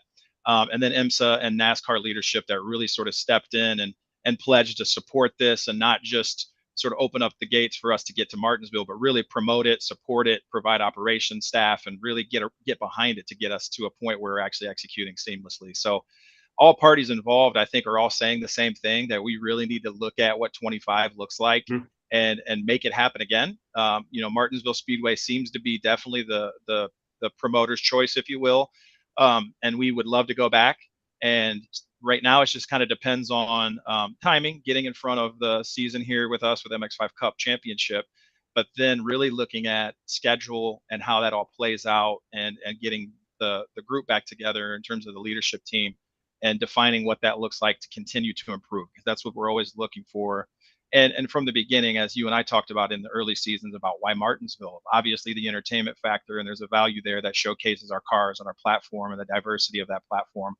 But there's a larger strategic vision there to showcase, our series, our platform certainly, and our racers, but the collective band of our series and defining who we are and how we can intersect between stock car racing and sports car racing. So I think that's really at the heart of and the crux of what we're trying to do is showcase the product and that how valuable it is to maybe start an MX5 Cup or give MX5 Cup an opportunity to groom, to develop, to grow, and then find whatever choice or path that is. And I believe that we've started that with the kickoff of this year's Martinsville. So I'm excited to see in 25 how we improve, how we continue to showcase that strategic vision and really move to just further entertainment for our fans. So it's going to be a good. Martinsville's a great configuration as well for the characteristics of the MX5 Cup car. Yeah, there's other ovals that we would love to get to. A Bristol really comes to mind, but in terms of track elevation and configure, it's probably going to be hard to do that. But Martinsville is just a perfect. After watching the race and we saw the tests, we knew what we were capable of, and we were going to put on a good show. But actually seeing the final result with the battle between really battles across the entire field, but the battle at the end between Weston and Jared Thomas. I knew we were validated when they went lap for lap, door for door, mirror for mirror. And I looked down into the grandstands from race control, and the entire grandstands were standing up cheering. I knew we were in, and we had been validated at that point. So I think that's Martinsville is for us, and we definitely want to come back just based on what we saw and how rewarding it was. So yeah, good stuff. From off the back of that, you know, if you go back a ways to the earliest days of MX5 Cup, and you looked at the field, one of the things we've sort of remarked on is the kind of the transformation from years ago. There were a lot of middle-aged, you know, guys who were top amateur racers, but you know, middle-aged guys, and the young guns were few and far between. And now you look at the current entry list, and it's 180 degrees, right? It's all young guns and a couple of, you know, white-haired guys in there for giggles, right? So, and when we look at this Martinsville thing, one of the things that has come out of it, I think, is just how the evolution of MX5 Cup as an interdisciplinary jump-off point for those young drivers. Is it the series that could be the place where you want to go road racing? We got, you know, it works for you. Maybe you want to go NASCAR route with a road racing emphasis a little bit. There's also a pathway for you here, and vice versa. People who are coming out of the NASCAR circle track thing, because I think NASCAR is increasing that balance of road racing courses. Absolutely. Look at the number that has gone up. They're going to need drivers who have real road racing skills. And so now you've got some guys that are coming out of like the Whelen Modified Series as an example, who say, hey, I want to go to NASCAR Cup, but there's road courses. I got to learn how to drive a road course. Maybe an MX5 Cup car is the place for me to do that. It's spot on. That's exactly sort of that strategic vision where that came from, is looking at our overall field. And I think there's been you know, not a massive change. That you've seen it over the decades where, you know, drivers, they're optimistic. They try to do as much as they possibly can. But I have seen a trend with drivers in the last several years, 5 years, call it, since, you know, post-COVID, or 4 years, is these younger drivers are coming in, and they're not necessarily, you know, fixated on one particular path. They want to really try to explore and look at how they broaden their skill sets, and whatever opportunities come along the way, they're going to pick off. So with that trend, and with where we're at as a series, as well as, you know, we are, Josh and I and the rest of the team, we're continuing to look at what's next for us and what's that next level. You know, as I sit here and look at our prototype, you know, our GTP and GTO class cars out here from the 80s and 90s, you know, it's amazing, but it's also bittersweet knowing that those are opportunities for us to continue to try to bring that style and that level of prototype, or that level of sports car racing back. You know, our global president Morrison always says it's not a matter of if, it's a matter of when. I love that, because that just is a wishful thinking, and really gives us the ability to dream as a group and as a brand, and look at what is next. But along the way, we still have to stay true and authentic to ourselves, and look at being as flexible and bringing in as much participation as possible, and really complementing already existing framework of motorsports, particularly as you had mentioned with stock car and sports car racing. So I think that model absolutely complements where we are at today with MX5 Cup, and even in our grassroots levels. I'd love Josh to talk a little bit about, you know, the evolution of Spec Miata and Spec MX5, those particular programs, because honestly, from a pro level, everybody sees MX5 Cup, but, you know, our model is actually flipped upside down over the last few years, to where we were once a pyramid looking at grassroots on a baseline, MX5 as a mid-tier, and then what's next at those times with prototype. We've flipped that upside down, and we really look at it as a funnel of we believe in our grassroots racing. That is our authentic self. We are supporting our racers through and through there, and we will continue to do that. So how do we start the development process there and move them into new programs and classes to get to MX5 Cup? And then eventually what's next? So I don't know if Josh wants to elaborate a little bit there. But 100%, because you beat me to the punch there, Jonathan, because I was going to go back to you, Josh, and say, you know, Noah Harmon, who's your most recent scholarship winner, has got his start in Spec Miata, and then he did Spec MX5. And so that is, to Jonathan's point, it is something that maybe isn't as well known across the broader industry of where the Mazda motorsports pyramid exists. So to tell us a little bit about those two layers of the onion. Well, and there's even like kind of a preemptive layer to that too, that we've targeted and done the same thing that like the open wheel avenues have done in the past couple of years. We're looking directly at karting organizations and going, well, when you age out of karting, so to speak, where do you transfer to? What is your next ambition? What's your next step? And we're really pushing them and showing them the path to sports cars is, through the Spec MX5 program, potentially up into Cup, and then, beyond there is your jumping pad into pro racing. So we've partnered with Stars Karting Championship for that exact reason, and we pull their championship winners from two of their major classes are automatic bids into our Spec MX5 program for the scholarship and the shootout. We saw a couple of them this year come in, and you're right. Noah Harmon's a great case example of this. Came into Spec Miata, ran Spec Miata a couple of years, ran basically 2 years of Spec MX5, showed really well at the runoffs in both classes doing dual duty. Got his second invite back to the shootout and really knocked it out of the park. Came back and just absolutely performed across the board. That's how we curate our programs, and what we look at is we're feeding from the grassroots side and karters, and for the ones that have the ambition to go pro racing, they filter through those programs at their own accord and get eligibility through the Mazda scholarship program. So that's really how we differ from basically other OEs in this atmosphere is we have that large grassroots attendance to draw from, which is something that's very unique to Mazda. 100%. Talking to Noah a couple weeks ago, something that I didn't know that he told me, and I think it's a great point to stress to all young racers out there, was Noah has never done a complete season in any championships since he left karting.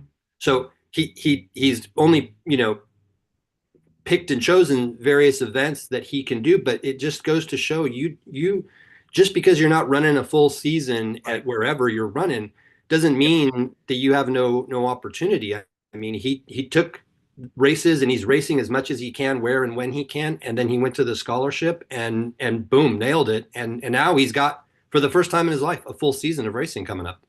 He was very wise in being choosy of the events that not only he could do, but that he could afford to do to put a season together, right?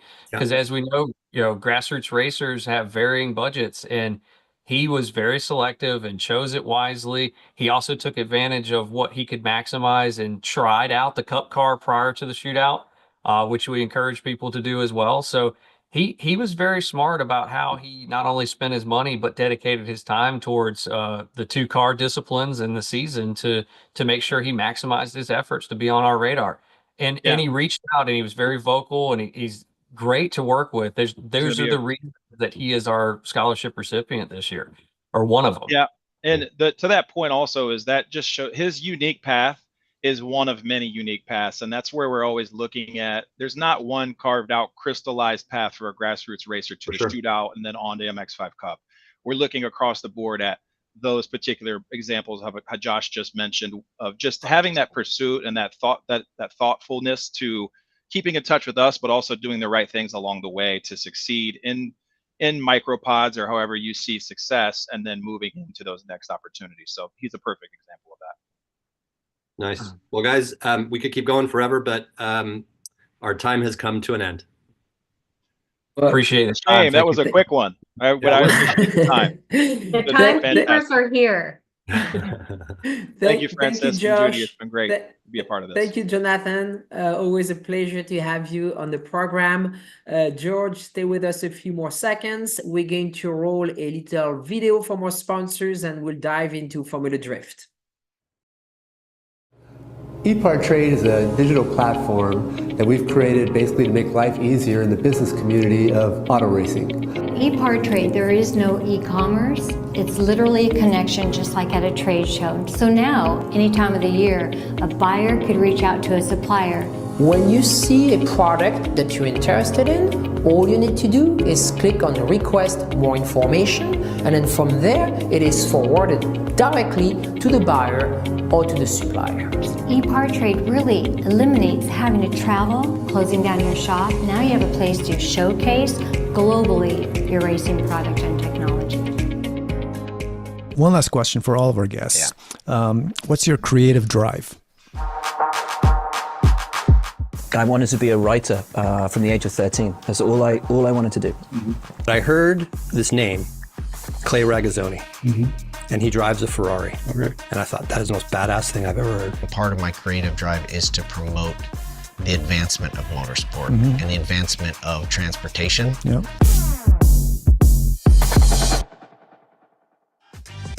Looking for a quick fix of motorsports news? The Speed Sport Daily is what you need.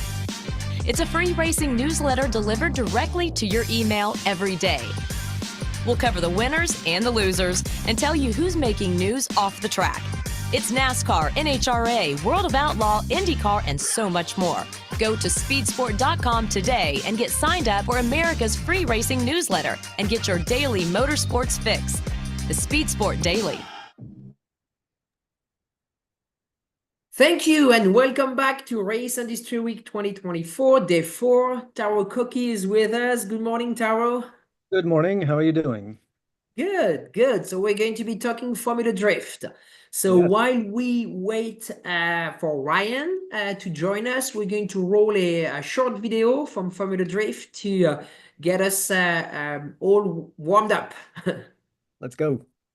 21 years amassed of Formula Drift competition, and it all comes down to Irwindale. There is something magical about Irwindale, the House of Drift, where you want to win, and where we'll officially announce a 2024 champion. There could be only one winner, and there could be only one champion. So let's send it. But don't tell no lie about me, and I won't tell truths about you.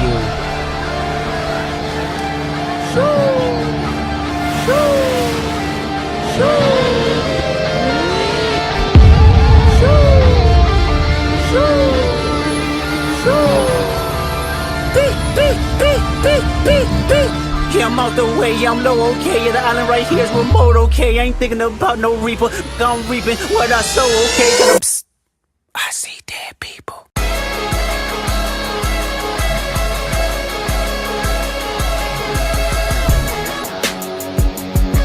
Gotta find my drone up on this beach.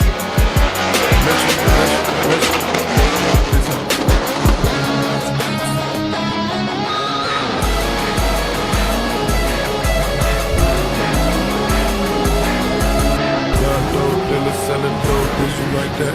Kicking doors, kicking in doors, is you like that? Young throws, selling lows, is you like that? All 24, one gold, is you like that? From the start, I'm really like stepping in the list, is you like popping up the ball, is you like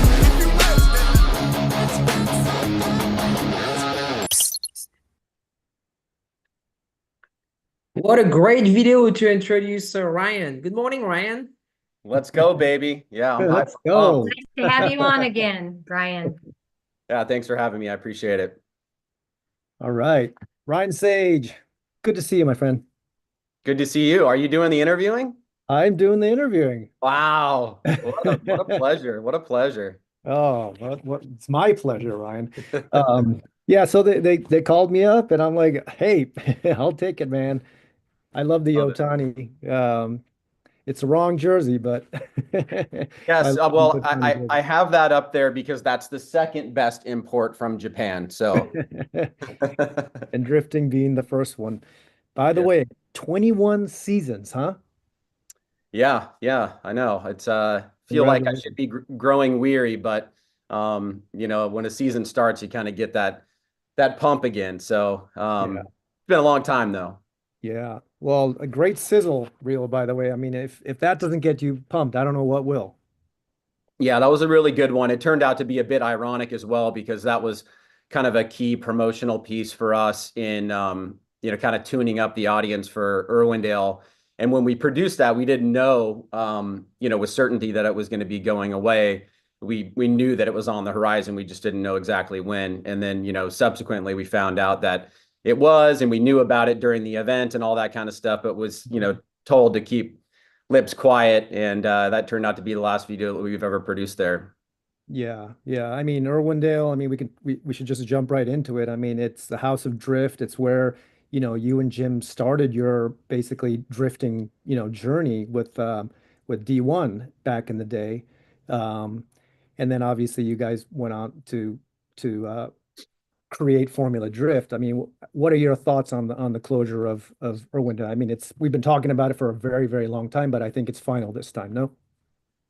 Yeah, I really, we've been criticized because we've had the last Irwindale for a number of years. And so we kind of stopped doing that, even if it was, rumored to be. But, the current leaseholder that got in there had a 5-year deal, and we kind of knew that we were going to be able to ride that out until at least the term, which this was the end of the term. And then, we had some good insight from the city that it was being, the probabilities were going to zero that it was going to be around in one way or another. And, there's two parts to it. One is, there's a general kind of like certain motorsport properties and event facilities have kind of been struggling to stay relevant and also to be able to provide, the right kind of revenue intake to justify the location that they're in.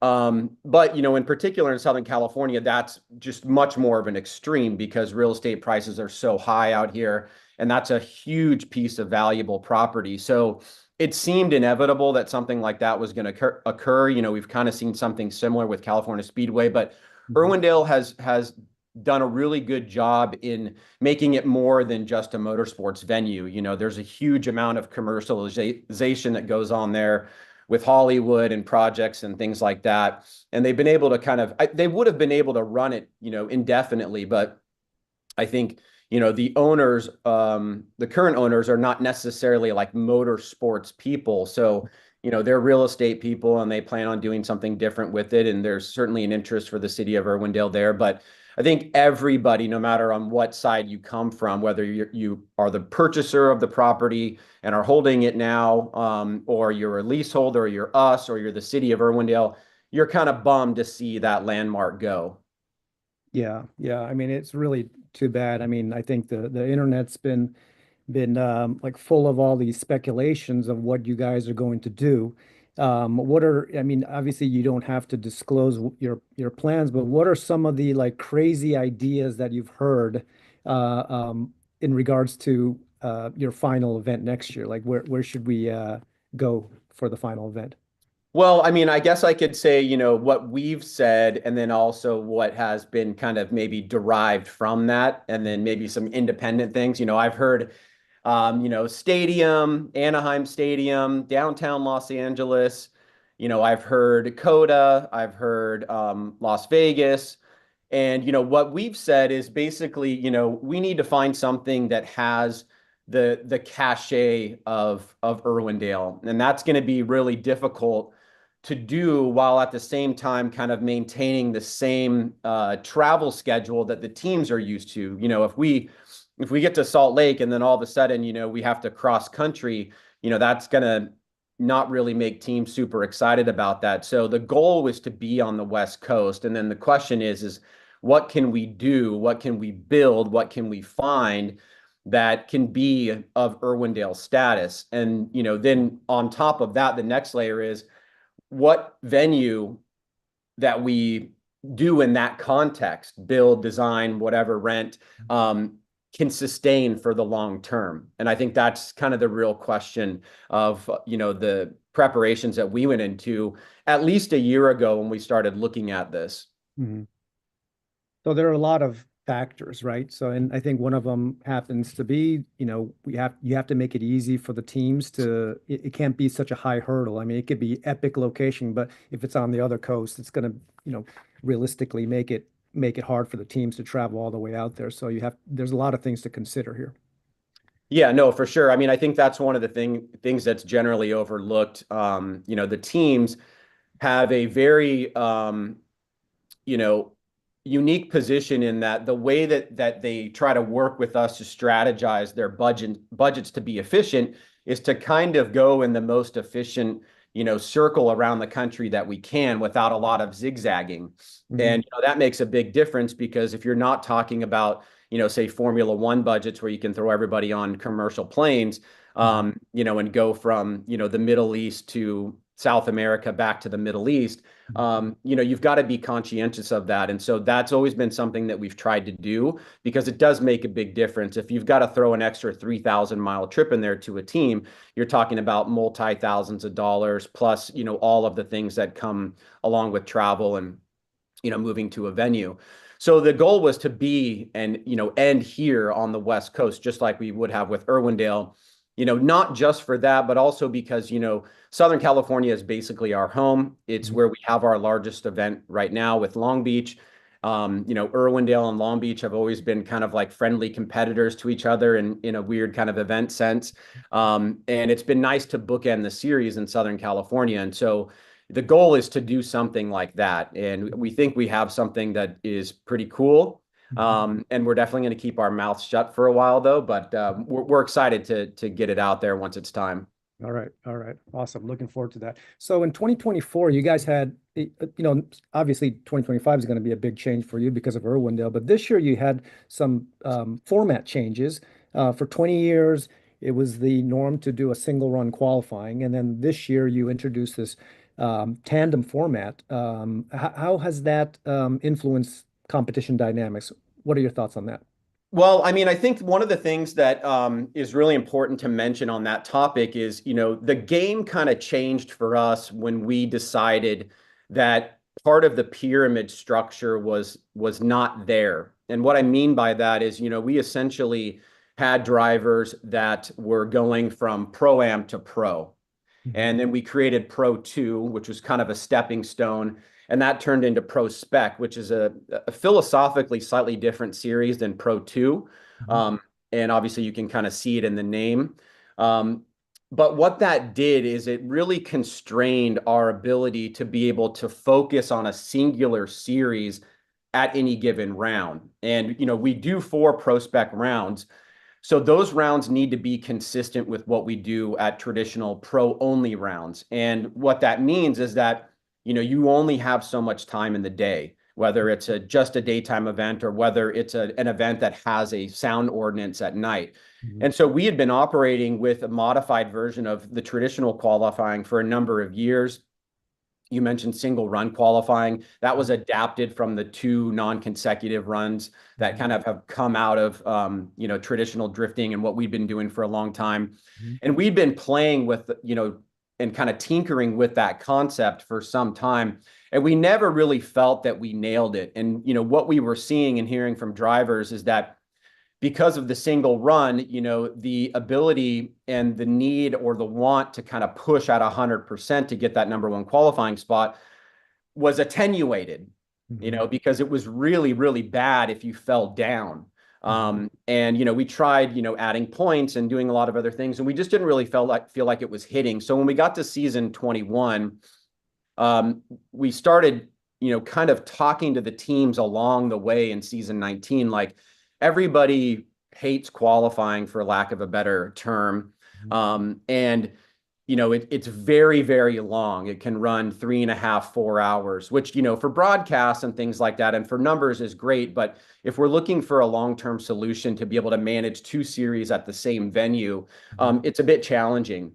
So we kind of turned things on its head and said, well, how can we take a concept that still preserves the essence of drifting and the best part of drifting that we think, the tandem drifting, and move into kind of like this new generation, season 21 and on, with a radically new concept. And so that's how we came up with this all tandem format. And what we kind of saw from that is that, our time to run shrank pretty dramatically.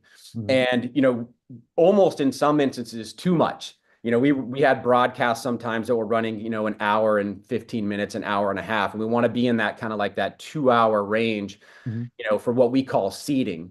And so, we're going to modify that for this year. But I think overall, in the first half of the season, particularly on the pro side, was some of the best drifting that we saw in seeding, but not just in seeding, even relative to the main competition, because a lot of these guys that were unranked international drivers had to come in and go through that gauntlet, so to speak, and participate in that. And so there's some rounds where, you know, whether it's Connor Shanahan or Adam LZ or Manoa, put on some of the most insane drifting I think that we've seen, and it was in the context of not the finals, not the top 32. And so we felt we really had something there. As we got through the season, what we kind of found is that, you know, there are some things that we need to adjust and to tweak to make seeding better, and also to ensure that we have a full top 32. So we're going to be doing that in the off season. We're already kind of working on that. But we do feel that it's a concept that we want to stick with for a while. And I kind of told the teams that I don't want to turn back from this after year one if we don't like it. I think the idea philosophically of having all tandem drifting feels better than single run qualifying, because you can't have 2-run qualifying in a 2-championship weekend. It just doesn't work from a time perspective and with the number of athletes that we have. So the first year is definitely a learning experience, certainly some highs, some areas to modify, but overall, I think it's a good change for the future. You just mentioned Minowa and maybe some of these international athletes that are coming into the sport. I mean, what, you know, compared to like, you know, other motorsports that we're talking about it during Race Industry Week, for example, what's the difference between traditional motorsports and the entry point into, you know, drifting and Formula Drift? Like, how does one like come up the ladder to make it to the Pro Series? I mean, for me, I wrote a paper actually called The Value Proposition of Formula Drift, and it was something that I had been working on for a number of months, because I'd been trying to think about how to explain in a detailed way why Formula Drift is a good value proposition for X entities. And one of the things that has always stood out to me that I felt needed to be underlined in that paper was the fact that the barrier to entry for FD in particular, but even drifting generally, is relatively low. And that's not just for traditional motorsports in comparison. I mean, that's all of sports, right? If I woke up tomorrow and wanted to be a professional baseball player, I couldn't do it. But if I was motivated enough to go and build a car and go to Pro-Am and, you know, win a Pro-Am championship, which would be basically, you know, being a leader after 3 rounds. This is how we kind of function our Pro-Ams. I could get to Pro Spec. And if I'm in Pro Spec and I get to top 3, I could go to Pro. So from a logical perspective, you could literally be a pro driver in 2 years. And we do see some athletes do something akin to that. Now, obviously, they've been practicing for a while. They've taken you know, lessons from other athletes about how to prepare their programs and driving and all that kind of stuff.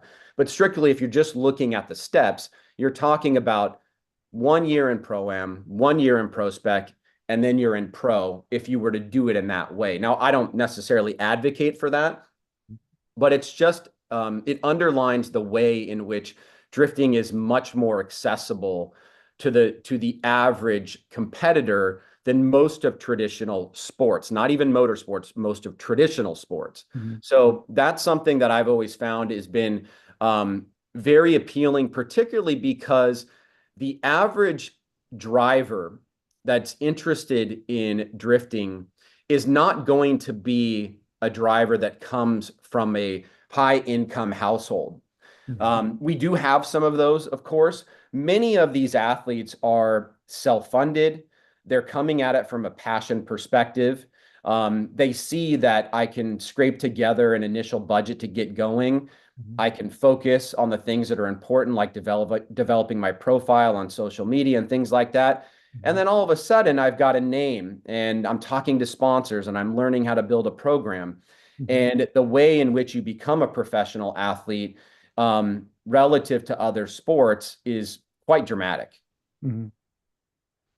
Yeah, you mentioned social media profile. How important is that, you know, compared to 20 years ago when you guys started and there was no social media at that point. Now you're having guys like Adam LZ who, that come in and they have this huge following. A lot of these guys already have an audience. What do you think about that? How has that affected you guys or, worked in your favor or not?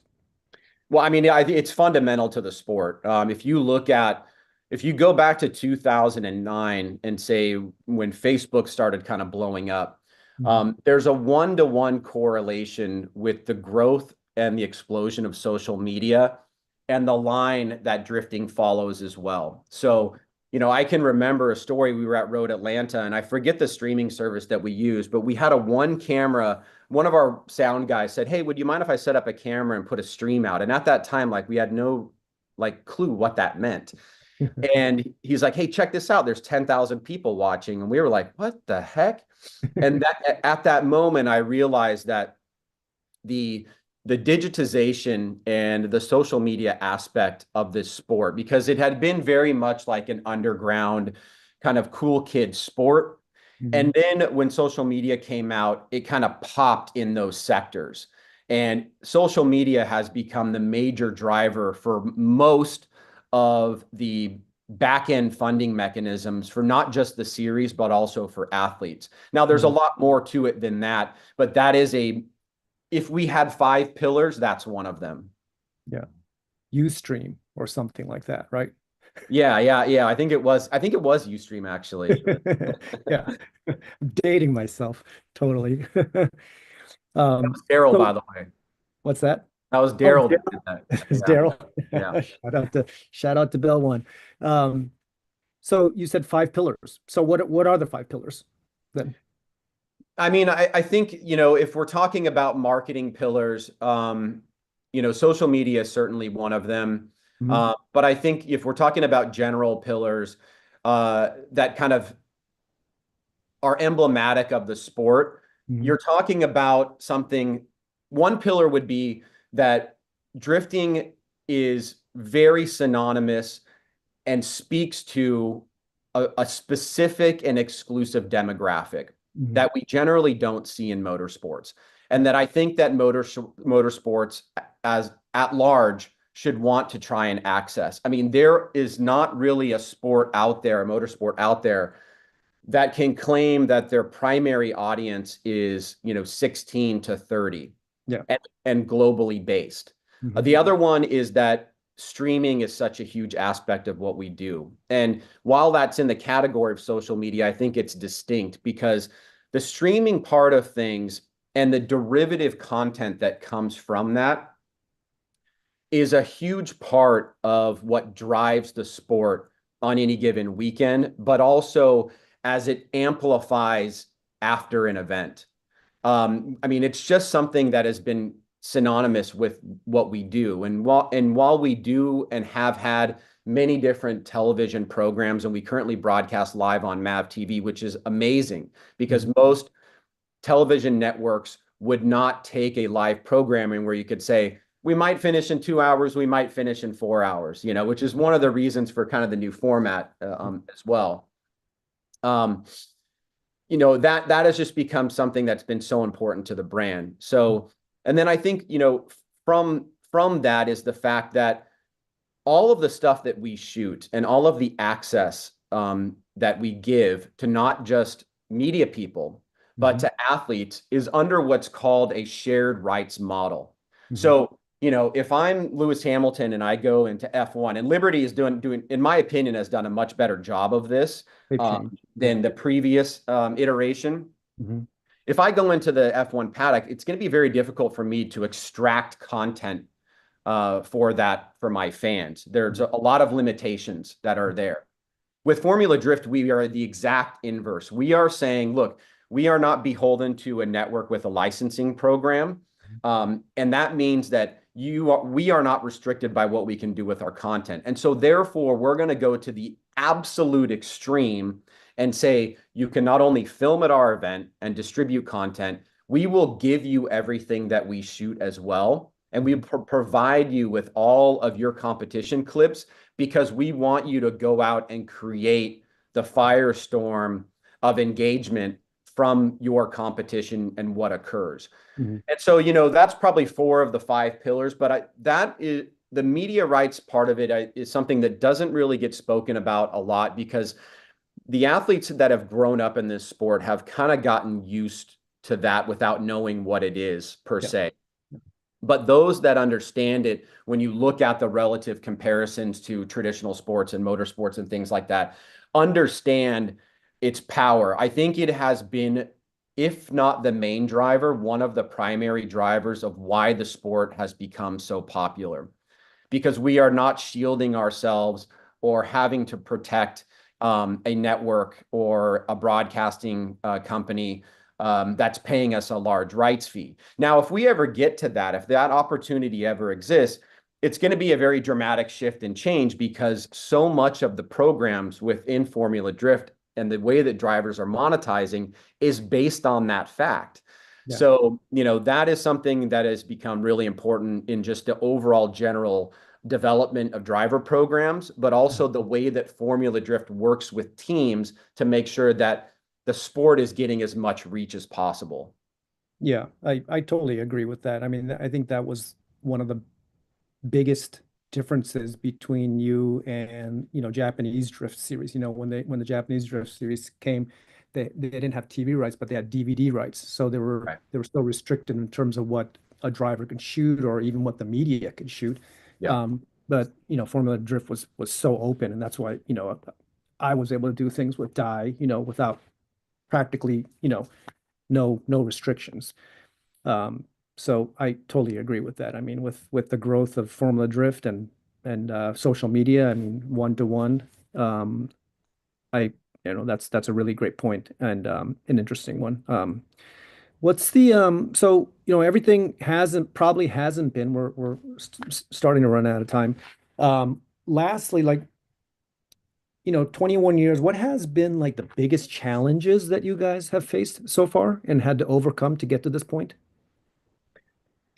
I think about that a lot, actually, and it kind of comes in 2 parts. I'll try to be brief if we're limited on time.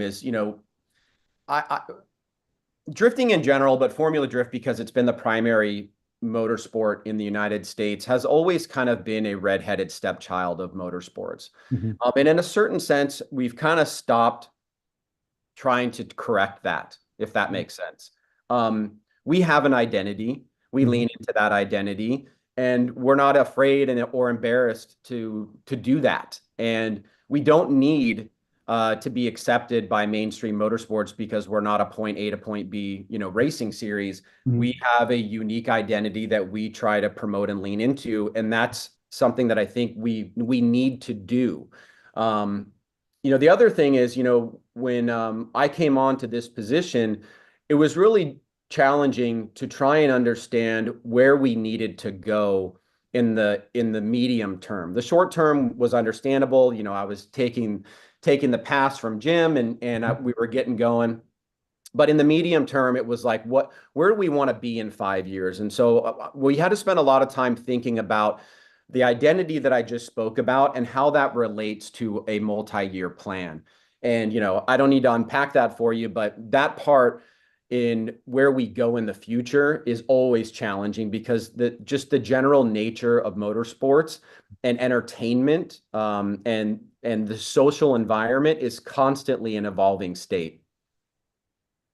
Yeah, well, I see the timekeeper guys now. Good to see you guys. Ryan, thanks for joining us. Congratulations on 21 successful seasons and more to come. Wishing you the best. And you're going to be at PRI? I will be at PRI. Yeah, thank you right. so much. I appreciate the opportunity. I always enjoy doing this with you guys. Thank you. And PRI. what an amazing journey it has been to watch Formula Drift grow. So thank you. Stay with us. We are going to run a short video from our sponsors, and we'll be right back for our next session. Scott Lewis and Associates, the sales, marketing, and branding specialist for the automotive performance industry since 1988. We get our manufacturers on track by opening an extensive distribution network, providing product training to sales staff, creating fully integrated sales and marketing strategies, building successful industry partnerships, attending trade shows, events, and races, offering first-class support to customers. SLAI delivers solutions that win you sales. To get in touch with an SLAI representative, call 516-378-6100. Go to scottlewisinc.com or email info@scottlewisinc.com. With roots in the Midwest that date back well before the Model T, Fifth Third Bank has a long history of serving the needs of automotive companies. While much has changed over the years, our passion for helping businesses put cars on the road and on the track has not. Today, we are more committed than ever as a member of SEMA, a founding member of PRI, and a sponsor of multiple race teams across several racing series. For over a decade, Fifth Third Bank has been a staunch supporter of our industry and a great partner for many companies in the motorsports field. Our business has been growing extremely fast, and really we could not be where we are today without Fifth Third. They provided amazing strategic advice, the capital we need to support our phases of growth. They are true partners for me now, and what they do with their involvement in motorsports is untouched in this community. Where can we take your business? Fifth Third Bank. You work as hard as your truck, and you have no time for downtime. That's why more truck owners trust Blue Def, America's #1 diesel exhaust fluid brand.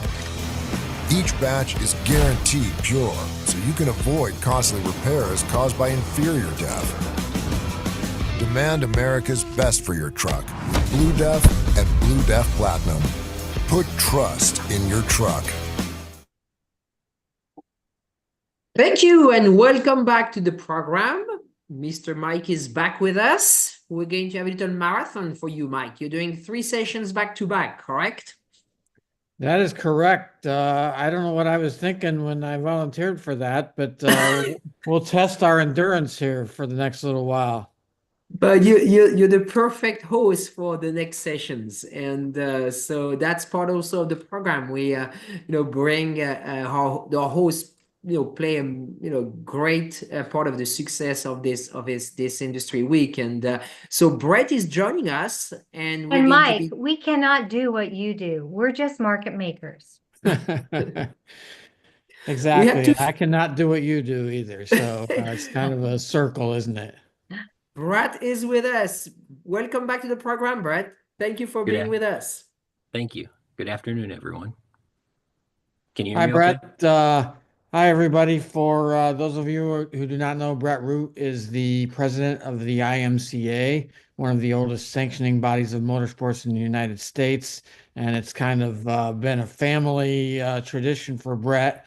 And we started last year a little bit with him providing the history of IMCA. And I'd like, Brett, if you don't mind, let's start there again this year and give us a brief recap of where IMCA has come from and where it is today. Oh, sure. IMCA, the International Motor Contest Association, we've been around since 1915. So we've got a very long history, much longer than I've been at IMCA. But yeah, we're a dirt track auto racing sanctioning body. That's what we do. We sanction dirt track races across the United States primarily. We also do some business in Canada. So yeah, we write the rules, regulations, and the procedures for dirt track auto racing. And how many different divisions are racing IMCA currently? 9. We've got 9 right now. 9 last year, 9 again this year. We haven't added anything, but for dirt track enthusiasts, it's the standard stuff that they see at racetracks across the United States. Anything as basic as a sport compact, which is a front wheel drive OEM car right off the street. We call them compacts. Some people call them Hornets or tuners. Just a 4-cylinder front wheel drive vehicle right off the street that our racers knock the windows out of and tear the interior out of them and put a roll cage and a racing seat in them and race them. That's basically our entry level position these days, but we go all the way up to full blown sprint cars, purpose built race cars like sprint cars and late models, which we also sanction as well. So that provides a lot of different experience levels for the racers from a very starting point to professional race teams that run in your top divisions, such as the modifieds and the late models and the ladder system, Absolutely. so to speak. Yeah, absolutely. I mean, we are essentially a hobby association. We treat it as such. We don't consider ourselves to necessarily be the professional level of racing. Our goal has always been to maintain an affordable point of entry for a local individual who wants to race locally at their county fairgrounds, or maybe at a privately owned facility that's in the area. But most of our racers they work 40, 50, 60 hours a week, and they race for fun. And so we've always tried to have a division that somewhat meets the needs of any type of individual that wants to do that. And with 9 divisions, there's definitely like a tier, what we would consider within our association, a level at which is entry level in our association and upper level in our association. But they're all generally doing it for fun. Some of them are trying to be professional racers, and we have a handful of racers that have come out of IMCA racing and entered into what we would consider to be at the dirt level, a professional level of racing. But most of our racers don't necessarily want to be professional racers. They just want to do something. They want to race for fun, instead of going boating or going camping or something like that with their free time. They want to go in circles and have a good time. Approximately how many racers and tracks were involved with IMCA this past season? We're still over 9,000. We have usually the last handful of years we've been 9,000 plus members between those 9 divisions. And we'll do business, and we have done business this year in, I think it's 40 states. It's usually 39 to 40, 41 states that we'll do business in or have some sort of a sanctioned event in.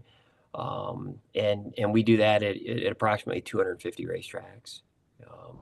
About 150 of them are running what we consider to be dedicated weekly schedules. They may race every Friday night, every Saturday night when the climate in their area is conducive to that, to dirt track racing. So when it gets nice and sunny and warm out, we have about 150 pretty consistent sanctions in tracks that we deal with, and another 100 or so that are running a special event of some sort, maybe a touring event for the Race Saver sprint cars that we do business with, or even Stars Mod Lights, which is another division of ours that tour across state boundaries. How was 2024 for IMCA? What were some of the highlights? Oh gosh, I mean, there's so many cool stories in IMCA. With as many racers that we have, there's always a story, and they're always different. They're never necessarily the same. I always like to go back to I would consider probably some of the most historical moments in our association. We've had a couple of them this year that have been pretty cool. In our stock car division, Mike Nichols won his 13th national championship, and for our association with a history that goes back to 1915, that's the most ever. Last year he had tied a gentleman named Ernie Durr, who some of the older people in our in older race fans and older racers that are going to recognize Ernie Durr's name. Mike tied the record last year at 12, and he surpassed it this year in 2024 with his 13th stock car national championship. And that's a very difficult thing to do. Mike's been racing. I think he's won his first championship I think he said at our banquet. It was 22 years ago. So Mike's about my age. We're both in our early 50s. So he's been racing for a very long time. But which is unusual as well, to be quite honest, when it gets to the length that people actually race. Mike's not the average racer, but in how long he's raced, and actually in how many championships he's won. He's a fantastic racer. He's a great representative for our stock car division, and to have him set an all-time record for our association, I couldn't think of a better person actually that deserves it, or that would represent us. He's a very good spokesperson for dirt track racing. So that one stands out. That one stands out the most for us, Mike's accomplishment. But we've got other ones. Kaylee Richards, young lady who won our national championship in our sport compact division. Kaylee is only the second female in the history of our association to win a national championship, you know. And again, when you go back as far as we have, we're predominantly a male participant sport, and to have a female and like Kaylee, she's a great representative for our compact division. She's been racing in that division for quite a while. She also won the Lady Eagle national championship that we had this year. So she won 2 national championships, and as a female, and in auto racing, I think that's very unique, and we think it's pretty cool, to be quite honest. So, you know, things like that stick out for us. The accomplishments of our racers, definitely, especially those accomplishments. But when you're dealing with 9,000 racers, we've got cool stories all over the United States of feel good moments, or just races that, you know, you like to.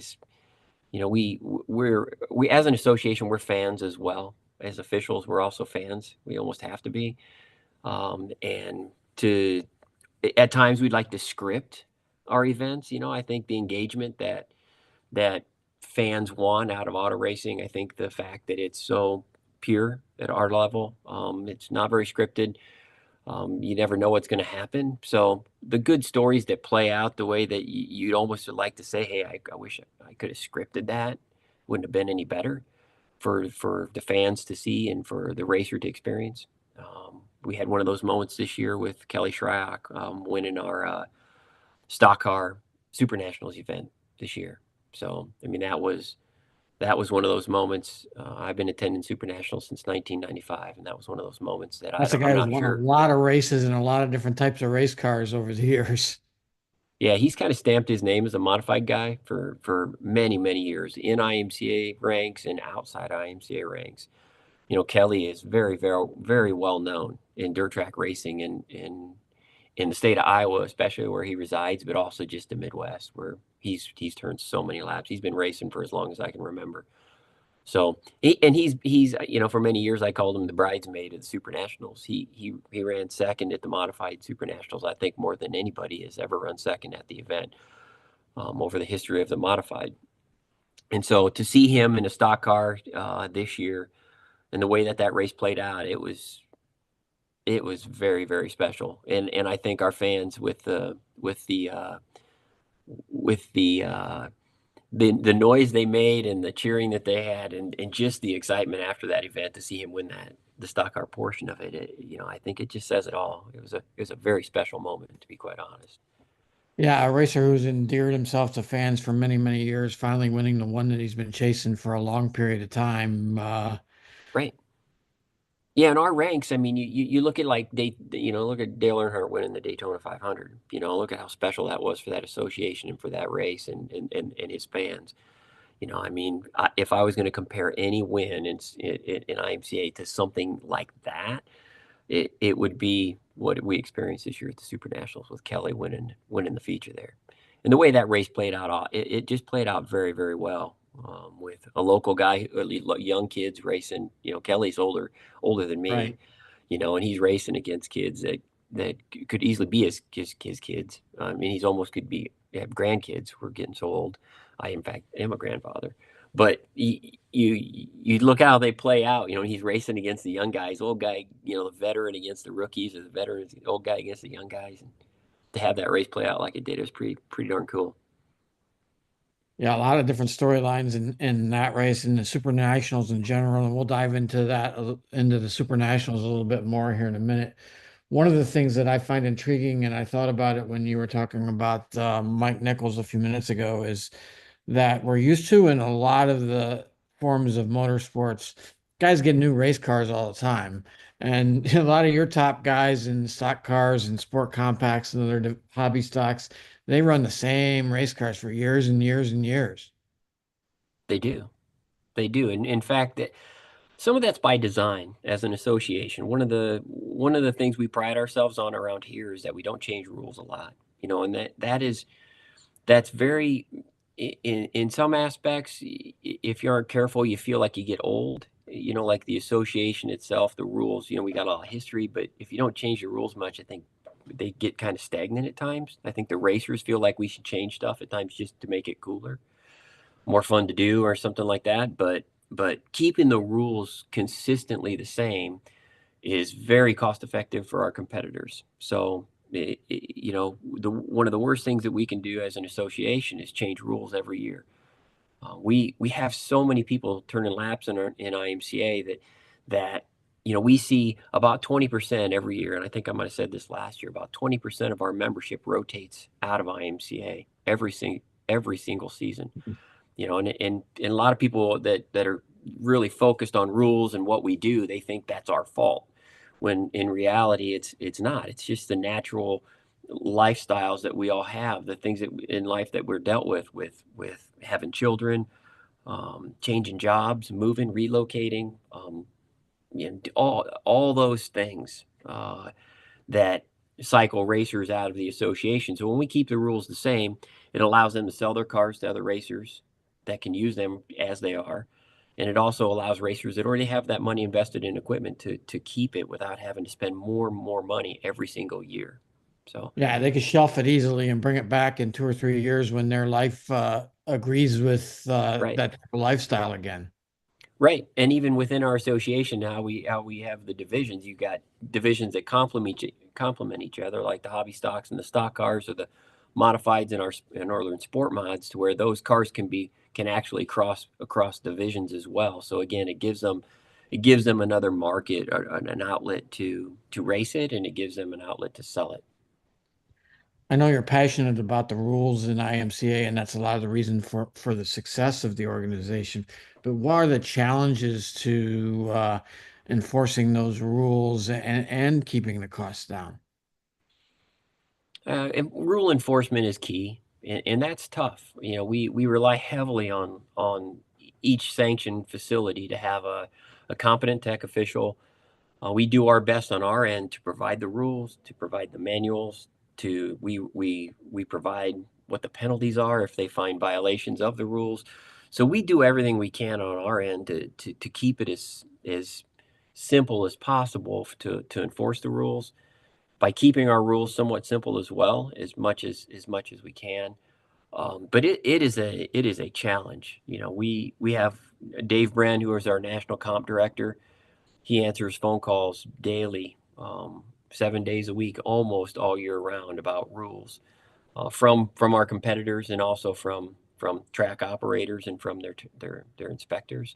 So enforcement is key. If you're not gonna enforce the rules, why do you write them? You know, and so we could always do better, I think. I mean, if I could hire 10 guys exactly, if I could clone Dave Brand and have 10 Dave Brands working for IMCA, this association would be 10 times better.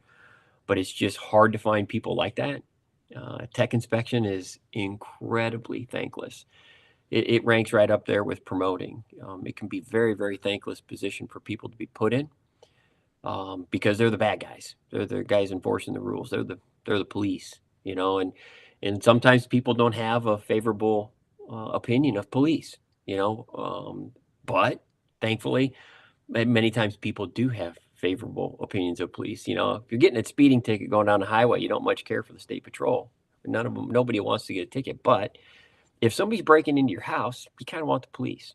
So yeah, that's kind of how we look at it. We try to treat enforcement, you know, in a very straightforward, logical way. We write rules that we think we can enforce, that other people can enforce for us, and you know, we deal with the challenges that creates on a daily basis.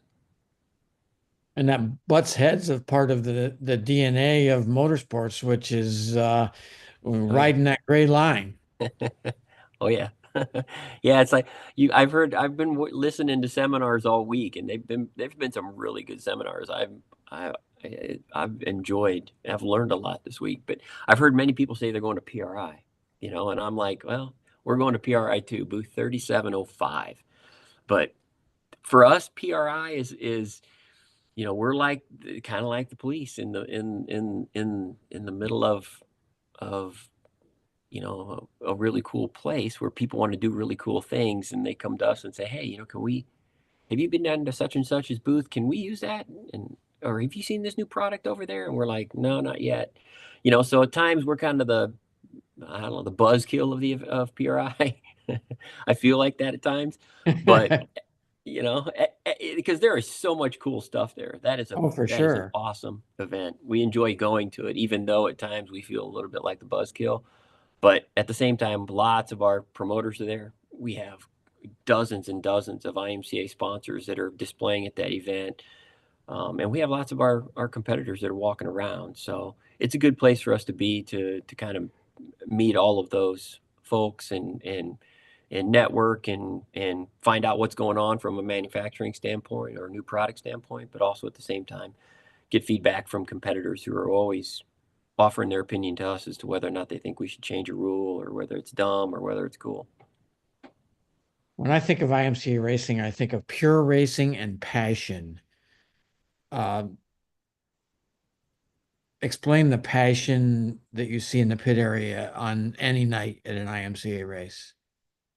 I mean, I think at our level, it's the same as many other sports. We see that passion play out on television and professional sports that are including NASCAR on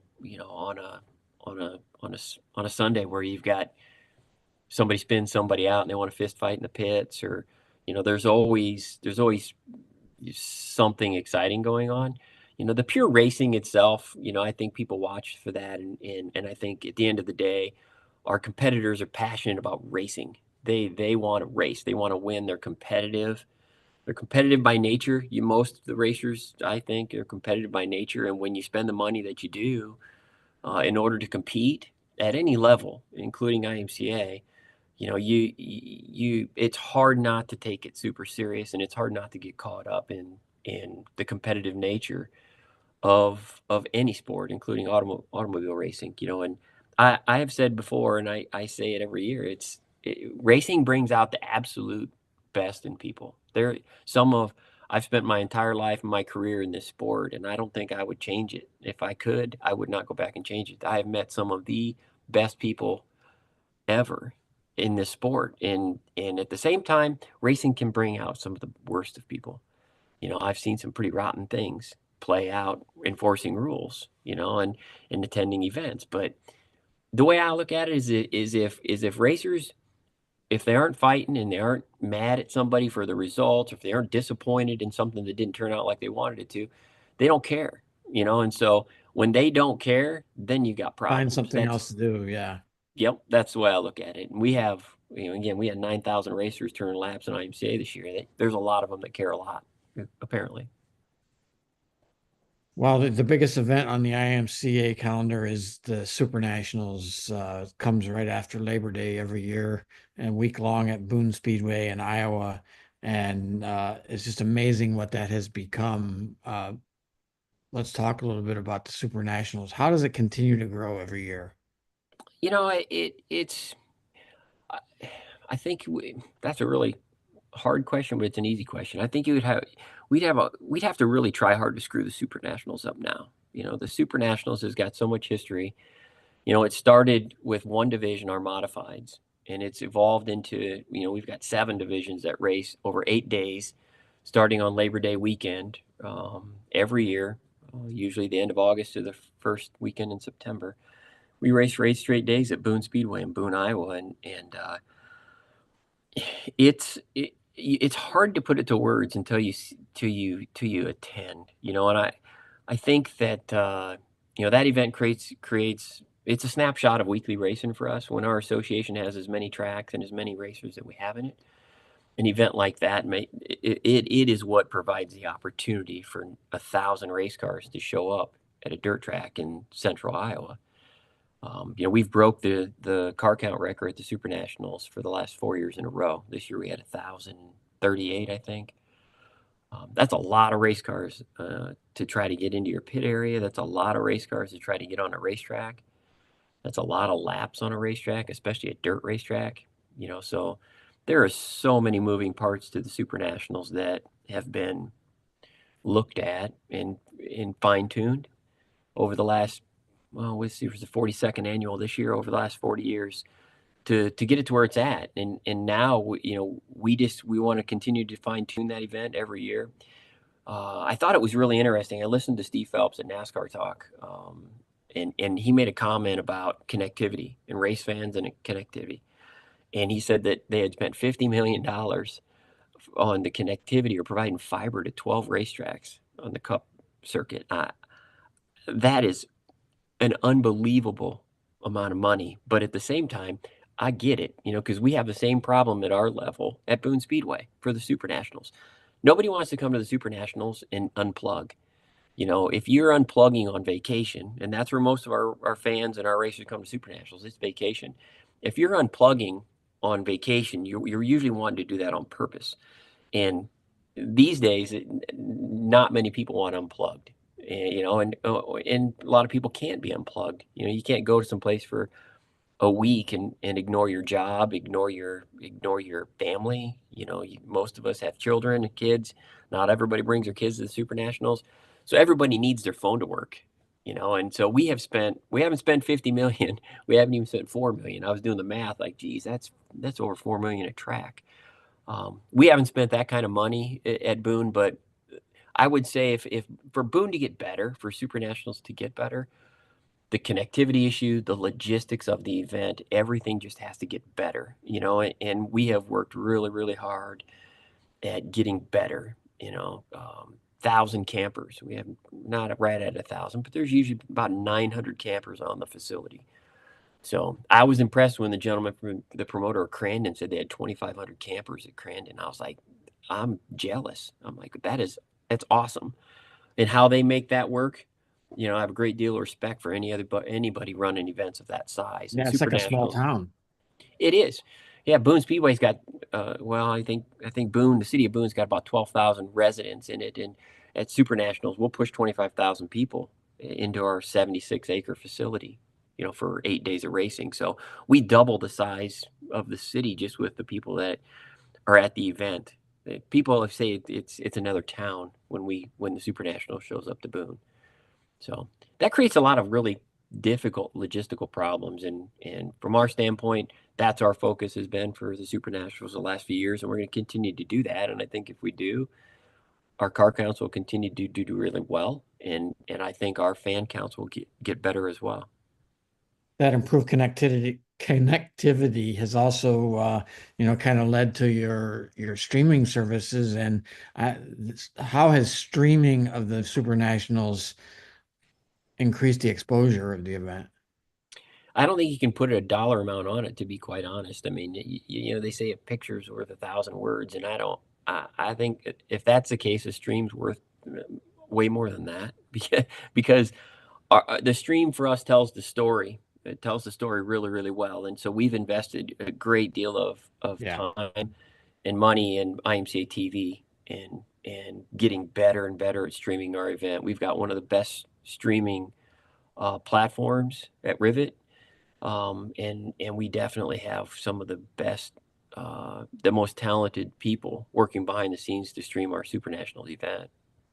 Yeah, the quality of that broadcast is really incredible, and you see things that you would never see from photographs or even from somebody's race story.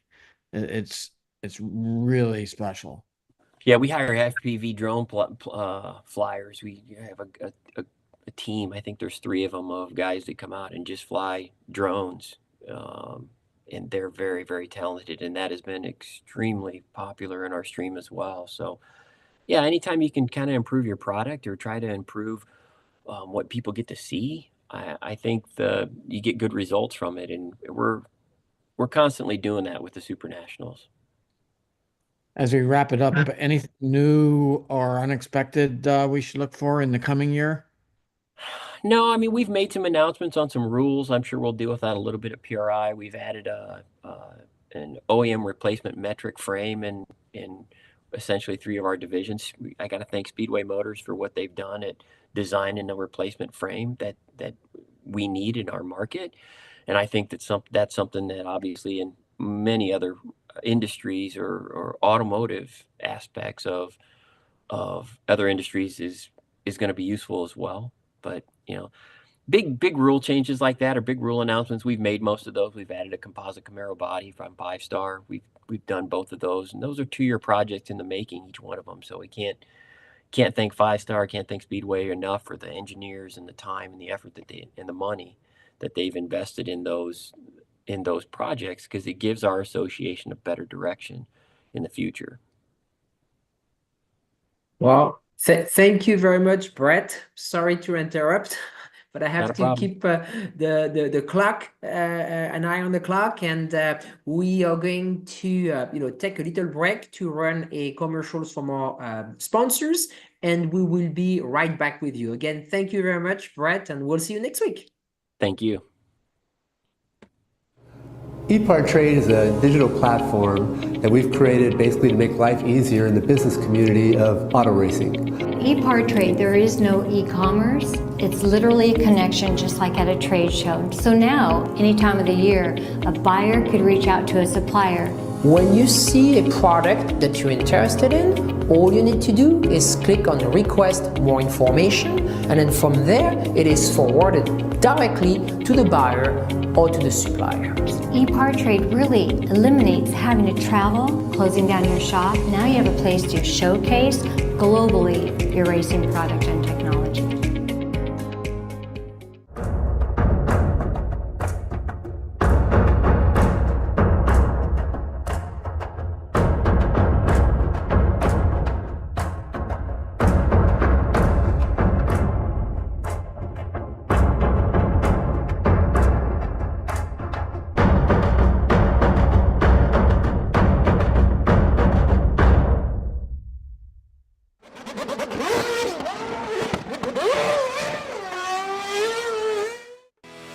Speed Sport 1 is your new home for motorsports. If you're a hardcore race fan, you've got it all on this new, exciting network. It doesn't matter if it's on land or water, 2 wheels or 4, asphalt or dirt. It's all free at speedsport1.com. You can also take it on the go with the Speed Sport 1 app. Download it today. This is Speed Sport 1, the live racing network. Thank you, and welcome back to the program. And we're going to bring Levi Jones on. We're going to be talking about the El Dorado Speedway. We had the owner of the Speedway on earlier, Mr. Tony Stewart, and I think Levi Jones is joining us any second. Good afternoon, Levi, and welcome to the program. Hey, good afternoon. Thanks for having me. Mike, on to you. All right, we'll take it from here. Good afternoon, Levi. Welcome. For those of you who don't know, Levi Jones was a championship open wheel racer, primarily with USAC, went on to a career as an official with USAC and then with INDYCAR. Late last summer, he became the new promoter of Eldora Speedway, a track which he raced at during his career. And he's leading one of America's best short tracks into the future now. Let's start it off with what made Eldora the right fit for you? Well, I think growing up a sprint car driver, I think the first article National Speed Sport News ever did on me asked the question, if you could win one place, where would it be? And my answer was Eldora Speedway. So that passion for this place I've had forever. Working with Tony Stewart and Brett Frood earlier in my career, and having that relationship, and being able to be a part of what goes on here. Passionate people with a ton of desire to make this the greatest dirt track in the world. When Tony came to you about taking over at Eldora, was there anything specific that you needed to know before you made that leap? We talk about right. So there are questions that you have, and you want to make sure. Been in contact with Tony over the years since I stopped driving and working at USAC, and then going to INDYCAR. So just the stuff that I did have as questions were things that I thought I knew the answers to, but just to be reassured of those things were comforting to me, and a decision that really that really came down. It came down to being a pretty easy decision for me and my family. You touched on it just a bit there, but tell us a little bit about your long relationship with Tony from the point where you guys raced against each other a little bit. You later drove for him, and now obviously you're running Eldora. Yeah, it is great. You look at when I've got my start in USAC, in the late 90s, Tony was already won the Triple Crown, moved on to win the INDYCAR championship and then go to NASCAR and all of that. So whenever I was able to win my first championship racing against his cars at USAC in 2005, I was able to race against Tony a few times. And then ultimately coming there in 2006 and racing clear through the end of 2012 for him and win 6 USAC championships. I told him before, right? He helped me accomplish all the dreams that I had. I love sprint car racing, and I grew up going to Hobstadt, Indiana, and they race sprint cars and late models every Sunday night. And if my family wasn't going, I begged someone from Olney, Illinois that was going there to take me with them. I'd go. I just loved it, and that passion's never left. The opportunity to come here is the right fit. How is managing Eldora different compared to the other officiating jobs that you've had over the last few years? Okay, so if we break that down, being with INDYCAR and being with USAC, heavily involved with the competition side of it. That is a daily task to make sure that the playing field is fair, and there's always obstacles you're trying to overcome and make sure that it's all sorted out from the competitor base. But a little bit of my career of being a race car driver, having my own race cars, working on race cars, working in my family business, growing up around a family-owned business, dealing with people. And then getting into USAC, where you are on the competition side, where you have to make sure in racing, you have to make sure, my view is you have to make sure it works for 3 groups of people, right? You have to make sure it works for the car owners and drivers, the fans and the series. So you have to balance those out, because if you do everything for one of those sectors, it can get lopsided pretty quick. So coming into Eldora, looking at it from all 3 of those sides, I think is first and foremost, and being here at Eldora, trying to make it a place where people want to be, fans want to be, people want to, we're fighting for that dollar, right? Do you want to come here? Do you want to go golf, or do you want to go to the lake? We still think coming to Eldora is the best place to do. Having been around the sport for more than 30 years, I've seen a lot of drivers try to transition into being officials or promoters, and not a lot of them stick. Why has it worked for you? I think the main thing is I was able to accomplish what I wanted to as a driver. I don't have anything left to prove to myself. In a race car, I've still offered a couple of Chili Bowl rides this year. I couldn't win it when I was 195 pounds. I'm not going to win it at 222 for sure. So older and slower, but yeah, I get asked that question a lot, and I do. I see a lot of drivers that can't even go to the races as a fan, and I think that part I don't like. I want those people to enjoy what you did, right?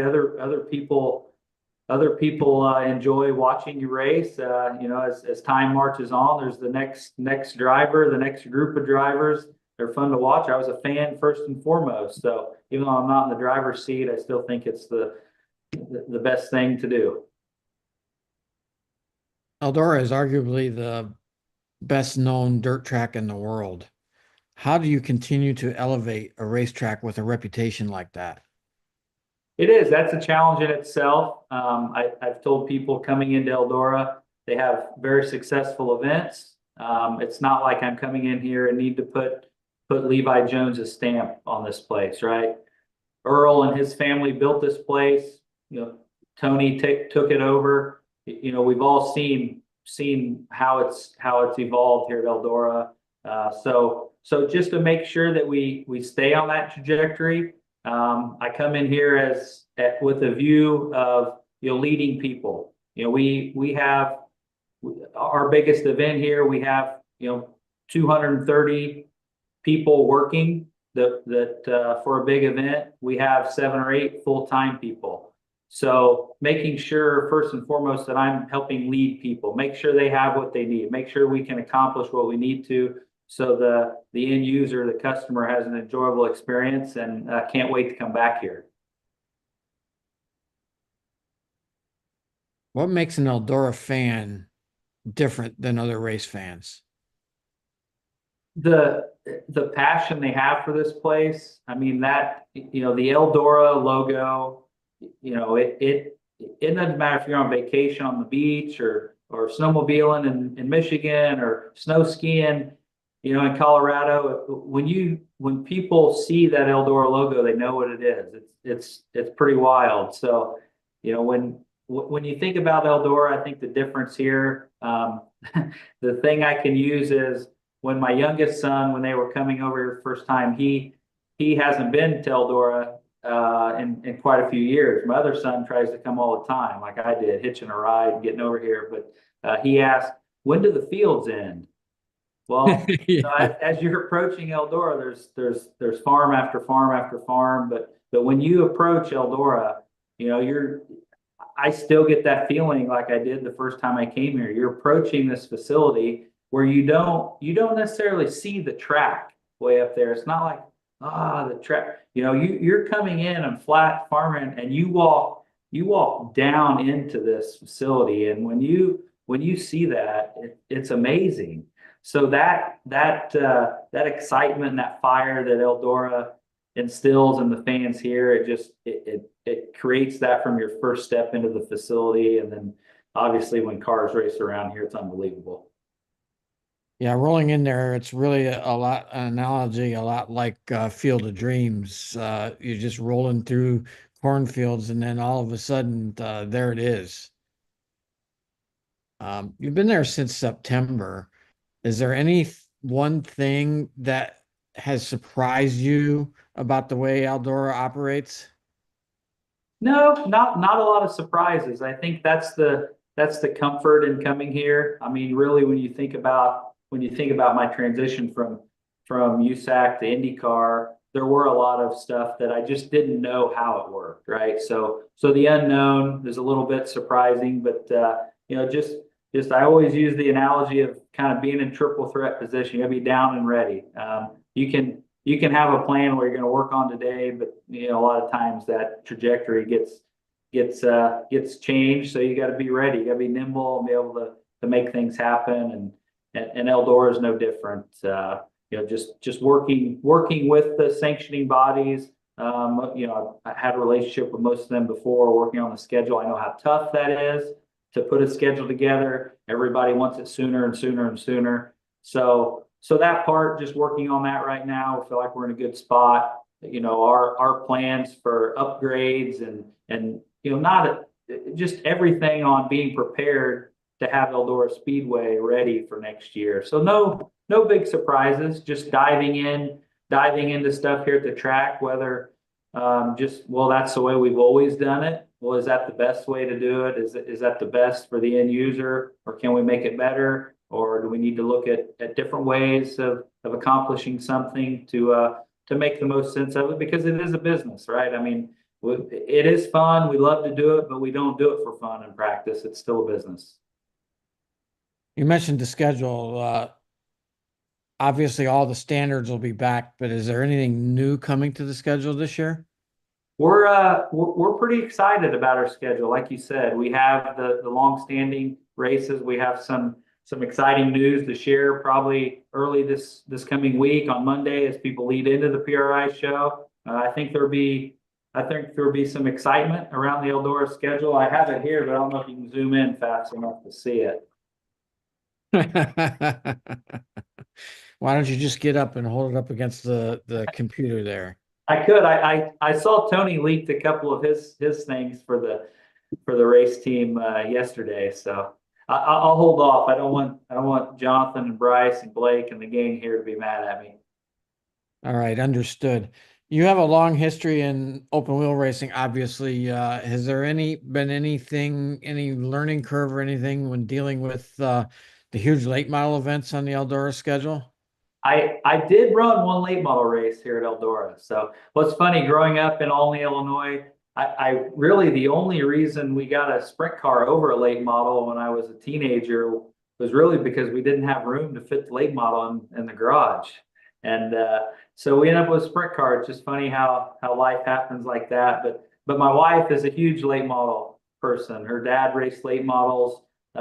He passed away in the 90s, but our first weekend here, she wore a 1989 World 100 shirt. So we're a divided household here of late model and sprint cars. Have you moved out to the Eldora area? I am. That was one thing that just my whole life and my history, and even driving for Tony, I was at the shop and involved. And I think if I'm going to be in a position to lead the gang here at Eldora, to be here is a big part of it. So we are. There aren't real estate there aren't a ton of options for real estate here in the area, but we've moved into the house on the corner of the property that Joe and Star built and lived in. So to be in that house has a lot of history. Star sold tickets right out of that first bedroom that became an office, and I'm thankful for a lot of help here. The gang at the track and people around this area, and especially my wife and my family of making it a home pretty quick. So it's to be close here to work and be ready to dive in is a good feeling. Is there any renovations, or are you getting new clay or anything like that going on this winter? Yeah, we're talking about stuff in every area of the track. I mean, working close with Rob Plattfoot here, and Tony involved with the dirt and shaping it and what we do to provide the best racing. We see that sprint car races and late model races need a few little different things. We're ready to tackle that and make sure we can correct the things that we need to correct if we need to, and we know that there's not any perfect playbook for the track. It's not like anybody has a playbook. You just do this every week and it's the same. You deal with all those variables of weather and humidity and rain and sunshine and the temperature. So I think if we all work together on that, we'll be in a good spot. Thankful to have the equipment we need to do it. We've got great partners here with Koenig that provide us with what we need. Tony owns a lot of equipment here too. So to work and travel all across the country racing, we know that a lot of dirt tracks don't have that luxury. So we're thankful for that. We dive into the suite experience here in Eldora. We're looking at what we do there to elevate that experience, how that is, and then renewals starting here to what we can do for our fans and make it the best experience possible. We talked a little bit about how remote Eldora is, and we had Brett Root from IMCA on before you, and he talked about the large number of campers at the Super Nationals. How big is camping for Eldora? How important is it to the Speedway? And approximately how many campers do you have for the big events such as Kings Royal or World 100? Yeah, the camping is unbelievable, right? And when you walk through the campground out here, it's not you and I sharing a tent or very many pop-up campers anymore. They're big, nice. People want to be here for 3-4 days. The campgrounds are fun and exciting. We've added, so you take that aspect of our camping, which we cleared land in Eldora Village into the year to add over 100 spots there. A couple people close here. The campground that we don't own, they've expanded. So we're looking for big things here on the property at Eldora for camping. And that coincides with what we've got going on here with the ballroom. So the ballroom was probably 95% finished when I started. So just putting those finishing touches on that, what we can do with a full bar, unbelievable space in there. We've got, I think right now for 2025, not counting racing events, Kevin has 26 events booked for next year already. So very promising, beautiful facility. We look to add that to our list of accommodations here at Eldora. Be something new for people to see, and they won't be disappointed. For those who don't know that are on this call, explain a little bit about the history of the ballroom and its ties to the racetrack. It was actually there before the racetrack. Yeah, so Earl, before he had the racetrack, he had a band, right? The Melody Makers went around the area here, playing shows at all the clubs, and I think Earl kept driving by this facility here that had the ballroom that had been closed for years. I think it was Mrs. Shoes. So it was closed. He finally, I think, talked her into selling it to him on contract, and got the sheriff to give him a permit, and they were off to the races, so to speak. But they just didn't know, so they were going to be racing soon. I don't know how that was in the 40s. It burnt down a few years after Earl had it. They rebuilt it, the ballroom, and then I think so that was late 40s. So then he decided he went to a car race and couldn't believe how great it was and all the people, and he kept looking at the land here and decided they needed to build a racetrack, and we're all thankful that he did. Eldora has an amazing history. Earl Baltus, one of the true characters of the sport. You were around racing when Earl was still running Eldora. Does that help you in your day-to-day operations? Yeah, I think so. There's still remnants of Earl and his family around here every day, right? The people and the families and the community that are close that make this place work, whether it be family members that still come back here and work race event weekends. When you take all those people and you add people from all over the world that come to 10 or 12 big events a year, that's really cool. So to say I can, to say that, hey, Earl took the keys out of my dad's four-wheeler because he was going the wrong way here. I was part of that. I was here. I was here for those days. I was here after Tony bought it. I've seen the evolution, and I want to just do all I can, show up, do the work to make it as cool as it can be, and keep that evolution of the greatest dirt track in the world going. How do you manage the logistics of a big race weekend such as the World 100 with a couple thousand campers, more than 25,000 fans, over 100 race cars, and everything that goes with that? Well, first of all, you have to pray every day. You have to pray every day, and a little bit more on those race days, because it is a huge undertaking, right? It's a whole thing of itself. We're very fortunate to have a great relationship with the sheriff department here.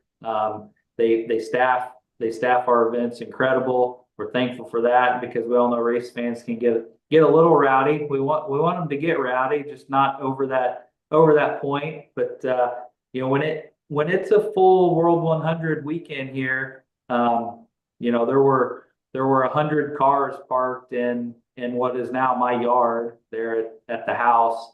When you end up with that many amount of campers in all the nooks and crannies and parking and logistics of it, that's not even counting about worrying about the weather or the track or the enough beer or enough food or what you do. So there's so many things here that go on, that we really try to divide it up into what the campground needs to operate, and those people and that staff, what the track itself needs for staff and equipment and operations. The concessions is completely different, a group of people, and if you just divide all those things up, take care of all those little things, boom, next thing you know, it's the checkered at the event, and it all worked out. You'll just need to sell one more hot dog, right? That's right. What is your favorite moment from your racing career at Eldora? It's still the 2005 Fort Crown. I was still kind of under the radar sprint car driver. I was able to win the sprint car championship at the end of that year, but a lot of people remember that 4-Crown race at the end of 2005, but they forget the first race here of 2005. I was leading by enough. You don't know how far you're leading, and I run over a lap car and into the fence and flipped all the way around turn 1 into turn 2, coming to the white flag. So when I came back at the end of that year, I had something to. I had a battle with Eldora that I wanted to take care of, and just the way the weather turned out, it was cool and it rained and the track was really heavy, and we were able to take the 2B sprint car above the cushion, kind of our own lane, and people still stop me when I'm out places. Hey, I was at that race in 2005, and so that was a cool one for me. How challenging is Eldora for a racer? It is a little bit different than a lot of other places because you can get sucked into racing the other cars on the track when really you need to be racing the track. Make sure that your car is in the right part of the track, going as fast as your car will go, and there'll probably there will be a lane for you to run if you can put your stuff in the right part of the track and run as fast and as hard as you can. I always think it's so cool here when the guy that's running higher and harder than anybody else wins the race. More times than not, that's what happens. Have you been running the trucks around there as hard as you can? I haven't. I haven't. A few laps here, but not. You get out there and doing that too much, and then Rob will expect me to be out there on the track all the time too. So, what was the bigger moment? That 4-Crown victory way back when, or your first race promoting at Eldora? That race, the race at Eldora that I won was so long ago, it's hard to remember everything. But being here that World 100 weekend this year when they announced that I was coming here, it was really cool to stand on that stage in that capacity. Was a totally different feeling and one that I knew that, hey, when that happened, I knew, hey, this is where I want to be. This is what I want to do. It's being here. I grew up in an area just like this. I love it. I love it. It's been a few months in, and I love it more now than I did that day. What do you look forward to the most about the coming season and having a full season at Eldora? Really, when you get down to it, the thing that you love the most is you see the excitement that the fans have here. So when you see those fans of how excited they are to be at Eldora for a race, and it really is cool to see someone win their first time at Eldora. That emotion, I've been through it. I know what that feels like, and to see that, it's incredible. You can't bottle that up. You can't explain it, but see someone win for the first time is top of the list. Well, the timekeepers have arrived again as they've begun calling themselves the last couple of days. Judy and Francis, it was a pleasure talking to you, Levi, and thanks for joining us today. Awesome. Thanks for having me. Thank you for all you guys do. It's great to watch all of these episodes. Great to dive into the different sectors of the racing world. Absolutely. Thank you so much, Levi. And stay with us. We're going to run a short video from our sponsors, and we'll be right back with you. When it comes to pushing the limits of performance, the pros know there's no room for compromise. At Crowder Cams, we don't just engineer camshafts and valve train components, we redefine what power means.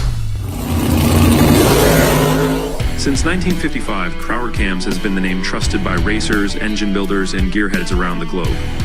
Whether you're building a street machine, a dragster, or a track car, Crowder Cams provides the muscle you need to dominate. And with Crowder, victory is within your reach.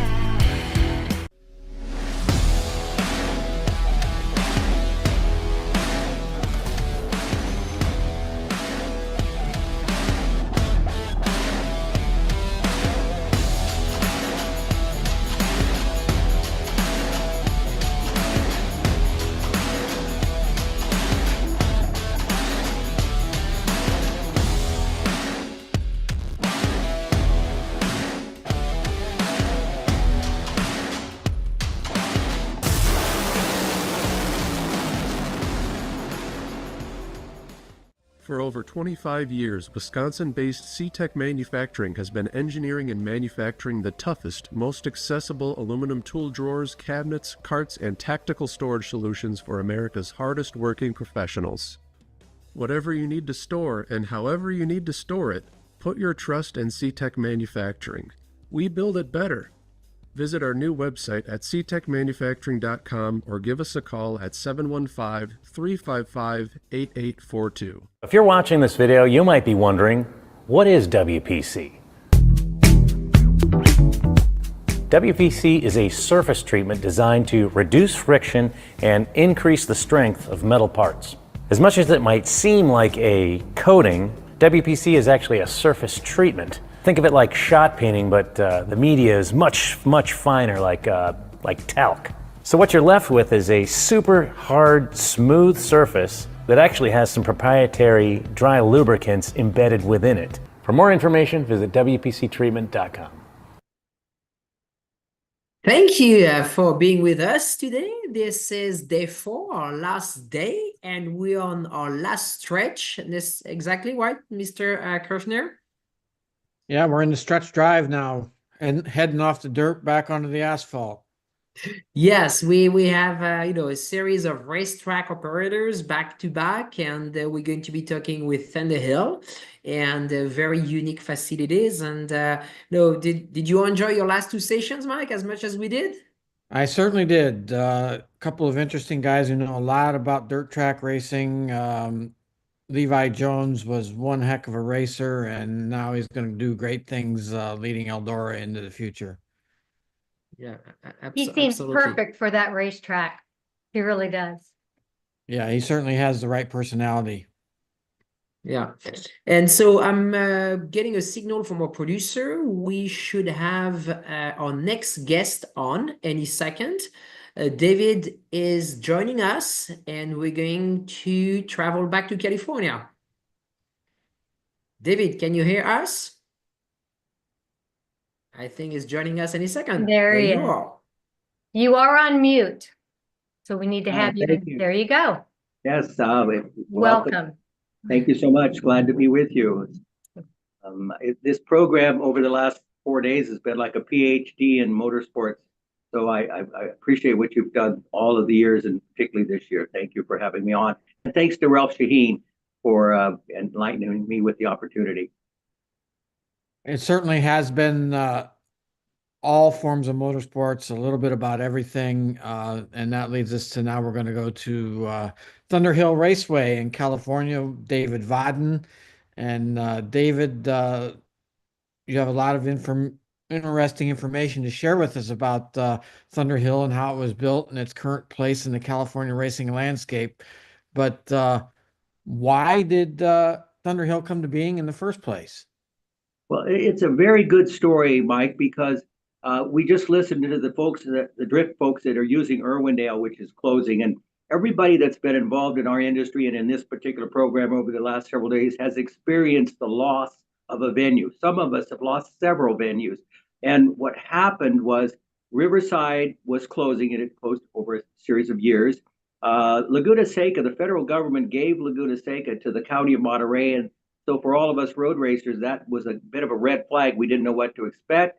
And up in Sonoma, Sears Point Raceway was acquired by a developer who was well known for developing shopping centers. So the concern was that Sears Point would become developed. We didn't know what Laguna Seca was going to do.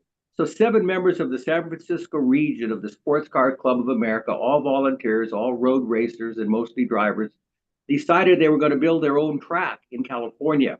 I always marvel at that solution because you cannot build a racetrack in California.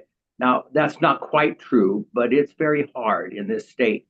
So they just decided to build a racetrack, and the reason they did was desperation and fear that they would wake up, and like our friends in Southern California and Cal Club, there would be no Riverside, there would be no Ontario, they would still have Willow Springs, which is a story unto itself, but their world was essentially closing up on them. And they too, as you know, built Buttonwillow. But anyway, the desperation and the reality, thinking long-term that they might not have a place to race, road race in this case, caused them to decide to build a track.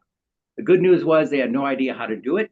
They hired me to run their track even before they had it. So I said to them, I said, okay, fine. Baylands Raceway had just closed, and I thought, well, okay, fine. I'll learn road racing. I've learned drag racing. I've learned speedway motorcycles, sprint cars, and all that other stuff. Why not road racing? So I said to them, well, where is your racetrack? And they said, we don't have one yet. That's when I became a track builder and developer. And the process in California, oh my gosh, Mike, from Fresno County, Stanislaus County, Solano County, the way we got it done was it was about to fail, quite honestly. And we've all experienced paper tracks. The big announcement, there's going to be a track built. And ultimately, one day you said, well, whatever happened? And the answer is nothing. So I tell people now, based on my experience, if you are going to build a racetrack, don't tell anybody. For heaven's sakes, don't issue a press release that says what you're going to do, because all you do is unite the opposition. All the track and promoters and supporters and passionate people who love the sport, wow, they're there anyway. So, but the enemy, oh my gosh. So I read an article in the San Francisco Chronicle that said that the county of Yuba in California was broke. And after dealing with these counties, I thought, well, this may be my last chance for the San Francisco region. If they're broke, maybe there'd be some level of desperation. So I went and I visited with the folks, the staff, and the board of supervisors in Yuba County, California, and they were okay. But what happened was there was a gentleman there named Dick Mudd, who was the supervisor in Glenn County. And after the meeting, he came over to me and he said, well, what would you think of Glenn County? Well, Mike, I don't even know where Glenn County is at the time, but turns out it was on I-5, just about an hour north of Sacramento, an hour south of Redding. So it was a really good location to get to and from. And he helped do it. And he was interested. So I learned that if the government, the staff of the government wants something done, they could always do it. I learned that if the staff of the government or any number of groups of people, supervisors and council members don't want something, not going to happen. But we worked with Dick, and we met with the planning gentleman for the county of Glenn, and he had this stack of books he set on the table, and there was about 10 in one stack, and actually there was 10 in the stack, and Dick Mudd said to John Benoit, the planner, John, these are really fine people. They're looking for a home, which, by the way, that's what we sold. We are building a home for recreational motorsports to serve a market of people who are not presently being well served. That wording is very different than I want to build a racetrack. So he pulls out one book out of this stack of 10 and he puts it on the table, and he puts the other 9 or whatever on the floor. So from that, I learned that there's 1 yes book and 9 no books. So he pulled out the yes book, and we were able to go from purchasing the land in 92 to grand opening in October of 93. And of course, we didn't open up with everything that's here today. We opened up with, a shoestring operation, 1.9 mile track, had no power, and had a few other limited factors. But we did open up. Biggest event we ever had was a grand opening, which I also tell people who build tracks, your first event will be your biggest. And so don't book in the most expensive show you got. So anyway, that's how we got it. And then we realized, Mike, that we needed to be visible in the community. We can't be 6 miles west of Willows, California on Highway 162 and hope they don't notice. So we joined the chamber, we joined the Rotary Club, we become immersed in the community, and I became the track guy. But more importantly, over time, I became a friend, the friend of the council members, the friend of the staff members, the friend of the community. And we just took a strategy. Our policy was to just be an active part of the community, support the community, not brag about being here, not brag about the $25 million of gross revenues that impact the community, and all the 5 hotels that exist in Willows on I-5 when there isn't a hotel south or north of us in those 2 communities. So we know we help, we know we're a good economic impact, but we don't talk about that. We just be a good neighbor. So that's how it came to be. I feel bad for Irwindale because I was involved in Speedway 605, which was right across the freeway from Irwindale back in the day. It closed. We know all the many tracks, Ascot, Saugus, all the tracks that have closed a lot in California, either because of land value or poor business results, or any number of things. So we were built in 93, and since then, of course, Thermal has popped up, and then Cal Club built Button Willow, and then Fontana had a short stint, and they're gone. So it's an interesting, volatile market, and everything we talk about on these episodes talks about the sport, the sanctioning body, the participants, the fans, the sponsors, the long-term visions, and not a lot about the fact that without the venues, all of that is not going to work. And I think that's why NASCAR wisely owns racetracks. I think there's the Saturday night group, the sprint cars and midget and stock car guys might need to be thinking more about developing venues. I know they don't have the resources, but at the same time, there's a way to do it using a business model, which I'll talk about if you want me to, how Thunderhill was successful versus just a short flight, short term program. Sure, you can lead into that by telling us what makes Thunderhill different from other racetracks. Well, it's a road course. And as you know, back in the day, racetracks operated on weekends and hoped somebody showed up Monday through Thursday, and that testing took place on Friday. The business model that is now prevalent in the industry, and which we used way back in the 90s, was busy every day, multiple revenue streams. So we utilized every opportunity to create different sources of revenue, and we don't really benefit from spectators. So there's a component in our industry called recreation. It's huge. Oh my gosh! Sometimes I accuse the Saturday night guys of being pay-to-play racers instead of running for money, but they don't like that. But so we serve a huge recreational market. We developed the 3-mile track as soon as we could. We developed a 2-mile track. Then we got drifting way back in the 90s. We had Alex from Hawaii over here doing drifting. We have 62 garages, and so we're busy. We book about 900 days a year, counting the 4 surfaces that we ran. And then I do rallycross out front periodically. So my favorite day in the history of Thunderhill was I had an SCCA rallycross out in front in the dirt. I had the SCCA San Francisco region on the 3-mile. I had the Reno region of SCCA on the 2-mile. And I had the Sacramento chapter of Solo on the skid pad. I mean, the track was built to serve the customers. We have no debt of any kind at the business, but we're not profit oriented. We're growth oriented, and the mission of Thunderhill is to survive. And I think that as the mission really focuses you on dealing with things that ultimately cause tracks to close. So multiple revenues. We sell the fuel, we sell the food, we sell the t-shirts, we rent the garages, we provide worker staff for events. We do everything we can, and we're fortunate to have the automotive industry present at Thunderhill now in a really big way with automotive research and development. And so it's just been a wonderful experience. I wish I had $1 for everybody that told me it was going to fail back in '93. Is there a crossover between what you do at Thunderhill and what happens at other racetracks in the region? But yes, for sure. We are blessed in Northern California to have Sears Point Sonoma Raceway. It's a great facility owned by the Fruit and Smith Speedway Motorsports. Laguna Seca is a legendary facility, and no, the County of Monterey didn't close it down. It's just been taken over by the Friends of Laguna Seca, who are passionate, highly motivated. They hired Lori Everhart. They're putting the right people in place. So Laguna Seca I think has a very long-term, very positive future ahead. So within a fairly short distance, 3 major road courses. And we talk to them all the time. Lori, I know from way back when, and the folks at Laguna, we've dealt with over the years. The San Francisco region is the only stockholder for Thunderhill. So they run races at Laguna and Sonoma. So there's a lot of crossover. Hooked on Driving started at Thunderhill, and it's a major renter of all the tracks around the country, especially Laguna and Sonoma. Jay Lamb, when he started the Lemons event, he was running at Altamont, and he and a business associate of his showed up, and they wanted to know if they could run on the road course. They were scared to death they were going to hurt somebody, but we ran this little bitty short track for Lemons, going through like 3 turns and coming back. And ultimately, Lemons started on its big rise after leaving Altamont, coming to Thunderhill, and then spreading throughout the land for Jay Lamb. So I like to think we've started stuff here, and they then have become customers of other tracks. And I'll tell you, when they remodeled Laguna Seca, I called up the gentleman that was doing the work, and I said, "Would you consider Thunderhill like your dumpster?"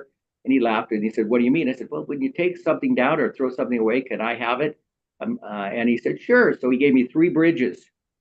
3 of the bridges, the one across the starter stand is now crossing the back straightaway here on the 3 mile. The other 2 bridges sat on the ground until I sold them for scrap metal for a huge amount of money as I-beam scrap metal. So yeah, I've begged, borrowed, and stolen from any track that would help us. Sonoma was particularly good at that. Laguna Seca's a little less, but they're further away. And we like to think we've helped them. A lot of dialogue, a lot of exchange. Over time, the people have come and gone at those tracks, but we consider this one giant business, and we're better at cumulatively than we are individually. And we all know that from the Saturday night tracks that operate like mom and pop stores on a corner, and that's where they're in trouble. One of the big trends in building road courses these days are the country club road courses. They're building one near me here in Charlotte right now, and they're all over the country. Is there any parallel that can be drawn between that and Thunderhill? Well, we opened in '93. I think maybe there were a few at the time, but we studied the model, and we didn't need the model. I mean, we were booked all the time. We didn't need the capital investment because we were making enough money to everything we built on Thunderhill has been built out of our own reserves, not counting the startup. And so we just didn't need the model. It front loads capital, huge amounts of front loaded money. And then it becomes an organizational challenge, I guess. I mean, thermal, oh my goodness. They might have set a new standard for membership model racetracks. And so I know the business model. We didn't need it. We were functioning well without it. I'd love to, see more closely how those models work over time. I don't know the answer to that, but we serve a huge number of individual groups, organizations, customers, and we have no impediments for use of track. They just book the track, and we provide them services for their event and put it on. What does the future of Thunderhill look like? Well, we just purchased 104 more acres of land. That puts us at 634 acres of total land on Highway 162. There's some construction going on west of us. We have additional land. We have first right of refusal on additional land around us. It's my belief that the larger the footprint of Thunderhill, the longer and stronger it will be. So 20 years from now, whatever we're racing, electric cars, I don't know, you name it, they'll be running at Thunderhill. And so we have no delusions about what to do. Well, I've been asked from day one when we were going to run NASCAR, and I say, well, I don't like to ever use the word never say never, but our model serves a specific segment of the population that is real and viable. And many of these people are entry-level folks that go on to, in road racing, my gosh, they go on to SCCA or other forms of professional and semi-professional road racing, and some of them make it to the INDYCARs and other forms of motorsports. So we are happy where we are. The footprint could get larger. What we put on 104 acres, and I retired at the end of 2023. So I'm a consultant now, and Matt Busby, we hired him away from Kentucky. He's got an outstanding resume. He's a young fellow with a lot of energy and vision. So what happens with the land, this new land, will be determined by Matt and the board of directors. And I hope it has a drag strip on it personally, because the drag strip market, Sacramento just closed. I mean, the drag racing people also have a venue problem, and would love to have a nice drag strip here, but that's my idea. Yeah, I was just going to ask you if you thought there might be new courses that were added to that property. So yeah, well, and again, it'll be kind of it's up to the new people. That's what happens. Sure. They hired me to build a racetrack in a field, and we started with a 1.9 mile track, and now we have 630 or 34 acres, two racetracks and 3 if you combine them, and skid pads, and no debt, and wonderful staff, and good reputation. So, I'm happy with what we did for them for the 33 years it took to get there. do you think they'll ever transition to spectator racing? Well, that's an interesting comment, because the California relies on fairgrounds for most of its Saturday night fair auto racing, which is a terminal fatal flaw in their thinking. But that said, I often have more people here on a Sunday than the fairgrounds guys have for a Saturday night show with a pretty decent program. So what is a spectator? Pay to play. I mean, you know, an SCCA entry is $500-600. A pit pass right now in California is $50. In Ventura, it was much less. But so the income stream that defined as a spectator, yeah, I think we could probably do that. The Lemons get spectators, the Lucky Dogs get spectators. What we don't do is aggressively pursue audiences for the purpose of the bottom line, and also that we don't have some of the amenities of the large crowd. I had 6,000 people here for a light festival on 5 different events. 6,000 to 8,000 people came here. Can we do it? Yes. Is it good business? That's the question. You've had a long career in life in motorsports, in various different types of motorsports. What intrigues you the most about today's racing industry? It's dramatic. It's change and evolution. I'm a Foyt, Petty, Hurtubise, Parnelli, Rich, fan. So I come from that era. My passion is dirt tracks. What I'd really like to see is a dirt track built in Northern California that could sustain that industry over a long period of time. There is a business model that will work. There's, in Indy and NASCAR, that's our focus. In terms of the general public, I think it's healthy. I think it's very good. I think participant activities on courses, whether it's drifting or open tracks or Saturday night claimers, I just think there's a huge audience. I sometimes we talk about, we don't have enough audience or they don't come out to the track. I believe that the real story is that there's just a whole huge number of people who aren't connected to us. And if they were connected to us, they would be part of us. So that link up to the new fan, that hook up, the passion thing, everybody in our sports, well, most everybody will use the term, I love racing. Ever think about that phrase relative to a sport or a hobby or a business? I love racing. So why does that come from? Well, it's the unique element of motorsports and of racing that causes men and women to be passionate and care so strongly for it. So I think that the future is bright. I think NASCAR is on the right track. I hope Larson wins another championship. I think INDYCAR is doing well in Roger Penske's hands. Formula One, best year I've ever seen in Formula One, even though he won the 4th title, Max, but he didn't win all the races, thank goodness. So I think we're in good shape. I think all levels of the sport, with the very significant exception of the grassroots venue problem, whether it's drag racing or circle track or you name it, that issue is not addressed, and it's big. And when the fairgrounds in the state of California decide not to do motorsports for whatever reason they decide, then I really don't know where the Saturday night world is going to go, at least in California. That's a problem everywhere, but it is particularly in California. And, we've already talked about Irwindale, and Auto Club Speedway is, who knows if that's going to come back in any form. And other racetracks, smaller fairgrounds tracks, they're open, they close rapidly. What can be done to build a new facility in California that will last? Well, it has to be a long-term vision of the project. You have to think more of the business side than the I want to put on a race side. You have to think more of the economics of all of the components, so that paying more money is the solution to making it better. No, it is not. A business model that works benefits everybody. So what I would do is I would buy the land, I would build the racetrack and produce multiple revenue streams like we have at Thunder Hill, whether I'd have the gas station so it could function as a real gas station. I'd have garages on the racetrack, a circle track. I'd have the business be running every day of the week, which, by the way, back to the model, we do run every day of the week. And that's a critical mass. So, and then, you put on the kinds of shows that pay the rent, develop your own grassroots shows, programs. It's been done 100 times.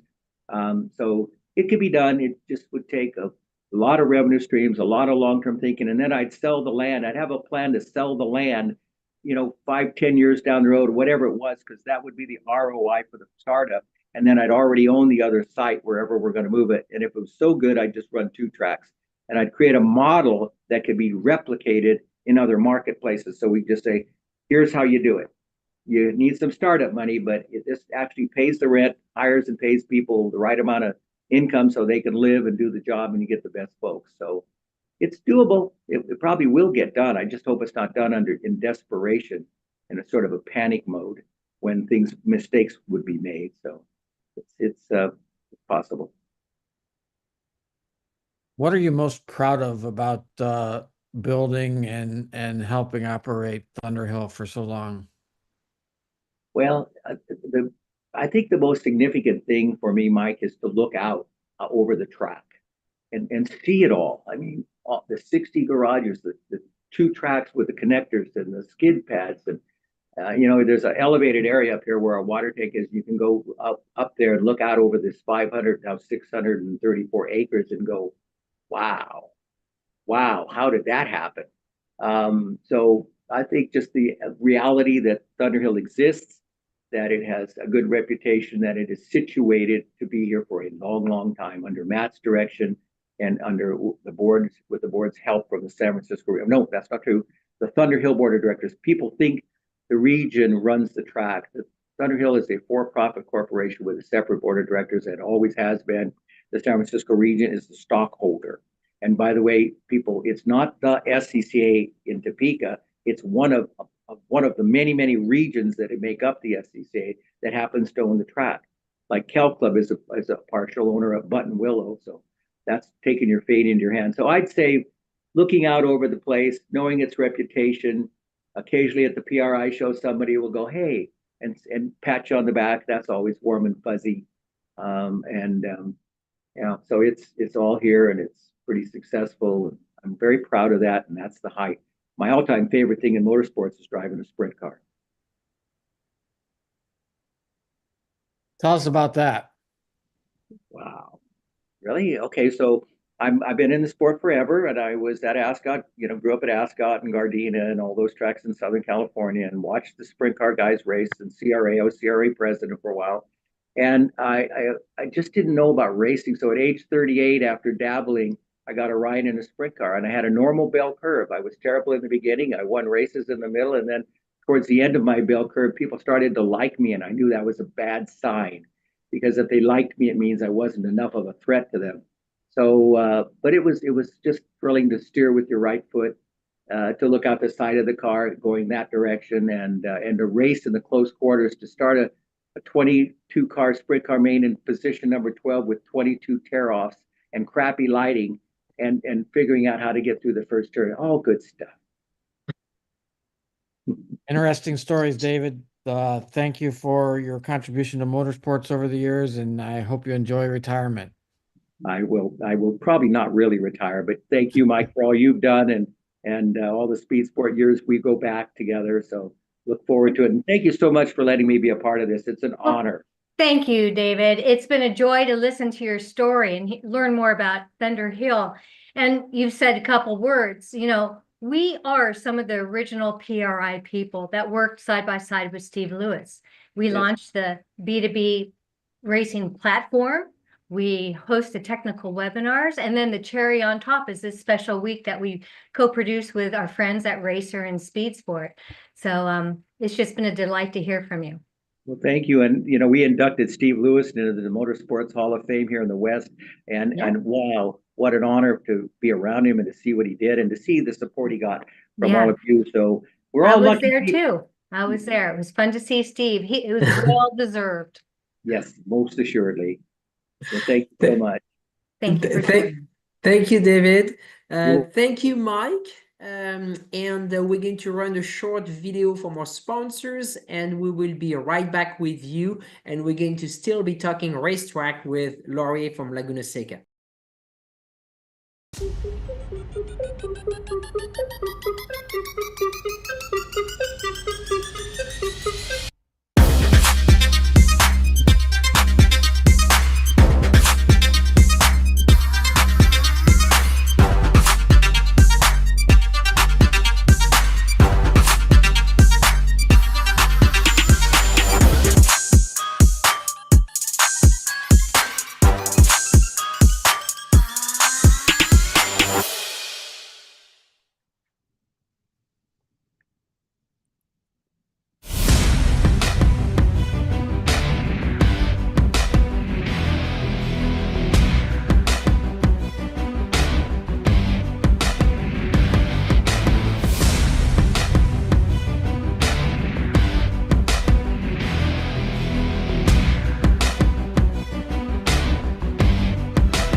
Land speed record holder George Poteet's Speed Demon rocketed 481 miles per hour at the Bonneville Salt Flats.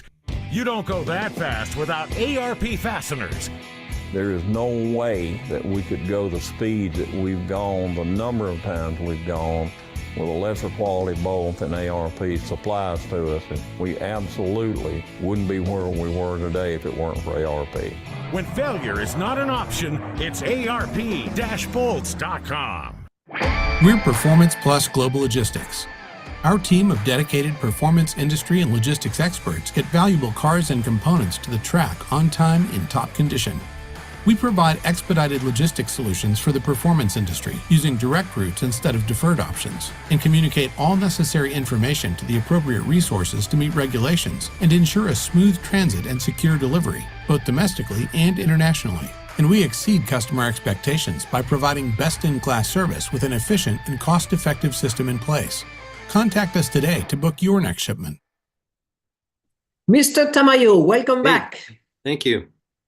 We are going to stay in California, and we're going to bring Lori from Laguna Seca. And Lori took on a new position this year, right? She did indeed, yes. Running Friends of Laguna Seca, which is the nonprofit entity that now controls the facility. And she's joining us right now. So as soon as we see her on screen, we'll let you take over. Good afternoon, Lori. Good afternoon. How are you? Good. Thank you for joining us. That's great. Thank you for having me so much. I'm excited about participating in this conference. Yeah. Lori, congrats on your new role here. It's a big change for you. And just real quickly, for those who don't know, you are running now Friends of Laguna Seca, which is a nonprofit group that has been awarded the contract to manage the Laguna Seca recreation area in its entirety for the next 50 years. Wow. So it's a phrase that's often overused, but I think in this case, quite apropos. It is a new era for Laguna Seca, right? You know, George, it really is a new era for Laguna Seca. I'm thankful to be here to tell the story about what we're doing. Anybody who's in motorsports, who's been around, knows that Laguna Seca is a storied and hallowed ground. It has international reputation. It's the #1 downloaded raceway on gaming systems. So we have a global international audience, but we also have a younger audience because of the gaming systems. Yep.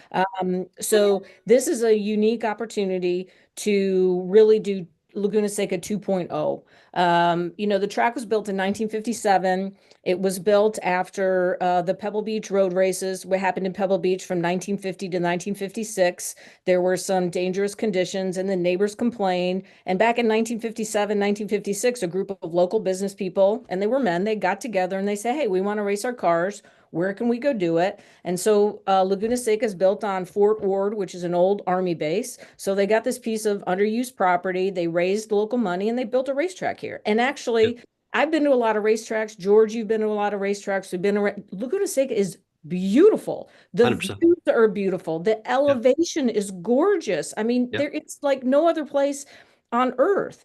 And so with Friends taking over, and it's been a process to get here, we won it's the management contract. It's called a concession agreement. It's really a long-term lease, but it's 55 years that Friends has to reinvent, restore, revitalize Laguna Seca Raceway and really bring the physical plant, the buildings and the parking lots and the drainage and the campgrounds up to that 5-star level, which is commensurate with the rest of the Monterey Peninsula. So people know Car Week. It's a beautiful week and it's all car culture and we participate in that, but let's bring Laguna Seca to where it needs to be to participate at that level. So we have a big vision. We have some time to do it. I think I'll be here for 55 years. I don't know. Somebody will pick up the keys in a couple of years, but we're just getting started. The management contract started on August the 1st, and we've been transitioning to Friends management and all that entails. And now we're starting on our master planning process. We have 1 year to go ahead and master plan it. And George, the exciting opportunity that I see is we really have a beautiful piece of property in a beautiful part of the country. We have a clean sheet of paper and say, what do you want to build? Yeah. How do you Yeah. want to do it? What Yeah. do you want your grandstands to look like? Where do you want to put your ticket office? Where do you want to put your museum? Do you want to have a karting track? Do you want to have other uses? And so for me, it's a very exciting, stimulating project, and we're going to do some really great things here. Yeah, 100%. I mean, I don't know if you are aware of this fact. You've got your Laguna Seca history down pat there, but Laguna Seca is one of three, along with two other tracks in North America that are municipally owned. The other being Portland International Raceway and the Circuit Gilles Villeneuve in Montreal. So the facility has been a government facility, essentially a municipally owned facility since day one. And it has been operated on so many occasions by a volunteer group with Scramp at the start and with a management company with Norwegian most recently. Can you just enlighten us a little bit in terms of what is the difference between the past that's been municipally operated situation and what the situation that Friends currently has? Because municipalities are concerned about filling potholes and school boards and traffic lights and all kinds of things that don't involve a racetrack, right? So now they have really kind of well and truly given you guys the keys. 100%. Friends of Laguna Seca is a private 501c3. It is a nonprofit organization. And when when Friends was being formed back in 2016, Friends took a look at the business model and say, hey, it's a municipally owned asset. And with the restrictions, we do have restrictions. We're in California. We have sound restrictions. We have some traffic things that we have to abide by. You really can't run it on a for-profit basis. It just doesn't generate that much money. So they took a look at a nonprofit model, which means we're not paying out shareholders, but any net operating income, it's not profit because it's a nonprofit. It's called net operating income that we generate is invested back into the facilities, into the investment. So it's not going out to shareholders and stockholders and that it's being invested right here. So that's an important difference. But to your point, Scranton was a nonprofit as well. A&D Norwegia is not. It's a for-profit organization. But what Friends has brought to the table that some others haven't had is, again, just like 1957, right? History repeats itself. We have a group of local motorsports enthusiasts and racers that are in their own right very, very successful business people outside of racing. And they've pooled their volunteer time, they've pooled their assets and their bank accounts. And they said, hey, we want to invest in Laguna Seca. We're going to lead the charge. And we're going to bring in professional management. I've been involved in motorsports for 30 years. I know how to run speedways. I've done a lot of things in the motorsports industry. Let's bring in some professional management and let's run it in a professional manner. We're not going to run it as a nonprofit, which means we don't make money. And a lot of the big leagues, NFL up until a couple of years ago was a nonprofit, and look the billions of dollars that they make. So just because we're a nonprofit doesn't mean we don't make any money. It means all the money goes into the facility, into grandstands, concession stands, restrooms, into employee benefits, things that we can do, and investing back in the community. So I think the fact that our board is business-minded, successfully, has a lot of business acumen. I think that they've made a pledge to hiring a professional staff that's here and running it the right way. I think we have success laid out for us. Yeah, and to that end, by the way, we should mention that Bruce Canepa, Ross Merrill are among those gents that you have mentioned who both have long histories in motorsports. But I guess one of the things I was going to ask is, as I understand it, a part of the proposal and a part of the reason that the County of Monterey gave this concession agreement was that they didn't really want to be involved in the day-to-day management of the track. And one of the things that, to be fair to the previous management, they've been hamstrung sometimes with having any decision had to then run this rigmarole through a lot of county processes because, again, to the county, filling a pothole or paving Laguna Seca Raceway was kind of the same thing from their point of view, right? And as I understand it, that sort of obstacle has been removed, right? You have a much more open glide path to do the things that it takes to make the facility what it should be. That's correct. The prior management company was, they worked for the county. Every single decision, business decision had to go through the county, and they controlled all the purse strings. And to your point, the county has other priorities. Yeah. Schools, potholes, traffic, and there's other those municipal needs that are a priority. And investing in a speedway was not one. And I totally understand that.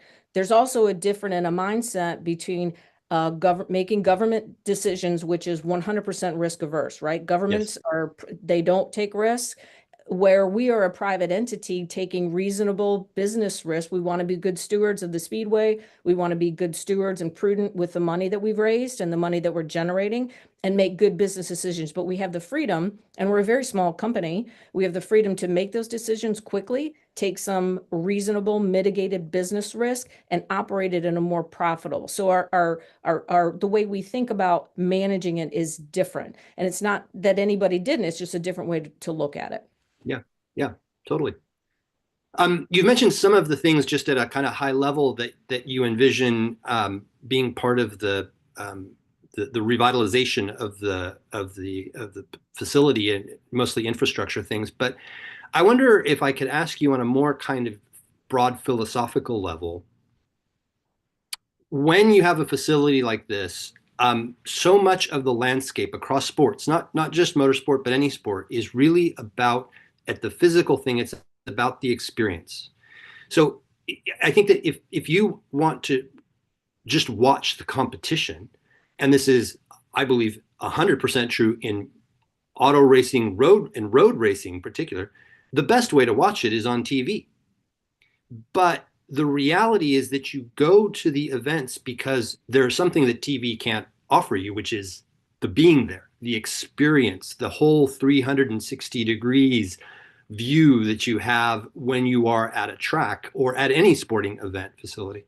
And when we look at kind of modern sports facilities, the amenities and the customer experience, the fan experience has been elevated across the board everywhere. So how are you guys thinking about that fan experience and finding ways to elevate it, finding ways to make it more engaging, finding ways to really make it worth people's while to make the drive there or the trip there? Well, George, I might just hire you here because that's 100% what we're doing. It's the customer experience, right? Running a speedway, there's a 3 T's to running a speedway. It's tickets. You got to sell the tickets. You have to make it comfortable for the people and easy in this day and age to buy an online ticket. Traffic, you got to get them in and out. They got to be able to get in, park in a nice place, not in a dusty, but have a nice parking place. And then it's toilets. They got to have a nice place to use restroom. They got to have a nice place in this town. It's where you want to get a glass of wine. You want to get a nice something to eat. You want to do all that. So we're very focused on that customer experience. And you're right. When you look at outside of motorsports, you look at sports in general, sports business. It's look at the Intuit Dome, look at SoFi Arena, look at Climate Pledge Arena up in Seattle, look at what they've done in the Islanders in Long Island. It's high end. People are willing to pay for that high end experience, but you have to create it. So how do we want to have here? Again, just because of the lack of investment, we do have a lot of deferred maintenance. We've got to spend a lot of money on drainage, on sewage, on repairing things. But once we get through that and laying the good foundation, we want to create neighborhoods. The concept is to create neighborhoods of customer experience. So let's take the corkscrew, for instance. Beautiful. Absolutely one of the most beautiful visions in any motorsport facility ever. So what can we build where people have a nice seat? They have nice restrooms that they can go to. They have shade and they have access to high-end food and beverage. That's a VIP area. We can build that out. There's a lot of engineering and permitting because we are in California, but we'll get through all that. But that's the concept of building out these neighborhoods, a turn 3 neighborhood. We'll build out a corkscrew neighborhood. We'll pull out start finish line. You know, there's pit row suites right now that the pit row suites that are currently there for people that know the physical plant, we are renovating those in and out for 2025 season. That's one of our improvements. We'll eventually pull that pit row suite up to the start finish line and have a nice beautiful start finish line. And I will preface all this by saying I am a lawyer after all, qualified, saying this is all subject to the master plan. We've got to get through the master plan, you know? Sure. may have the engineers say you can't do that for whatever reason, or we've got an environmental issue. But these are the concepts that we're looking at, and we're doing our due diligence on them. But there's, places for vendors, souvenir store, and that high-end food and beverage. Now, we don't want to price out everybody. I am very focused on the sustainability of our sport. And in order to have our sport be sustainable, we need to not only be investing in participants on the participant side, but investing in our spectators on the spectator side. That's young kids, that's families, that people that might not be able to afford a VIP experience. We've committed as Friends of Laguna Seca, we will always have a free general admission ticket that's available for people. They have to register in advance, and we'll go ahead and send them the tickets. It's a limited area, but we'll have a general admission ticket free for people to come out to invest so they can have that. We've committed to having some inexpensive, we should look at Costco, what they've done with their $1.50 hot dog. Okay, what's our version of the $1.50 hot dog? It might be lost leader, but that would give a family a reason to come out, a comfortable place to sit, some shade where they can have a good diet. And we'll do that to develop new fans, but also as a give back to the community. I think it's the right thing to do. So those are some of the things with the building out the creature comforts and making sure that we have a place for everybody. We are very mindful that we're a public park. We are a public government subsidized park. So we need to be available to the public. But the property is big enough and we have enough space, we can do a lot of things at the same time. Yeah. And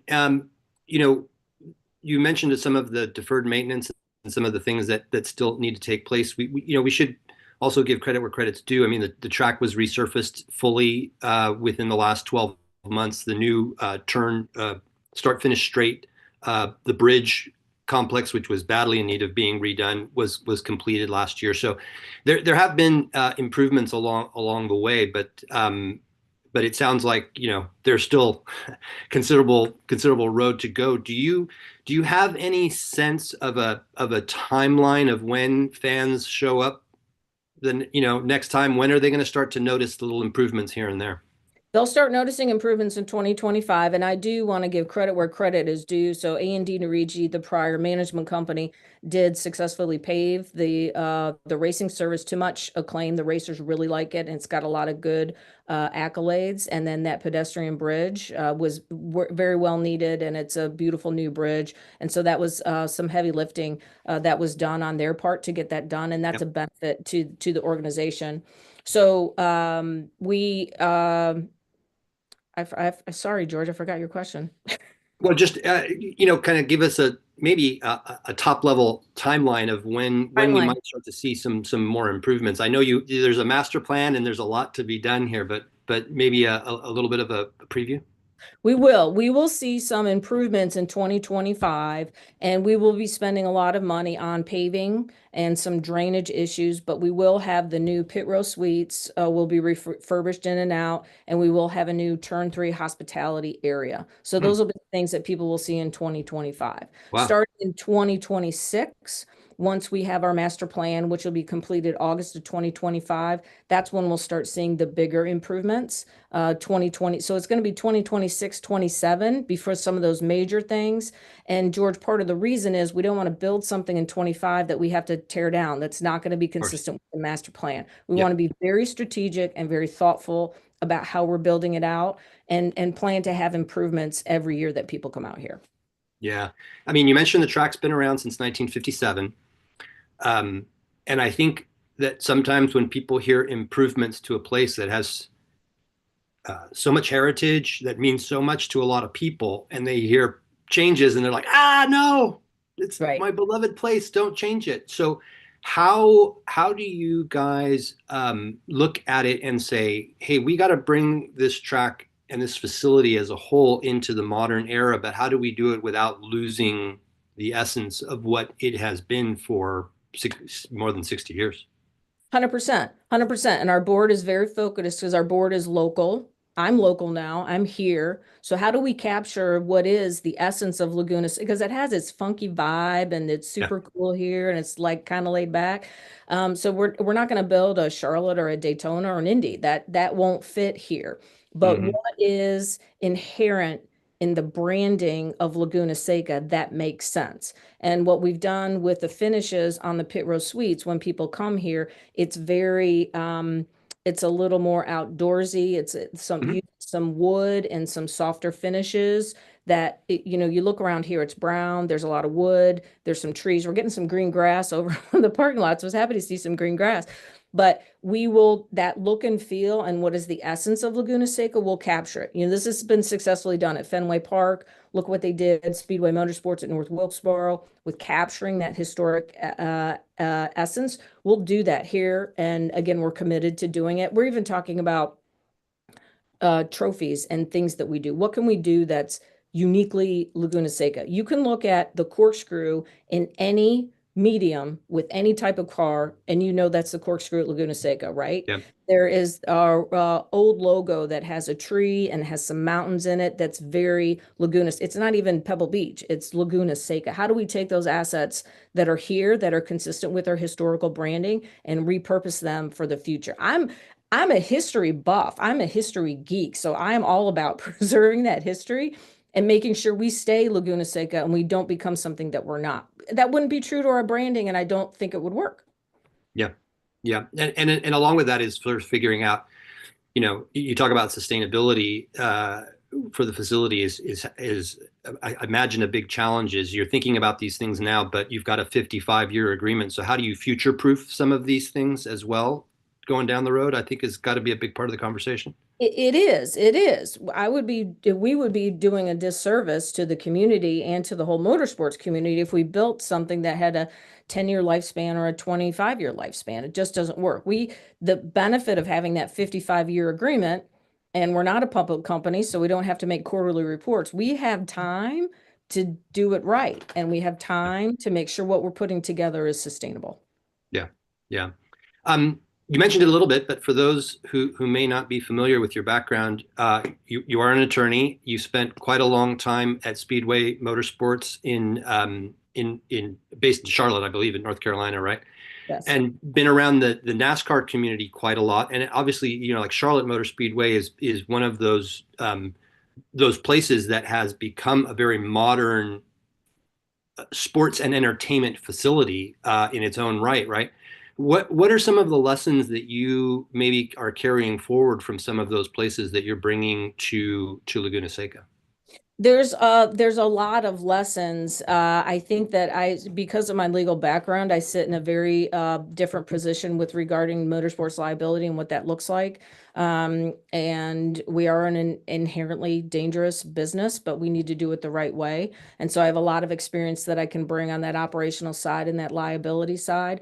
I also, being at Charlotte, we had a lot of fun with creativity at Charlotte and with Speedway Motorsports. And, my mentor, Humpy Wheeler, we had a lot of good meetings together trying to do creative. And I think the thing that I can bring here, be it based, is that creativity, that's ideation, that's what do we do? Again, there are a lot of historical things that can be done that people have forgotten about. And I don't want to give any secrets about anything because I am a promoter and we're going to need to promote it. But we have some new things. We're next year for the reunion, we've got a IROC exhibition class. So that'll be something new that we're doing. We're doing the history of the Formula One during our reunion. So we'll have some other fun things that we can do. And I think just my experience of being about that promotional background is something I can add to the mix. I also think what we do is fun. It's entertainment. It's sports entertainment. And again, if you look broader at sports business, generally, the sporting event is kind of secondary to the gathering and to the being together and the experience. And it's the big screen TVs, comfortable place to sit. Oh, there's a race over here. Oh, let me pick. Oh, and so I think we have to manage to that expectation. Yeah. It's one of the things I think, and this is true no matter what the sporting event is, as the promoter or the facility operator or whatever, you aren't in control of what happens on the field of play. And so in any, it doesn't matter, NFL, NHL, Formula One, NASCAR, you name it. I hate to break it to you, but sometimes the races are boring. So 100%. You have to find some other way to keep that live audience there and engaged and make it a memorable experience for them, right? Correct. We can do some things. No, the race is going to be how the race is, and you may get a boring one, you may get an exciting one, and Yeah. we can work on that. But the entertainment experience outside of that, what we do again with those Creature Cup, our tickets, traffics, and toilets, what we do to make the experience, because I saw the race, but I had a really good glass of wine, I had a nice sandwich, I had a really nice place to sit, I could bring my friends. It was a very social gathering. And that's what again, this is, in sports in general. I think I know Indy's something and Daytona something in Charlotte, the 100,000 to 300,000 crowds are not going to be, I don't think people are going to do that. I think we've got smaller, you look at the newer stadiums that look, the Intuit Dome, I think their seating is like 18,000 or something. It's small. Yeah. We're looking at that, a higher end experience, but for a smaller group of people, but making sure that you've got the offerings where you can make it profitable. Yeah, totally. Last question. You're a new West Coaster now. What's the difference of life like in California for you? I came to California kicking and screaming. I'll tell anybody that. I was like, I've been in Charlotte for 30 years. It's my home. It's where I've always been. This opportunity was so great. I said, yes, I want to move across the country and do, I love California. Could not be, the weather's beautiful every single day. Monterey it's a tourist town, but the Monterey Peninsula, it's only 60,000 people. It's a small town. I came from Charlotte, it's 2.5 million people. So it's a small town. People are very welcoming. The weather is beautiful. So I really like it. Yeah. Have you learned the lesson yet to California dressing of, it could be freezing in the morning, summer in the afternoon? Yes. I left my house and I had all my jackets on, and then I keep a coat in the back of my car because you never know where it's, and you always have a sweater so it is layer dressing with a microclimate. But it's beautiful. It's absolutely gorgeous. Yeah. So we have some of the most beautiful, I didn't mention the camping, most beautiful views in any campsite, in any racetrack, and we can spend some money up there and really do something with those campgrounds. They're beautiful. Yeah, so, I was remiss in asking you about that because in this industry, of course, we all know Laguna Seca is a racetrack, but there is hiking, there's camping. I don't know if it's still there. There was at one time a shooting and archery range there. The shooting and art there is. It's a public park, and you can come ride your bike. You can go on the hiking trails. We have one event. It's called the Sea Otter Classic. That is the largest cycling event in the country, maybe the world, where they use. So there are some alternate uses to it. The good things about those events, they don't make noise because we do have noise restrictions. So there are other things to do. But the camping should be packed year round because it's a tourist area, and people will stop here and camp here and then go do other things. Yep. Well, best of luck with everything. It's just the beginning of what I think is going to be a great journey for the track, and we look forward to seeing where it all ends up. Well, thank you. You have an invitation to come out anytime. Come see us in California. Judy and Francie, come out and see us. We are so excited about Laguna Seca. We'll keep you updated, but it's a really exciting time, and I think being in California with speedways disappearing out here, we really have a opportunity to invest in our history. Yeah, absolutely. Well said. Thank you very much, Lori. Thank you, George. We're going to run again a short video from our sponsors, and we'll go into our last session with Brad Gilly. So stay with us. We will be right back.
Land speed record holder George Poteet's Speed Demon rocketed 481 miles per hour at the Bonneville Salt Flats. You don't go that fast without ARP fasteners. There is no way that we could go the speed that we've gone, the number of times we've gone, with a lesser quality bolt than ARP supplies to us. And we absolutely wouldn't be where we were today if it weren't for ARP. When failure is not an option, it's ARP-bolts.com. We're Performance Plus Global Logistics. Our team of dedicated performance industry and logistics experts get valuable cars and components to the track on time in top condition. We provide expedited logistics solutions for the performance industry using direct routes instead of deferred options, and communicate all necessary information to the appropriate resources to meet regulations and ensure a smooth transit and secure delivery, both domestically and internationally. And we exceed customer expectations by providing best-in-class service with an efficient and cost-effective system in place. Contact us today to book your next shipment. Thank you and welcome back to Race Industry Week 2024. We are going to start our last session of this year's event. Mr. Gilly, welcome back to the program. Well, thank you very much, Francis. Thank you very much, Judy. Always excited to be here. Yeah, what a week. It has been an incredible week. And again, it's so great to just hear from all of the people that we've had on as panelists and some of the exciting things that they've got coming up here for the next year, and a lot of the things that for some of them they have going on right now. So it's been pretty enjoyable to watch all of these sessions throughout the week.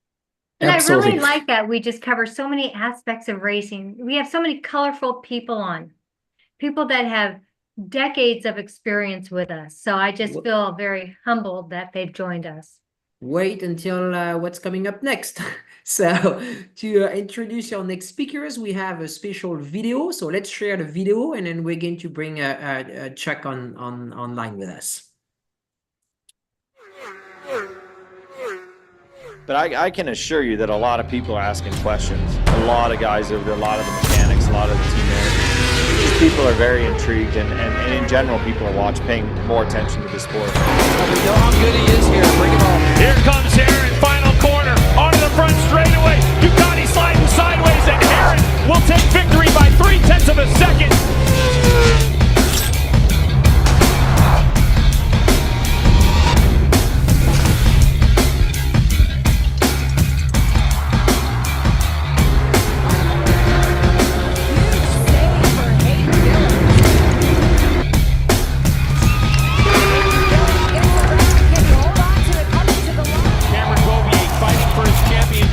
Trying to keep his hopes alive, and Heron nearly tosses it away.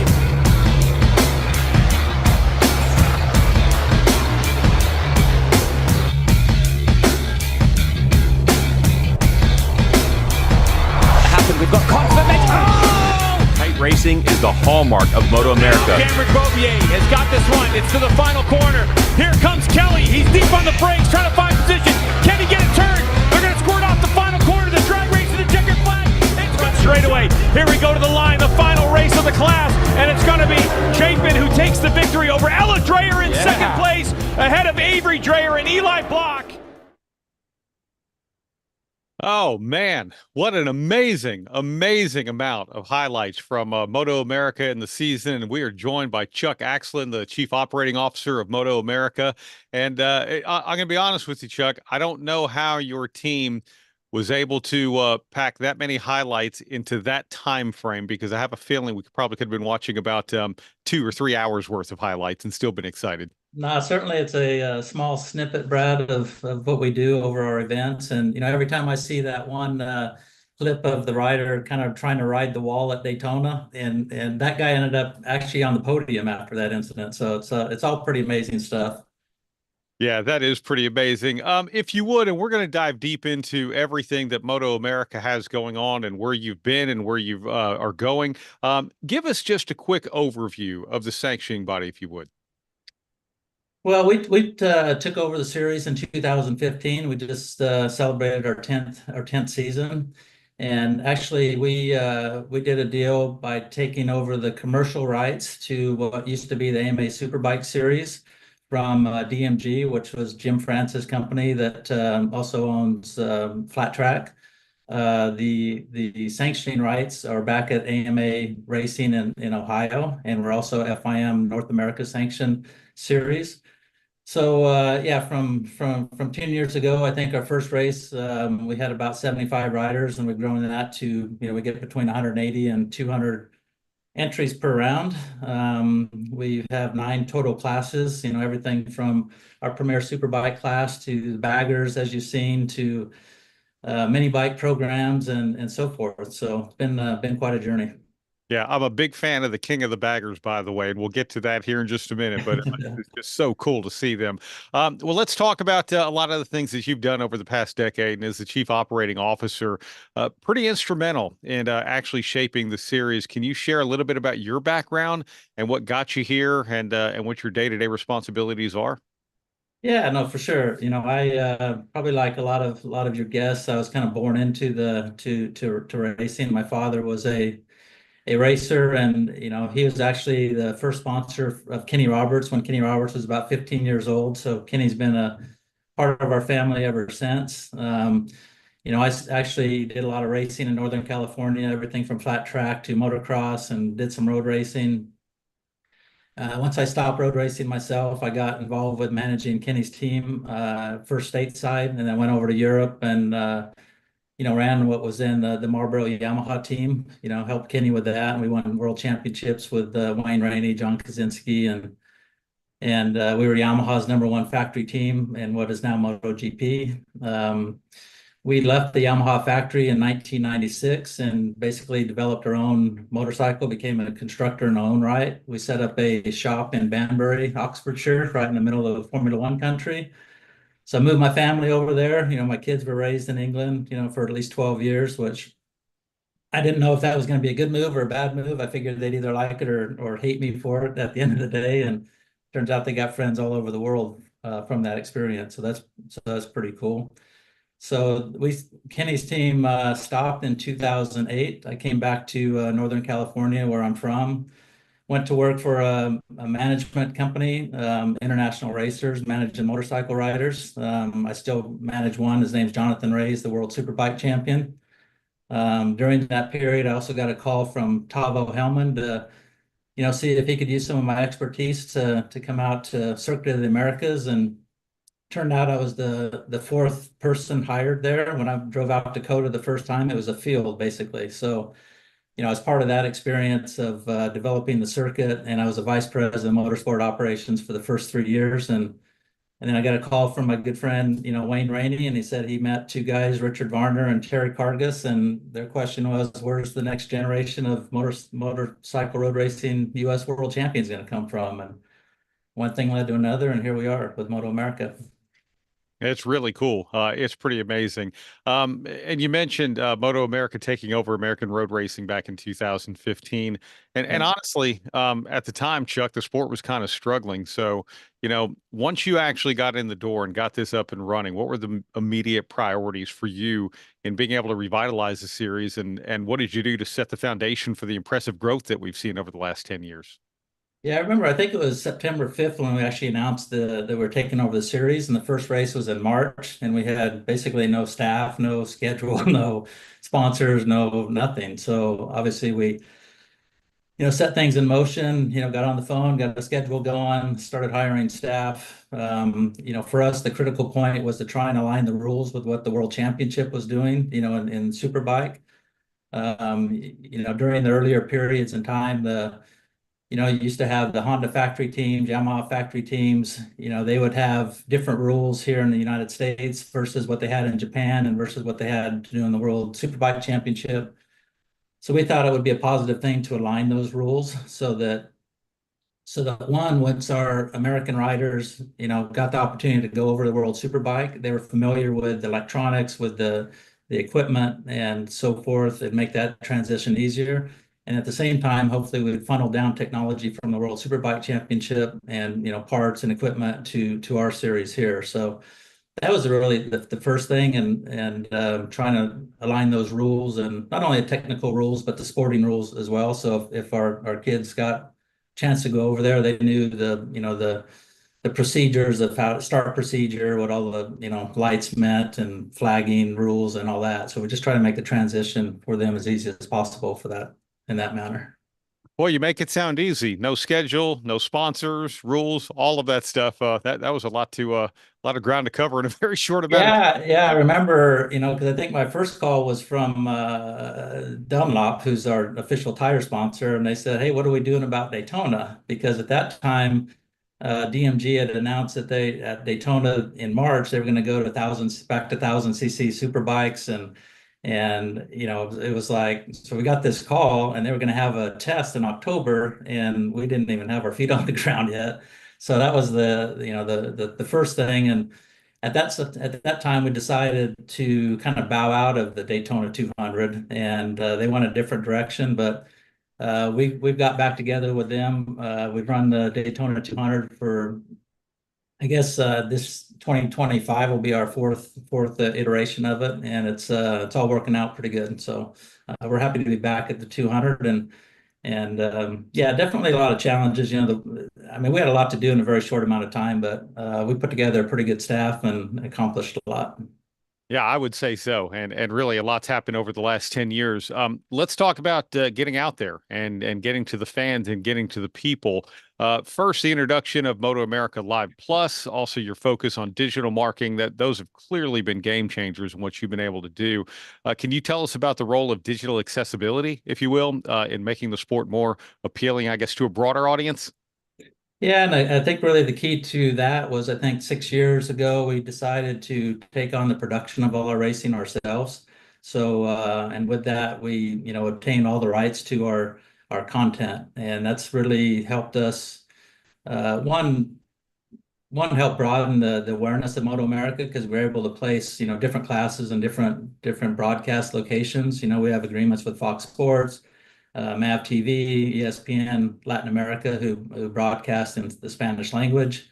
We have Moto America Live Plus. So if you're a real motorcycle racing fan, you want to watch 20 hours of coverage over the weekend, you can pay the subscription fee and come join us. And that's a real unique experience, because we try and take the viewer kind of behind the scenes and give them more than just the racing action, and a lot of interviews with mechanics and riders and so forth. And I was a little bit skeptical about how many people would actually watch the full 20 hours, but it's a majority of them. It's pretty amazing. So they either have real happy wives or not so happy wives, I would imagine. I like that. Hey, either way, if they're sitting there watching 20 hours of Moto America on a weekend, they're happy. That's right. So that's pretty good. All right, let's talk about some of the new classes. You've got the build, train, race class. Honestly, my personal favorite, the King of the Baggers. I just think the competition is awesome, and it just looks so cool. How do the new classes appeal to audience beyond, say, what the traditional road racing fans are, and what impact have they had on the sport's popularity? Yeah, certainly the King of the Baggers, I think, was a surprise for us all. It started as an exhibition class, I think, during COVID, and we've evolved it. The technology of those bikes, we have a lot of people that we know in Europe, and you could watch super bikes, all day long, but a bagger on a racetrack it's almost like something you're not supposed to look at, in a way, right? But the technology that both the Harley Davidson Motor Company and Indian have put into those bikes, they're legitimate race bikes now. And I never thought I'd see a 620-pound motorcycle doing 185 miles an hour on the banks of Daytona, but that's where they are now. So it's pretty action packed. The competition is pretty even between the two manufacturers, and it's very unique for sure.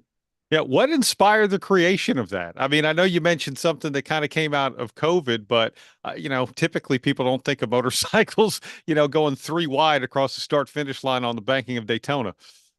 No, and the idea was brought to us along with, I think there was the gentleman that brought it to us, Rob Vidos. He brought a couple ideas to us, and the King of the Baggers bagger racing was one of them, and he presented, he presented the idea originally to Wayne Rainey, and Wayne was like, well, let's see what one on a racetrack looks like. And so he finally sent a picture about 6 months later of a guy that had a bagger out, and he was dragging his knee, and it was like first race. The social media, basically blew up from that first event.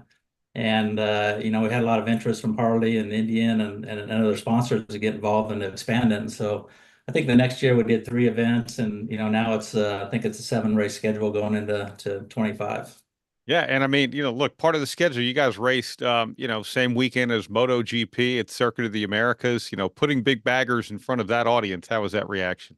It was pretty well received, definitely, because those baggers sound like a NASCAR going down that front straightaway. They're very loud, the V twins rumbling, and that's something the Europeans certainly hadn't seen before. So they were pretty intrigued by it. You brought up Harley Davidson and Indian. This is another thing that fascinates me. Something just started as an idea, and you've talked about the evolution of the motorcycles. I mean, these are, six-figure purpose-built racing bikes now, right? Yeah, 100%. I like to compare, the budgets and the technology going into them are pretty close to what we have in the superbike class nowadays. And it's for both manufacturers involved. They take it very seriously. And as I alluded before, I spent 20 years in the MotoGP paddock, and we built our own Grand Prix bike, racing against Honda, Kawasaki, Suzuki. I've never seen a rivalry like we have with Honda or Harley Davidson versus Indian.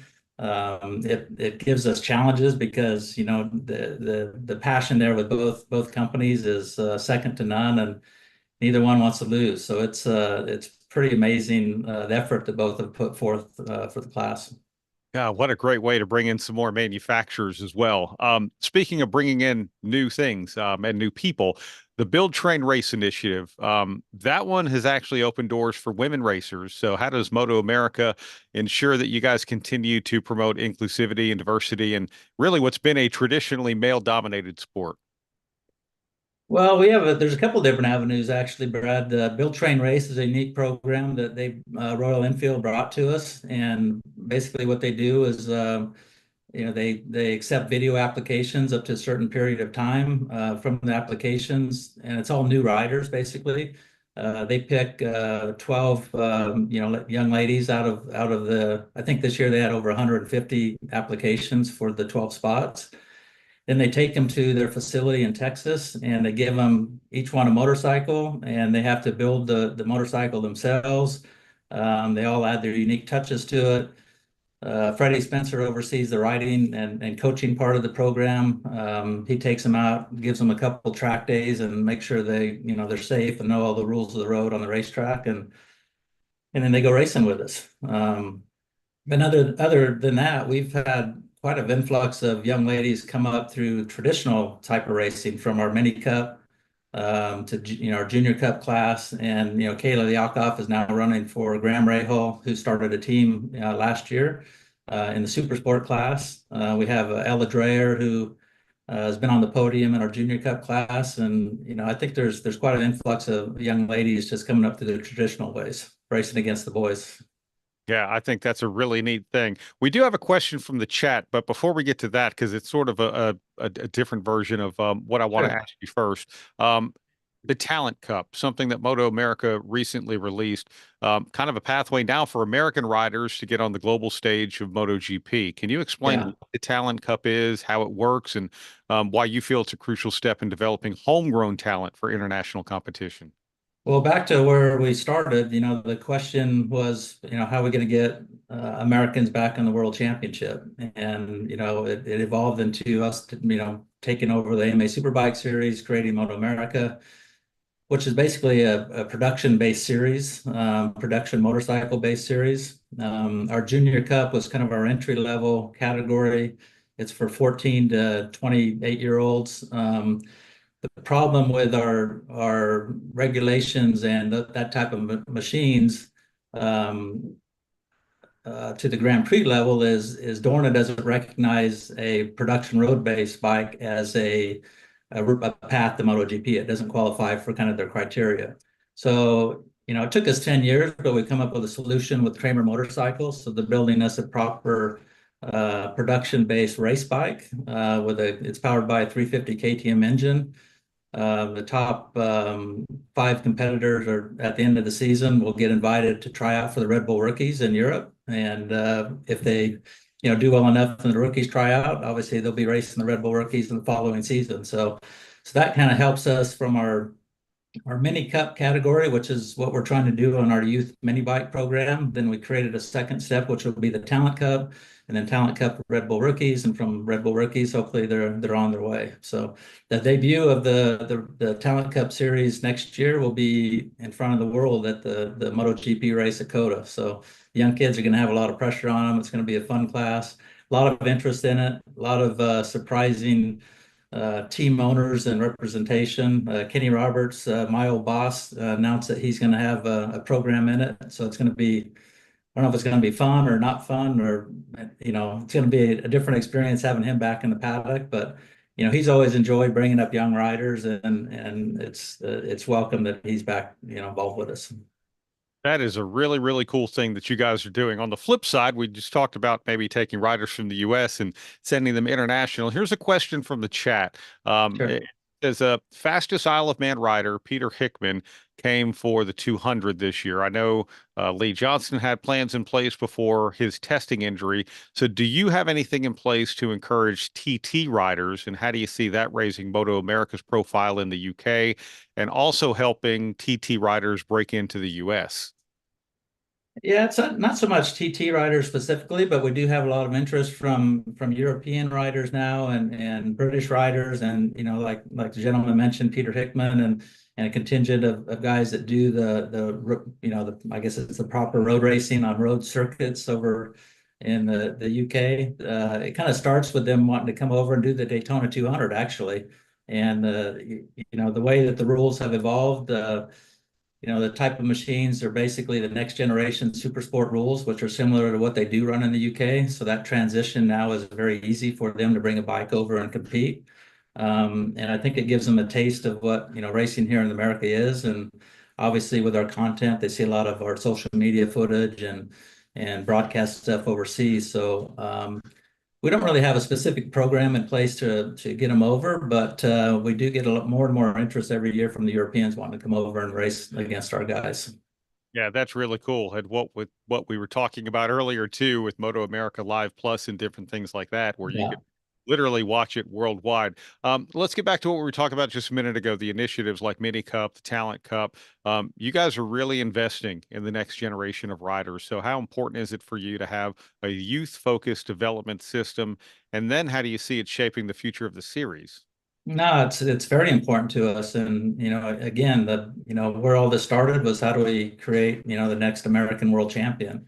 And to do that, it starts with casting a wider net to get more young kids involved in our sport. And we took the initiative last year to really follow the model of what amateur motocross does with leading up to the Loretta Lynn's National Motocross Championship. And what we're doing is, we're recruiting local clubs to have mini cup qualifiers for us, which then lead to a national mini cup championship at Road America, which will be held at Road America again this year in the beginning of August.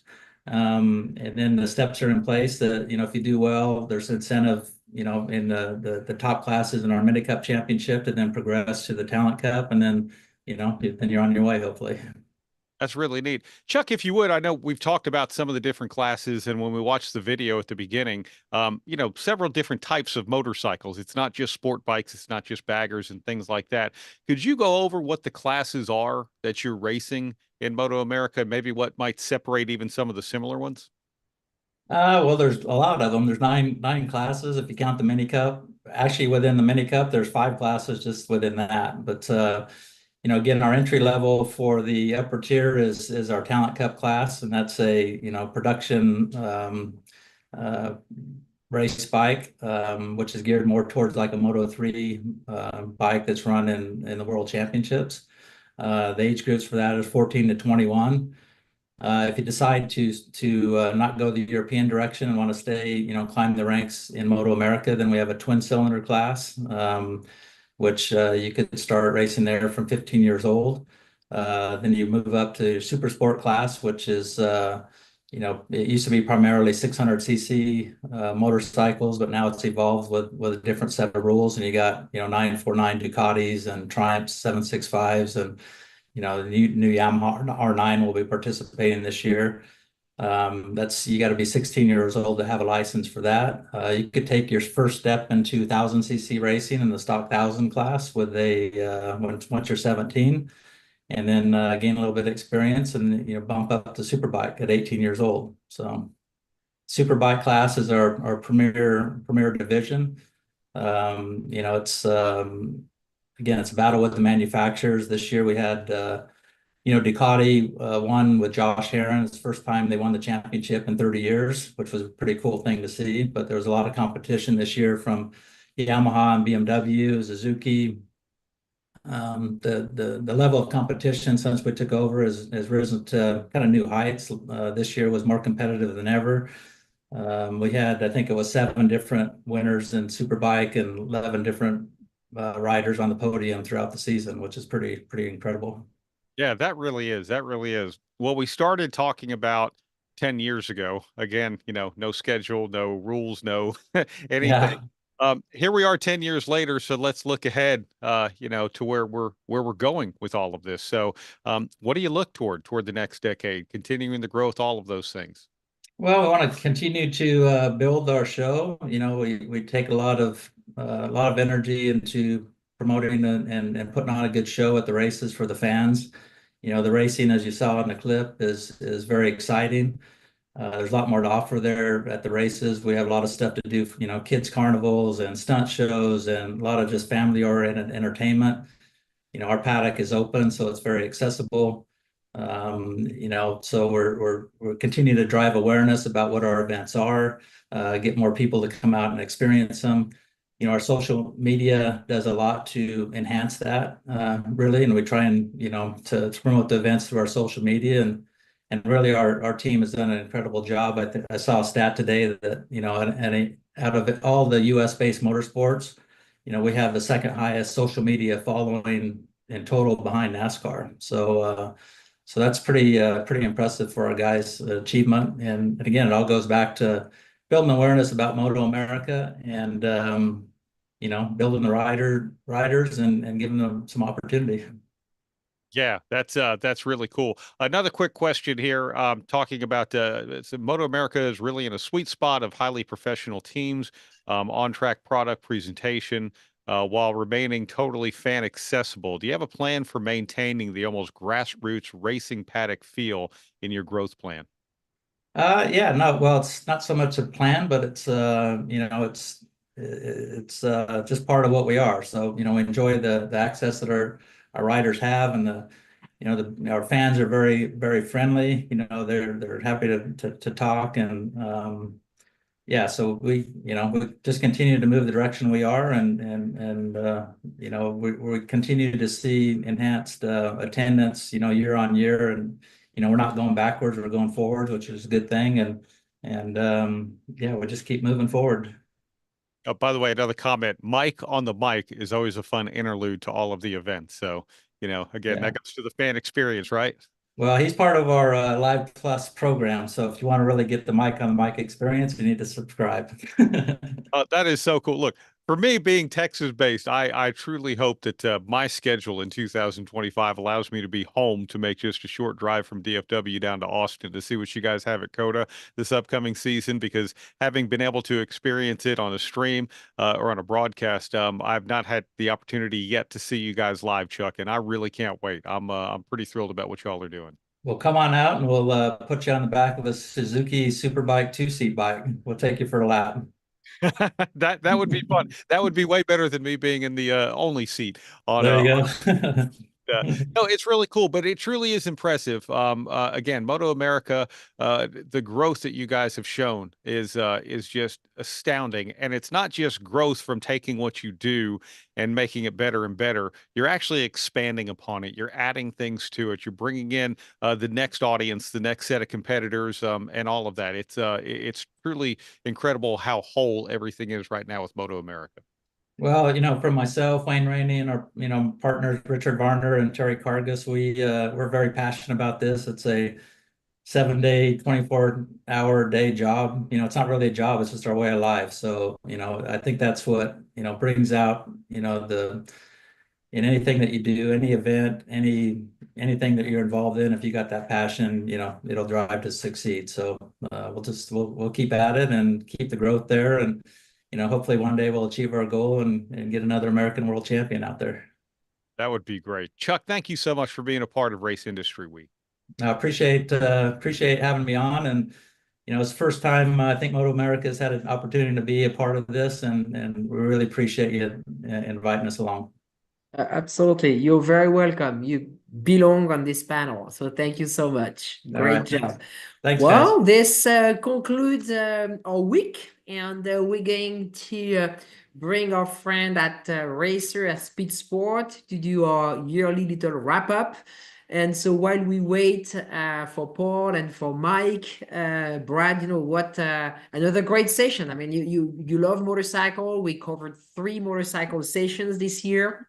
And MotoGP, American Flat Track this morning, and now Moto America. So what a great way, to give motorcycle also some exposure on this And week. Brad, I can't believe you haven't been at COTA. No, I've been to COTA. I have not been to a motorcycle race down there. Gotcha. Yeah. What a beautiful facility. Yeah, I've been there and walked and walked and walked. It's just beautiful. Yeah, no, it is pretty awesome. I will say one thing that stood out to me this week, or this year, I should say, this week, you go back to COVID, 2020, and it really, even over the last couple of years, you've heard a lot of people talking about, okay, these are some of the struggles we're dealing with, and these are some of the plans we have. I feel like this year has been a lot more of, these are the success stories. This is what we've grown. This is what we've built, and continuing on that upward trajectory. And I think that is a really great thing for motorsports as a whole. Absolutely. I'm getting a signal from our producer. We're waiting for Paul Steiner to join us and wrap everything. And Mike, you had a marathon this morning. Yeah, I did. 3 in a row this afternoon, 3 very interesting conferences. A couple about my bread and butter dirt track racing. So that was very good. And very enjoyable week, very enjoyable day. Funny how time goes so quickly. Absolutely. So what a week. Why don't you try to sum up this week, Brad? You're the master at that, and while we wait for Paul, and what would you say?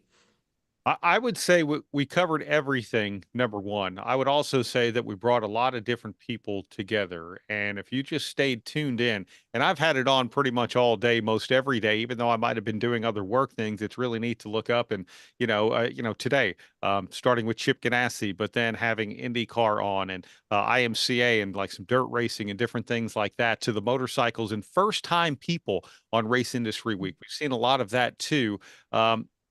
These are things that stand out, just the true positivity that I feel like everyone has come with, and things that are real success stories about, this is what we've done and this is how much we've grown over the past few years. Yes, we really worked hard on having a lot of new faces and new people, destinations, along with having all the OEMs with us as well. So I'm glad you saw that, because we worked hard on that. Yeah. What about you, Mike? I'm just very proud to have Speed Sport involved with this event, where it brings so many different people from so many different parts of the industry together. We've been covering motorsports at Speed Sport for 90 years, and somewhere along the way, we've touched on all of these types of motorsports and all of these people.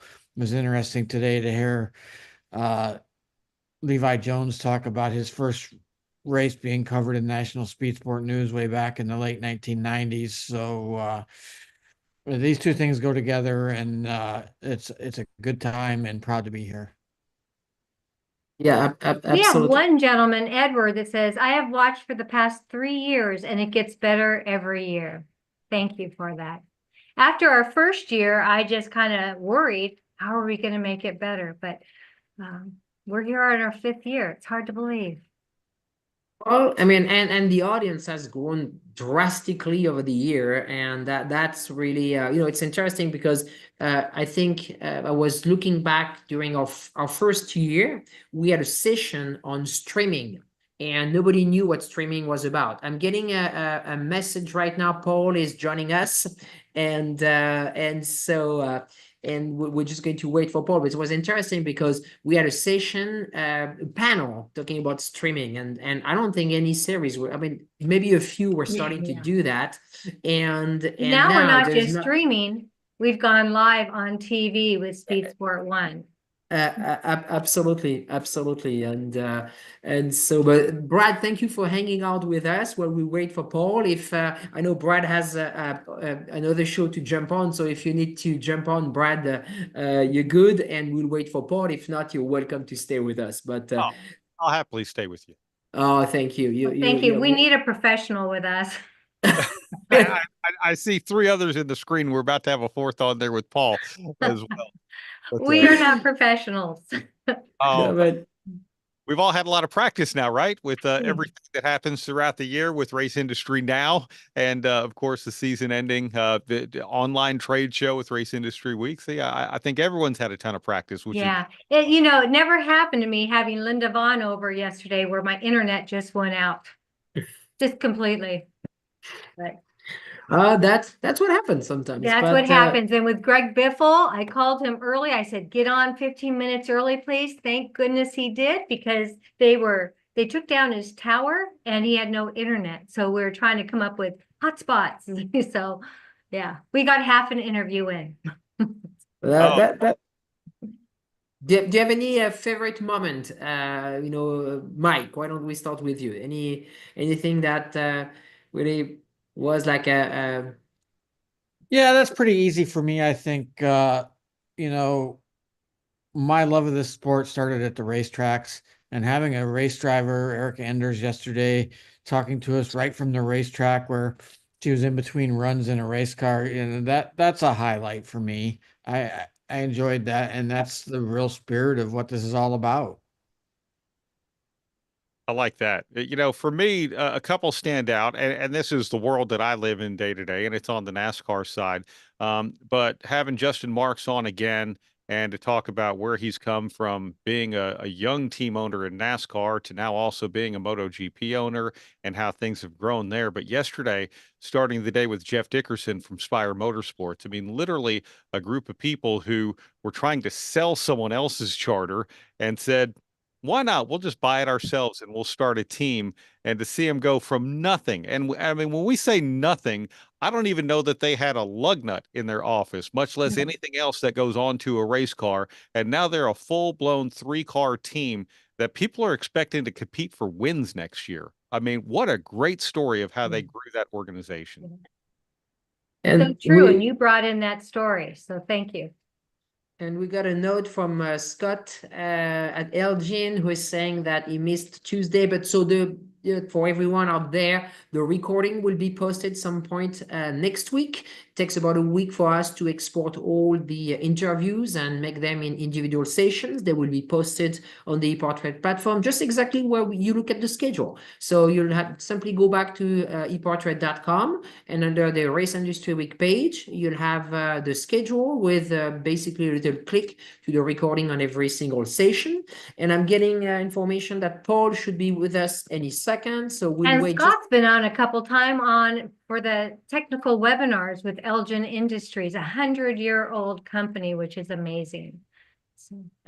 Absolutely. And we got a nice note also, somebody that watched Jim, some pro that watched demo yesterday and thought it was very interesting. And it was honestly, when the first time we heard about it, we were not sure, do they belong there? It's kind of strange, is it really racing? And then you're surprised. I mean, what a great getting a note from I think Paul is getting us a little note right here. So keep going, and I'm just going to be right back with you. Okay.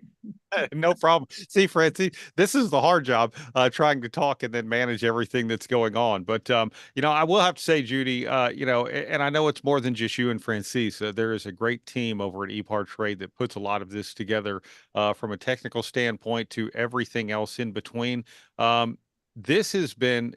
And I'm not just saying this because we're here, but this is something that just does continue to get better and better.